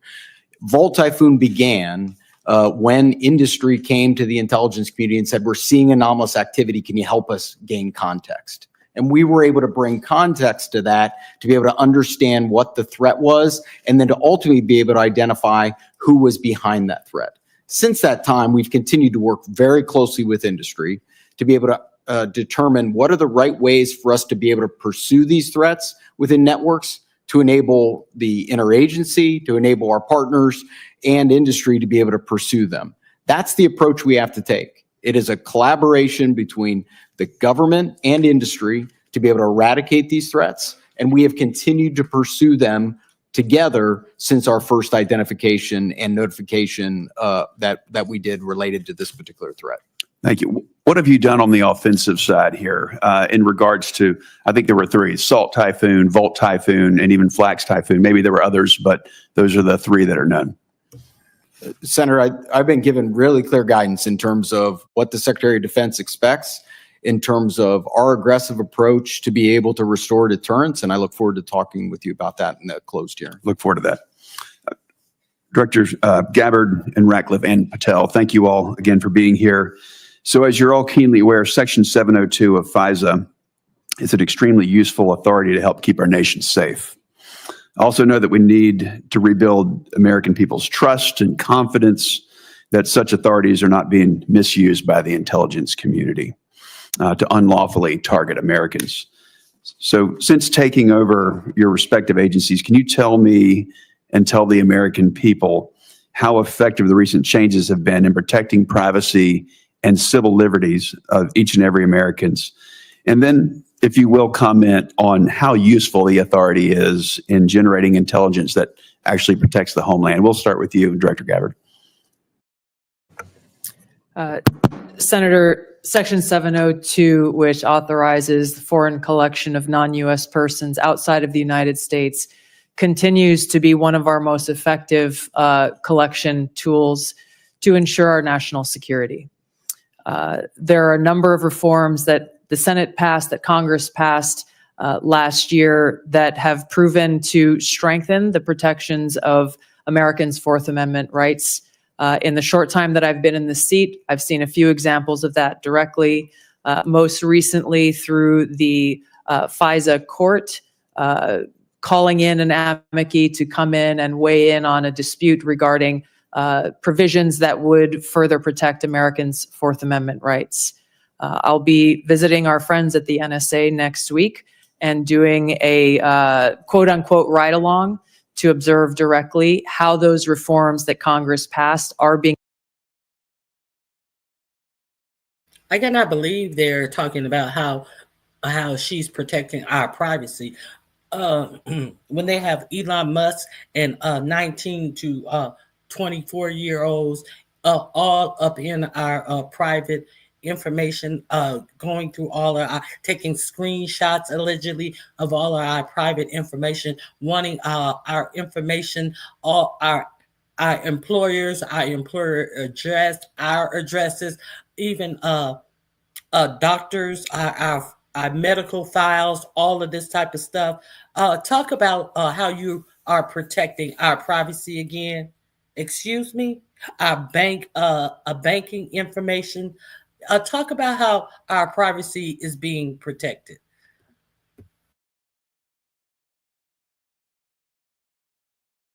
Being implemented to protect Americans' civil liberties, and look forward to reporting back after I've had that opportunity. Thank you. Director Patel. Thank you, Senator. With my background in FISA and 702, I just want to clearly delineate between FISA Title 13 and 702 collection. We need to both ardently defend its use, but also ardently support reforms that allow the American public to entrust that those charged with those capabilities are not violating the Fourth Amendment or any other violation. Speaking to Title I, Title III, when it comes to U.S. persons, I have already included an amendment in terms of FBI language to make sure that when a U.S. person is targeted, that the FBI specifically is responsible for culling through all exculpatory information that is reasonably known and satisfying that burden and stating it in the application.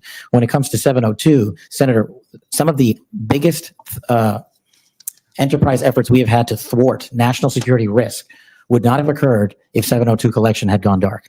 And the FBI continues to use that information to protect the homeland. We've had multiple takedowns in the last 6 months based on 702 and interagency collection processes, but we just need to ensure the American public, and I'm working with my team, that even in the 702 sphere, American citizens' information is protected. Thank you all. I look forward to the discussion in the closed session. Senator King. Thank you, Mr. Chairman. Director Gabbard, I didn't intend to get into the Jeffrey Goldberg story, but something you said has sort of puzzled me. According to open source reporting at 11:44 on the morning of March 15th, Secretary Hegseth put into this group text a detailed operation plan, including targets, the weapons we were going to be using, attack sequences, and timing. And yet you've testified that nothing in that chain was classified. Wouldn't that be classified? What if that had been made public that morning before the attack took place? Senator, I can attest to the fact that there were no classified or intelligence equities that were included in that chat group at any time. So, and I so the defer, attack sequencing and timing and weapons and targets you don't consider should have been classified? I defer to the Secretary of Defense, the National Security Council on that question. Well, you're the head of you're the head of the intelligence community, and you're supposed to know about classifications. So your testimony very clearly today is that nothing was in that set of texts that were classified. I'll follow up on Senator Wyden's question. If that's the case, please release that whole text stream so that the public can have a view of what actually transpired on this discussion. But she won't even admit that TG is her in the chat thread. It's hard for me to believe that targets and timing and weapons would not have been classified. Well, let me move on. You approved this report, this annual report, prepared by the Office of the Director of National Intelligence. Is this submitted to the White House routinely in anticipation of its public release? I don't know what you mean by submitted routinely. Was this report submitted to the White House before its release today? It was submitted to them once it was completed. I think probably around the same time it was sent to all of you. I want to move on. One note, that surprised me. I've been on this committee now this is my 13th year. Every single one of these reports that we have had has mentioned global climate change as a significant national security threat, except this one. Has something happened? Has global climate change been solved? Why is that not in this report? And who made the decision that it should not be in the report when it's been in every one of the 11 prior reports?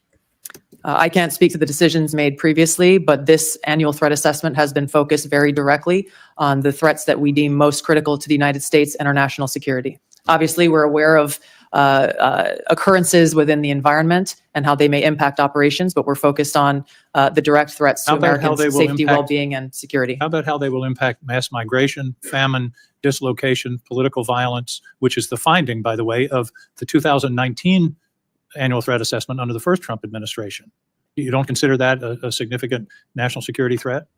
For the intelligence community, being aware of the environment that we're operating in is a given. What I focused this annual threat assessment on, and the IC focused this threat assessment on, are the most extreme and critical direct threats to our national security. Let me ask a direct question. Who decided climate change should be left out of this report after it's been in the prior 11? Where was that decision I made? gave direction to our team at ODNI to focus on the most extreme and critical national security threats Your that we direction face. include no comments on climate change? Senator, as I said, I focused on the most extreme and direct national That's not a security response threats to my question. that we face. Did you instruct that there be no finding in terms of climate change in this report? I don't recall giving that instruction. Final questions. I don't recall. She heard Kash Patel saying, "Ooh, that sounds pretty good." And speaking of famine, did you guys also hear that Doge has gotten into our supply of seeds? You know, there is a supply of real seeds, vegetable seeds, not the GMO type, which is to be able to propagate crops if there is any type of disaster. Now, Doge have taken possession of the seeds, and I'm pretty sure they will be destroyed so that some for-profit GMO seeds can replace them. You know, some big business. Let's continue with this, though. In a few short seconds that I have left. You all concede, and it's in the report repeatedly, about the cyber danger from China, from Russia, from Iran. Why then is the administration deconstructing CISA?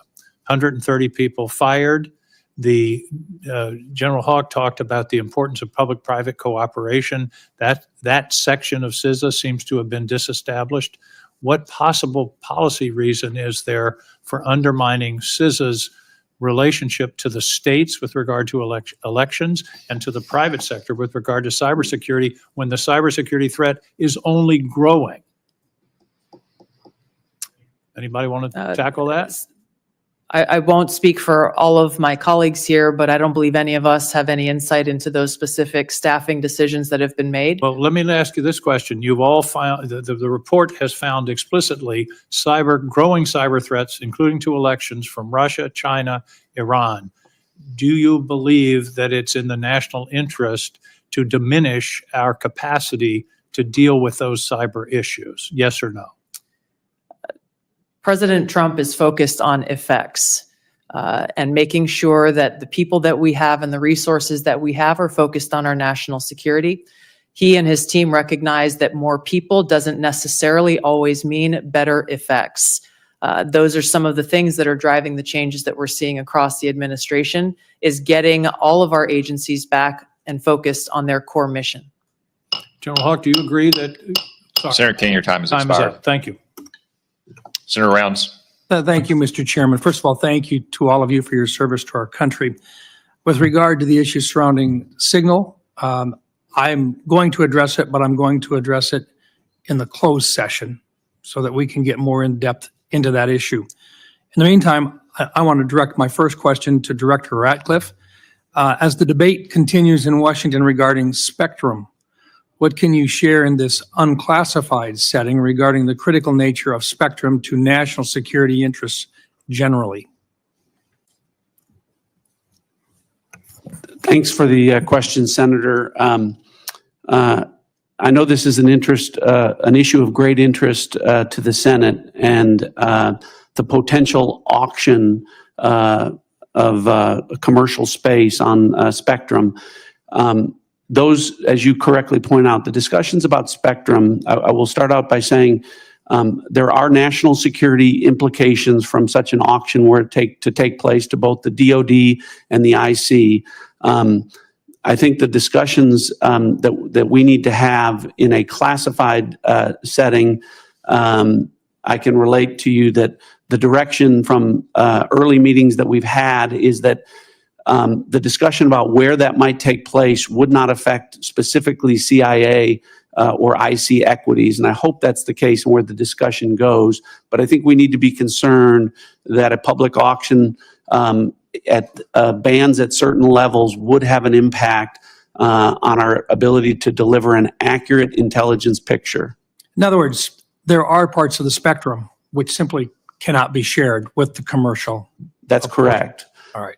Thank you. And we can talk about the specific reasons about why in a classified setting that would cause a diminishment of our ability to deliver a good threat picture to the commander-in-chief.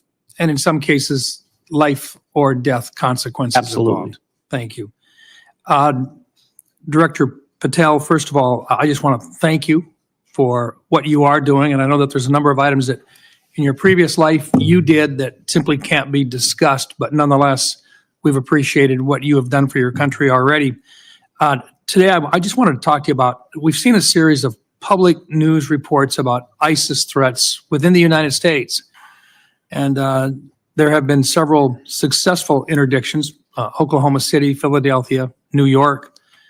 Although the question remains as to the total number of ISIS operatives who were able to breach porous borders in the months and years before policy changes in this January of 2025, to what extent is the FBI tracking operatives who remain in the United States today, and what is the FBI doing to track them down? Thank you, Senator. I appreciate your question and your comments. So the priorities at the FBI since I took over have been violent crime and national security, and this speaks directly to national security. The direction for the FBI is to track down any individuals with any terrorist ties whatsoever, whether it be ISIS or another foreign terrorist organization, and now to include the new designations of the cartels down south and elsewhere. So the FBI is utilizing our Joint Terrorism Task Force, which are situated in all 55 field offices. But the key to success there is our partnership with state and local law enforcement who have the ground level intelligence on some of these operatives. And as you've highlighted, we've already shut down numerous threats, and we've identified publicly where permissible these threats and individuals and where they're coming from. And I think the FBI is doing a very good job right now in collecting this information through our interagency process. And we will continue to thwart every bad actor affiliated with a terrorist organization or otherwise. Thank you. And Director Hawk, first of all, look, you've talked a little bit already about Salt Typhoon, but what I want to really get into is the things that are moving right now that you haven't had a chance to address, and in particular, Cybercom 2.0 and the need to accelerate that particular plan moving forward. Can you talk just briefly? I've got 40 seconds left. Talk to us a little bit about how critical 2.0 is in terms of countering the cyber activity that's going on through nefarious actors. Senator, what we were asked to do by Congress was to look at what's the force generation model for the Department of Defense to be able to generate cyber forces. Based off of that request, I produced a recommendation for the Secretary that outlined 3 critical things, which is really how we manage the talent, how we develop the talent in the department, and also how we equip that talent underpinned by compute and AI. We've brought that plan initially back to Secretary Hegseth. He told us to go faster. We've delivered him that plan. And now, based off of his guidance, we will now begin to move forward with the rest of the department. Thank you. Thank you, Mr. Chairman. Senator Bennett. Thank you, Mr. Chairman. Thank you very much for holding this hearing, and thank you for being here. Mr. Director Ratcliffe, it sounds to me like your testimony today and the Secretary and the DNI's testimony is that there was nothing wrong at all with the signal thread that you were on, that it didn't include any targeting information or battle sequence, that is your testimony. That's your testimony. And I'm a little staggered that that is your view, Director Radcliffe. Does the CIA have any rules about handling of classified information? Yes or no? Yes. Thank you, Director Radcliffe. Do you agree, Secretary of Defense Pete Hegseth said this morning when asked by members of the press what had happened, he said this morning in Hawaii that Atlantic Editor-in-Chief Jeff Goldberg is a, quote, deceitful and highly discredited so-called journalist who's made a profession of providing hoaxes time and time again. Do you share that evaluation, the Secretary of Defense's evaluation of Jeff Goldberg as a journalist? Senator, I didn't see those comments. I don't know Jeff Goldberg. So do you share that view of the Secretary of Defense? Well, I don't have a view on. Okay. Do you, assuming that he has that view, I'm curious about whether you are the CIA director. Okay, this has happened. We know it's happened. Did Jeff Goldberg somehow, did he create a hoax that allowed him to become part of this signal thread? Please answer the question. You don't insult the intelligence of the American people. Did he invite himself to the signal thread? I don't know how he was invited, but clearly he was added. Clearly it was. Finish your sentence, please. Clearly he was added to the signal group. Your question is, you don't know that the president's national security advisor invited him to join the signal thread? Everybody in America knows that. Does the CIA director not know that? I've seen conflicting reports about who added the reporter to the signal messaging group. You think that it's perfectly appropriate that there was a reporter added, especially one that the Secretary of Defense says is deceitful, highly discredited, a so-called journalist who's made a profession of peddling hoaxes over and over again? Is your testimony that it was appropriate that he was added to this signal thread? No, of course not. And why did you not call? Hold on, Senator. You are the mischaracterizing my testimony. Good. You answered the question. Let me ask you: when he was added to the thread, you're the CIA director. Why didn't you call out that he was present on the signal thread? I don't know if you use signal messaging app. I do. Not for classified information, not for targeting. Well, neither not do I, for Senator. Remote. Neither do I, Senator. Well, that's what your testimony is today. It absolutely is not, Senator. Were you not listening at the beginning? No. When I said that I was using it as permitted, it is permissible to use. I agree that's your testimony. Yeah. I agree that's your testimony. You asked me if I use it, and I said not for targeting, not for classified information. And I said I don't either.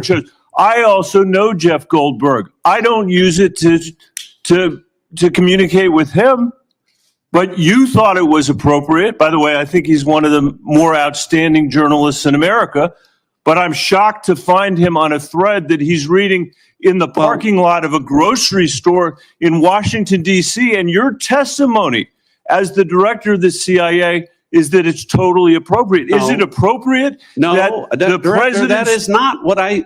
Okay, when did go I say ahead, it was? please. When did I use the word appropriate? Well, go ahead, please. Well, I didn't. That everybody in America. So clearly, there's nothing to Senator, see here is what your testimony is. No, I never said that. This is just a normal day at the CIA where we chat about this kind of stuff over signal. In fact, it's so normal that the last administration left it here for us. That's your testimony today. That's your testimony. No, that's Senator. not my testimony. That's what you said. I didn't say any of those things that you just related, Senator. I heard you say it. We'll let the American people decide. Let me ask you one final point. I'm out of time. It. Well, are you going to give me a chance? Is it appropriate? Did you know that the president's Middle East advisor was in Moscow on this thread while you were, as director of the CIA, participating in this thread? Were you aware of that?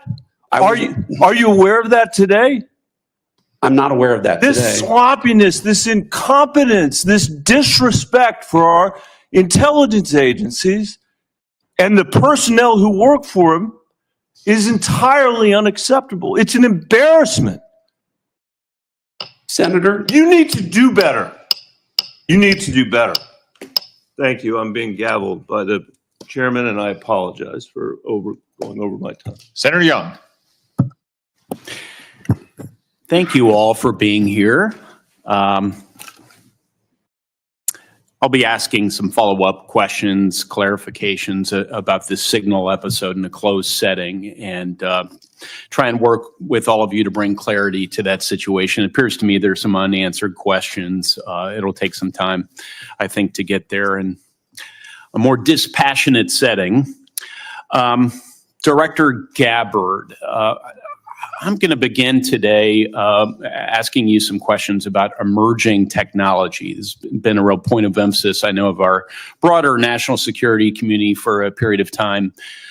We know that PRC is making generational investments in certain emerging tech, AI, biotech, and other areas of technology to reduce their vulnerability against any supply chain disruptions and to lead the world in some areas. As the IC assesses, the PRC is seeking to, quote, become a global S&T superpower, surpass the United States, promote self-reliance, and achieve further economic, political, and military gain.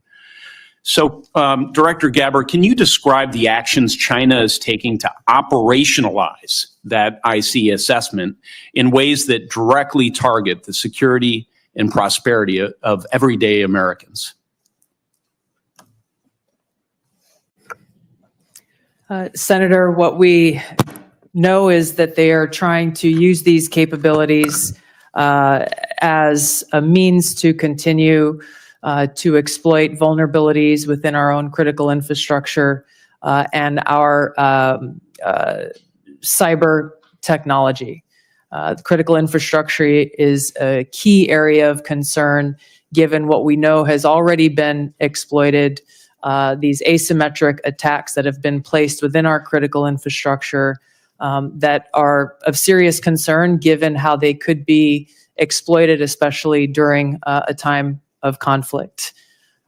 We know that they are experiencing a boom in their generative AI capability and are competing very heavily against our own AI capabilities. Obviously, AI can and will be used across a multitude of every sector of our society, both here as we are in our own country, and we expect China to be able to continue to do the same there. So two key areas of vulnerability to the United States, conceivably, susceptibility to cyber attacks, and as China's leveraging of AI towards misinformation, increasingly into the physical realm, they can pose threats to us as well. As follow-up, Director Ratcliffe, we've had Huawei, we've had TikTok. What do you believe will be the next point of technological friction and competition between the U.S. and China? What should members of Congress be looking for? Senator, I think I can answer this question more fully in the classified setting. What I would say is it relates to the issue of emerging technologies and matters of quantum computing and quantum sensing, and our ability to stay ahead of China on the technological curve with respect to those issues. I'd be happy to get into that in further detail in a classified setting. Excellent. We'll dive into that. Director Haw, General, how do you see biotech playing into this broader competition? I think it's an area that, from our perspective, has increasingly been a priority as we want to understand the approach that China's taken, and also to ensure that as we think about the president's priorities in terms of both economic and technology security, we are certainly, as a community, following DNI's guidance, that we are increasingly putting our resources to be able to ensure that we understand where China is investing in those resources and how that will impact our economy and overall the overall health of our national security. Thank you, General. Director Gabbard, not a lot of time left on this end, but I do have a little crypto interest I wanted to communicate to you. Can you share with this committee how we're positioned to disrupt foreign cyber efforts to steal cryptocurrency, such as the North Koreans have successfully done? If others would like to pull this thread and weigh in on this question very briefly, that would be great. Senator, we're obviously aware of North Korea's revenue generating by stealing cryptocurrency has had a significant effect on North Korea's capabilities. I defer to our technical experts on the actions that are being taken. Senator, I think this would be a great topic when we go to closed session. It's going to be a busy closed Agreed. setting. Yes. Director Patel? I agree with the general. In closed session, I can provide some details. It's what you get when you visit with a bunch of spies. All right, Chairman. Senator Kelly. Thank you, Mr. Chairman. I'm going to come back to the topic of the day here, the signal chain as reported by The Atlantic.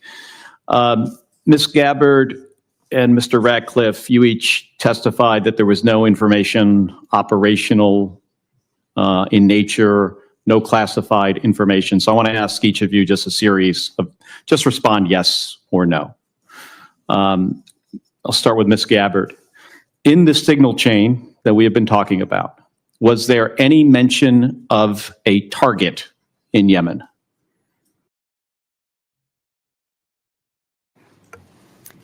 I don't remember mention of specific targets. Any generic target?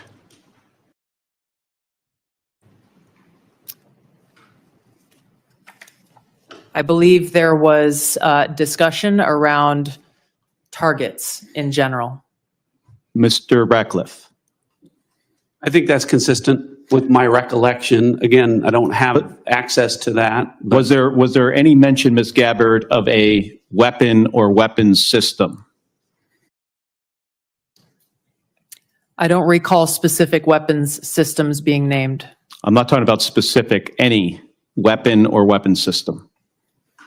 I don't recall specific names of systems or weapons being used or named within the Well, I'm chat. not asking whether, I don't want you to tell me what the specific weapon was, but any weapon at all. Mr. Ratcliffe, same question. I don't recall. How about anything about timing? Ms. Gabbard? I don't recall specific timing. Was there any I mention? won't get into the detail of the conversation, but obviously there was a significant amount of planning and internal discussions that had occurred prior to and outside of this signal chat. Mr. Ratcliffe, you're nodding your head. Any mention of any military unit whatsoever? Mr. Ratcliffe? Not that I recall. Ms. Gabbard? Not that I recall. Okay, so I understand that DoD policy prohibits discussion of even what is called controlled unclassified information, or CUI, on unsecured devices. Are both of you aware of that DoD policy? I haven't read that policy. Not familiar with the DoD policy, but I would say that the Secretary of Defense is the original classification authority for DoD in deciding what would be classified information. Ms. Gabbard, does the intelligence community have a policy that prohibits discussion of controlled unclassified information? Yes. It does. Okay. Controlled unclassified information, according to DoD, includes information that is information that has not been approved for public release. Would you, of what's been disclosed publicly of the signal chain, would either of you feel that that would be approved for public release? Ms. Gabbard. The discussion that took place in that signal chat group was a conversation reflecting national security leaders and the vice president around the president's objectives. So yes or no, would you approve that for public release?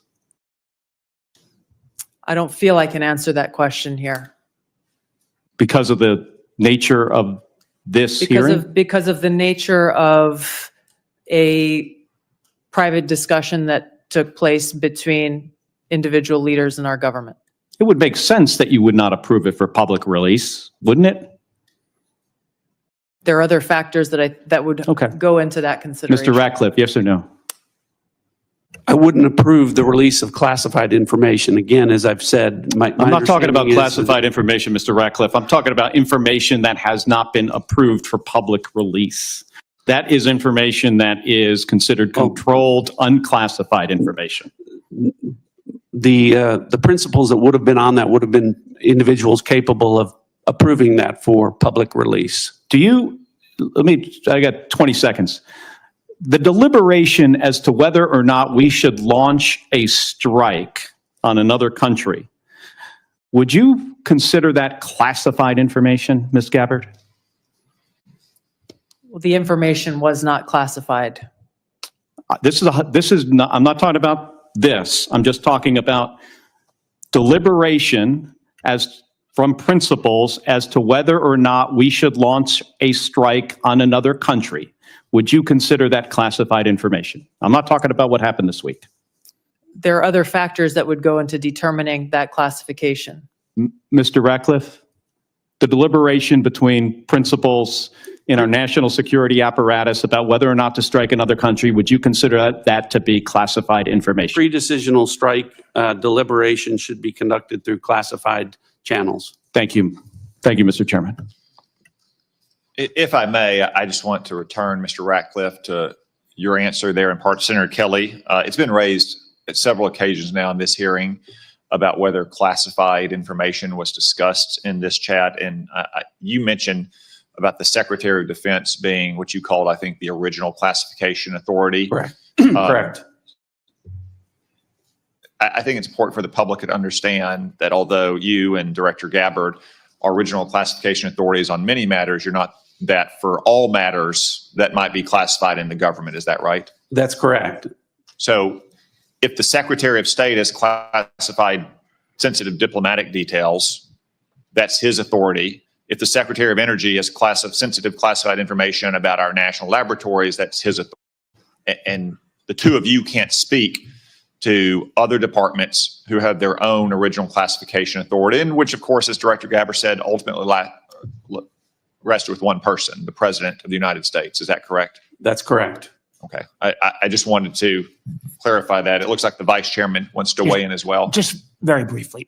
I mean, I think it strains the audience and the watching public's credibility if we're talking about timing, packages, that somehow this would be okay to put out, or just frankly, senior American officials trashing Europe. I've been around this for a while. This is not information you generally put out. And the notion there's not even acknowledgement of, hey, gosh, we screwed up is stunning to me. And the idea somehow, well, none of this was classified, but we can't talk about it here. You can't have it both ways. I think the witness's point is they can't speak for every official in the government who has original classification authority. Chairman, I don't, that's not what I'm not trying to litigate that. I'm trying to litigate on the face unless, as Senator Bennett said, this reporter is somehow making this all up. And I think the White House has acknowledged that the text chain that he submitted was authentic. It strains my mind to think, again, it strains my mind if the shoe had been on the other foot, what my colleagues would be saying about this. And again, we're going to get to the bottom of it. I appreciate your comments, but you guys have both testified under law. There's nothing classified in that information. There's nothing, in a sense, I've not heard either one of you say, gosh, we screwed up. So we'll find out. This is too important to our national security. And again, I know we've got more members to cross. They testified, is my understanding, correct me if I'm wrong, that there's no intelligence community classified information. Is that correct? That's Director correct. Ratcliffe, is that correct? Director Gabbard? Yes, Chairman. Well, again, That's not correct. She said repeatedly there's nothing classified. Period. right, period. You can't have it both. And again, we'll see. I cannot believe this is not going to come out. And if it's not classified, again, we'd ask you to give it to the public today. I'm sure one of your aides back there probably got it on paper. If you got it here, it's not classified, stand by your position. Or is this just one more example of a careless approach to how we keep our secrets in this administration? With apologies to Senator Moran. Thank you, Mr. Chairman, and thank you to our witnesses for being here. I want to explore a little bit about Ukraine, and I'll direct this to Director Ratcliffe or Director Cruz. The ATA assesses that, quote, the grinding war of attrition in Ukraine, quote, will lead to a gradual but steady erosion of Kyiv's positions on the battlefield. Are Ukrainian forces at any significant risk of collapse this year?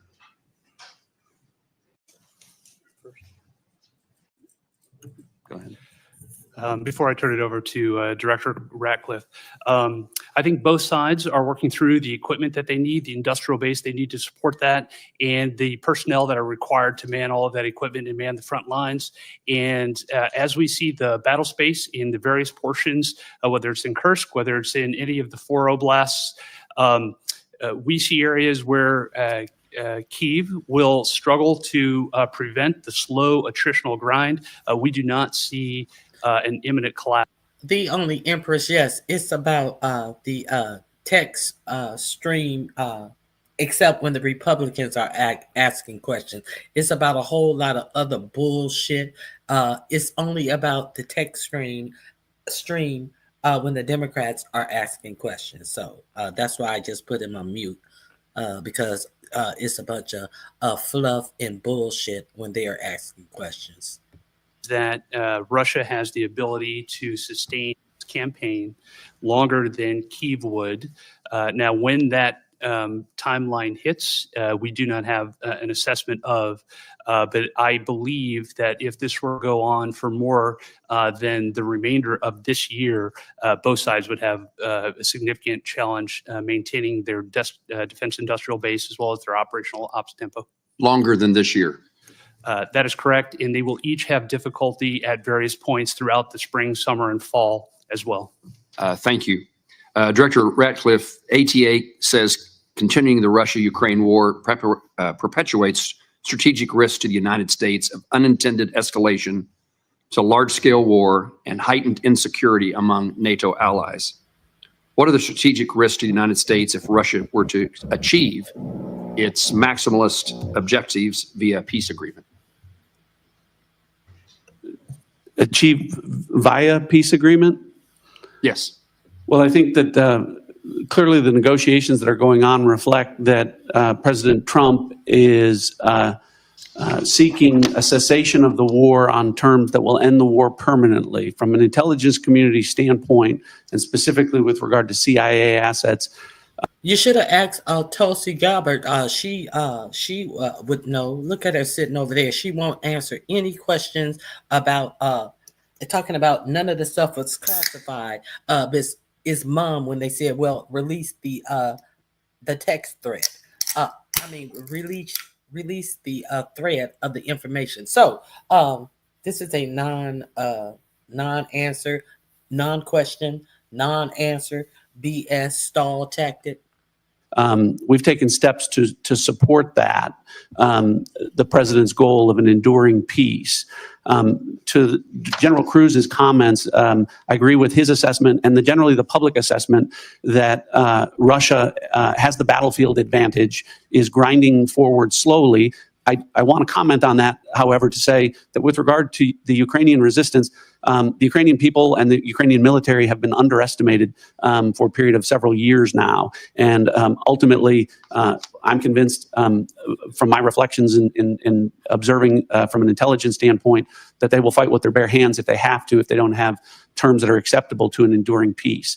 Obviously, to the point of maximalist goals, President Trump has communicated that he is aware of the dangers of that, of Russia getting what they want. And I think that the peace talks that are taking place would reflect, if successful, and they are making progress.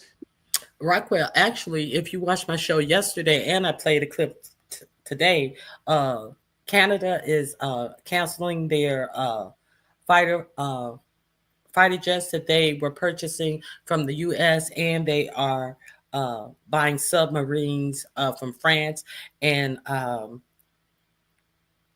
think it was Portugal as well. They are not buying their stuff from us. And today, a couple of more EU nations said that we can't be trusted. They are afraid that they have a kill switch on any of our American-made fighter planes, and they will not be buying them based upon something that 4547 said about them having 10% less something or others. But let's continue this BS. Okay. You have repeatedly made the point that there was no classified information contained in any of these discussions that were reported in the Atlantic Monthly. Is that correct? No, that's not correct. So, Senator, what I've related is that any information that was related from my perspective or that I observed from the intelligence perspective was not classified information. With respect to the assertions and the allegations that there was strike packages or targeting information or things that relate to DOD, as I pointed out, the Secretary of Defense is the original classification authority for determining whether something's classified or not. And as I've understood from media reports, the Secretary of Defense has said the information was not classified. Are you aware that the Secretary of Defense declassified this information prior to the discussion? I'm not. Director Gabbard, same question. You've indicated, at least the impression I got, was there was no classified information discussed. Is that correct? Senator, my answer is the same as the director of the CIA's. So the question has to be posed to Secretary Hegseth whether he declassified the information and at what point he did declassify it. Do you agree? Yes, I defer questions to the Secretary of Defense. Okay. Director Patel, are you conducting an investigation of these discussions and activities? Thank you, Senator. As I informed the vice chairman on the same question, I found out about this late last night, early this morning, so I don't have an update for you on that. Well, thank you. When you get an update, we'd appreciate it very much. Yes, sir. Director Gabbard, were you overseas during any parts of these discussions? Yes, Senator, I was. Were you using your private phone or a public phone for the signal discussions? I won't speak to this because it's under review by the National Security Council. Once that review is complete, I'm sure we'll share the results with the committee. What is under review? It's a very simple question. Are you a private phone or an officially issued phone? What could be under review? National Security Council is reviewing all aspects of how this came to be, how the journalist was inadvertently added to the group chat, and what occurred within that chat across the board. But so you were not going to disclose anything about whether you use the phone. Director Ratcliffe, there's been indication that the CIA has warned recently retired personnel about the vulnerabilities of Signal and other encrypted messaging applications. If that's the case, why were you discussing these issues on Signal? Senator, Signal use, as I've said repeatedly, is permissible for work purposes. I've never said that end-to-end encryption apps like Signal are a substitute for classified systems, and I was not discussing classified information in this setting.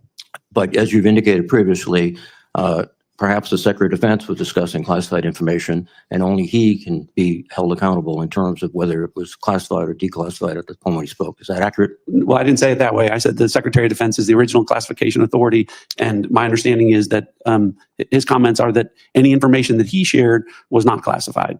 But you have no way to verify that? I don't. Again, this is a very troubling example and a great lapse in our intelligence and our discussion. One further point, if you are not aware of any classified information on the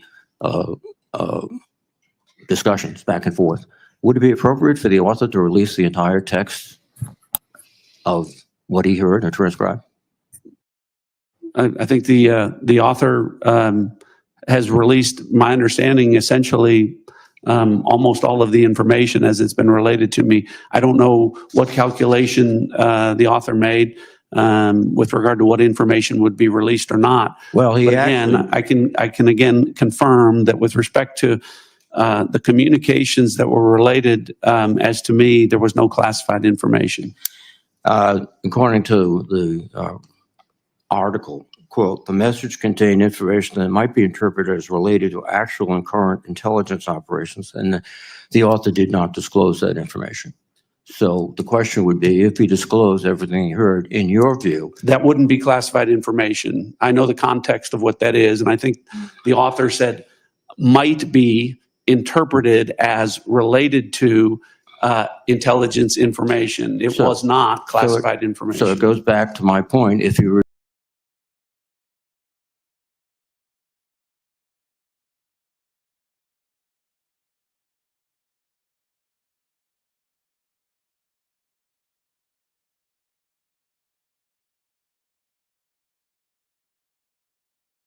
ability if he released the information? Because of the questions you and the vice chairman have put to me, I'm not going to prejudge the situation, and that legal call is ultimately for the Department of Justice.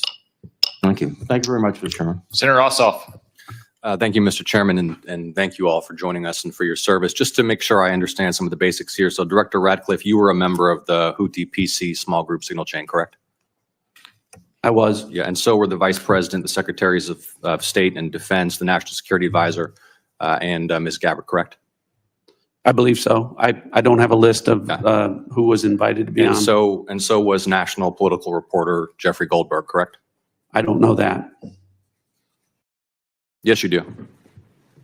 I don't know Jeffrey Goldberg, and I've already testified. I don't know whether or how he was added. Okay, well, he was a member of the signal chain, and the discussion included the Vice President's private opinion on the wisdom of proposed U.S. strikes in Yemen, correct? I don't recall. Vance, quote, "I think we are making a mistake. I am not sure the president is aware of how inconsistent this is with his message on Europe right now. There was a strong argument for delaying this a month." You don't recall? I don't, as you You don't recall seeing that? read that, I don't. It included the private opinions of the Secretary of Defense on the timing of strikes in Yemen, correct? I don't recall. Director Radcliffe, surely you prepared for this hearing today. You were part of a group of principals, senior echelons of the U.S. government, in now a widely publicized breach of sensitive information. You don't recall whether the Vice President opined on the wisdom of the strikes? That's your testimony today under oath? In that setting, I don't recall. Here's what Secretary Hegseth said, quote, "Waiting a few weeks or months does not fundamentally change the calculus. Two immediate risks on waiting. One, this leaks and we look indecisive. Two, Israel takes an action first or Gaza ceasefire falls apart and we don't get to start this on our own terms." Your testimony is you don't recall the Secretary of Defense sending that message or reading it? I recall there being an exchange. I don't recall the specifics as you're reading it. Well, let's put it this way, Director Radcliffe, a discussion by senior U.S. officials on the timing and risks of a proposed military campaign and disagreements between the president and the vice president about U.S. plans and intentions would be of obvious interest to foreign intelligence services, would it not? Yes. And they were discussing the timing of sending U.S. air crews into enemy airspace where they faced an air defense threat, correct? I'm going to, Senator, defer to the other principles that you're referring Director to Radcliffe. about what the meaning and the context of They're what they talking were about the auditing. timing of U.S. airstrikes, correct?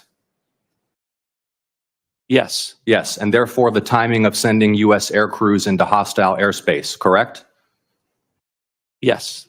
And therefore the time period during which enemy air defenses could target U.S. air crews flying in enemy airspace, correct? I don't know that. You do know that. Let me ask this question, General Hawk. You lead America's signals intelligence collection. Would the private deliberation of foreign senior officials about the wisdom and timing of potential military action be a collection priority for you and the U.S. intelligence community? Senator, it's our job to do indications and warning for both the plans and intentions of adversary leaders and for military commanders. And would not information about the timing of airstrikes allow a military to pre-position or cue air defense systems to shoot down enemy aircraft? I think, Senator, from our perspective, any advance warning is something that we certainly are trying to protect. Director Radcliffe, this was a huge mistake, correct? No. A national political... Hold on. No, you Let me hold answer. on. No, The Director answer- the Radcliffe, reason I I asked you say a yes or no- no question, and now you hold on. A national political reporter You can was made characterize it how privy, you want. was made privy The White to House has sensitive made information clear about that there imminent was an military inadvertent operations against a mistake, foreign terrorist an inadvertent organization. mistake of adding a reporter. And that wasn't a huge to a mistake? deal. That wasn't a huge mistake? Well, I think they characterize This is it an as a mistake. embarrassment. This is utterly unprofessional. There's been no apology. There has been no recognition of the gravity of this error. And by the way, we will get the full transcript of this chain, and your testimony will be measured carefully against its content. Thank you, Mr. Chairman. I thank the witnesses again for their appearance today. I sense the vice chairman has something to add. I do. So I will recognize him briefly. Well, again, I thank the witnesses. But what you're saying doesn't make sense on the face of it. Everybody knows, at least Director Radcliffe, you had the courtesy of acknowledging you were on the chain. Director Gabbard wouldn't even touch that, even though we've got our initials. And if you want a comparison, think back to the beginning of the Ukraine war, when the United States, in concert with our then ally, the United Kingdom, declassified a lot of Putin's battle plans that allowed the Ukrainians to push back successfully on the Russian invasion. How was that? That was gone through a real process of declassification. As Senator Ossoff so clearly made the point, this information out, potentially where our adversary could reposition its defenses, in the unwillingness of the individuals on this panel who are on the chat to even apologize or acknowledging what a colossal screw up this is, speaks volumes. Thank you to our witnesses for your appearance. A few administrative matters. As I mentioned earlier, Senator Collins is under the weather. She regrets that she could not be here for your testimony. Senator Risch, likewise. She is ashamed to show up. I'm going to drop the link. Hold on, he's talking about the great ambassador and the next great ambassador to Israel apologize because he can't be here. Oh, here is, it speaks beyond volumes. Okay, here is the link just in case you guys, I played the whole thing. I went all the way to the beginning. I caught up, and the CIA really has my blood boiling because he was trying to lie. And Tulsi Gabbard wouldn't even say that the TG was her initials, but she knew nothing in there was classified. You're welcome. I appreciate you all for staying in here with me. And what I'm going to say is, truth and reason, you're exactly right. The Republicans ask absolutely zero questions. I don't recall no questions about this that happened on yesterday. I heard a whole lot of, we'll talk about this in private chambers. Why? This is a public disgrace. Can you imagine if this had happened under Obama's or Biden's administration? They'd be foaming at the mouth. Oh my God. Oh, so they lie about people not going into work only to show none of them have been at their jobs because they don't recall. They need to get their lives together. Okay. So oh my God, no. This was horrible. This was absolutely horrible. And I can't imagine that this is going to be the only hearing on this. A couple of the questions were kind of stern, but there should be. It seems like there should be some type of calls for removing these people from office. The Democrats need to fight the good fight. They have no time to just sit up and say, "Well, we questioned them. You see what they did." No, we need action. We need this decisive actions against these unqualified smucks. And where is Hegseth? You notice he isn't nowhere around. He's nowhere around, especially Obama. Exactly. Okay. It never happens on both of those people's administration.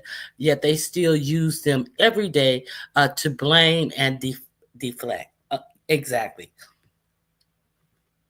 This is what happens when you cast your cabinet from the Misfit Casting Agency, from Fox News weekend anchors, weekend co-anchors, not a co-anchor to one person, the co-anchor to two people, the weekend morning show.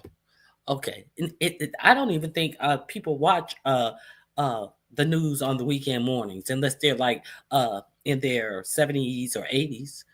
Dems working my last nerves. Okay, Trump needs to be saying something too, since he cares about the country. He ain't gonna say anything. All that he said, he tried to degrade the actual reporter. The same thing Hegseth tried to do. This would be Biden's fault somehow or another. Oh yeah, they've already inflicted the CIA director. He was like, we were allowed to use this from under the last administration. You weren't allowed. You were allowed to use it, but you were not allowed to discuss classified information over it. And then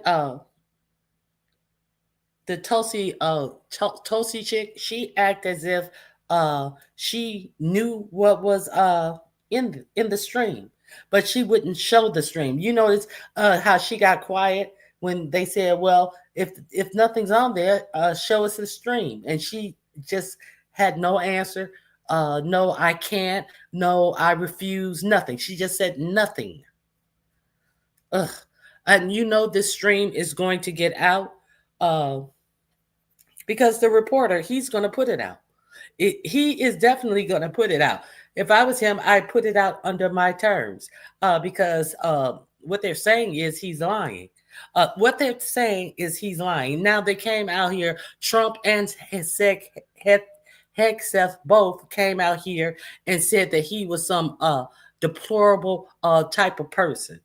So you know, if it was me, and I had that information and they came out and degraded me in that manner, I would put all of it out because no one's life is currently in danger because they have already done the military exercise. So right now, no one's life is in danger. And if they talked about future attacks, that means that it would be upon them to rearrange and change any future attacks that they gave up to a reporter who was sitting in the chat.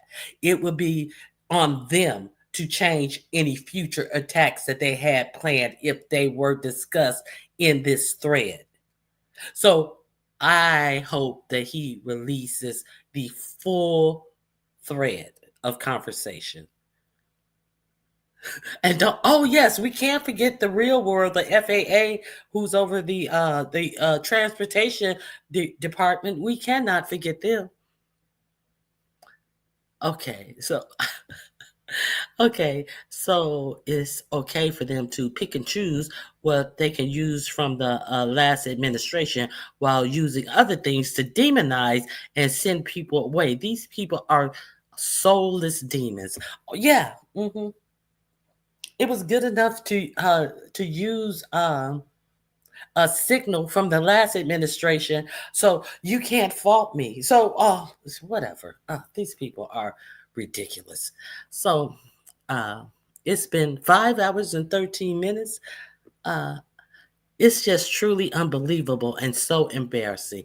AKD, I know you have been here for a minute, but you may want to go through the earlier sections of the live and just check out some of the commentary that I shared with you guys.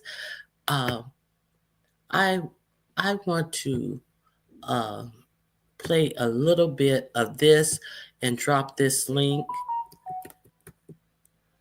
And let me see. Where is it? Where is it? Hold on 1 second. I want to drop a little bit of this link for you guys, just in case you guys haven't seen this. Okay. Give me 1 little second, and I'm going to drop this link. I appreciate you guys for coming out and spending a little time with me. Let me get the link. Okay, I got the link. I'm going to copy it. Okay, here I come.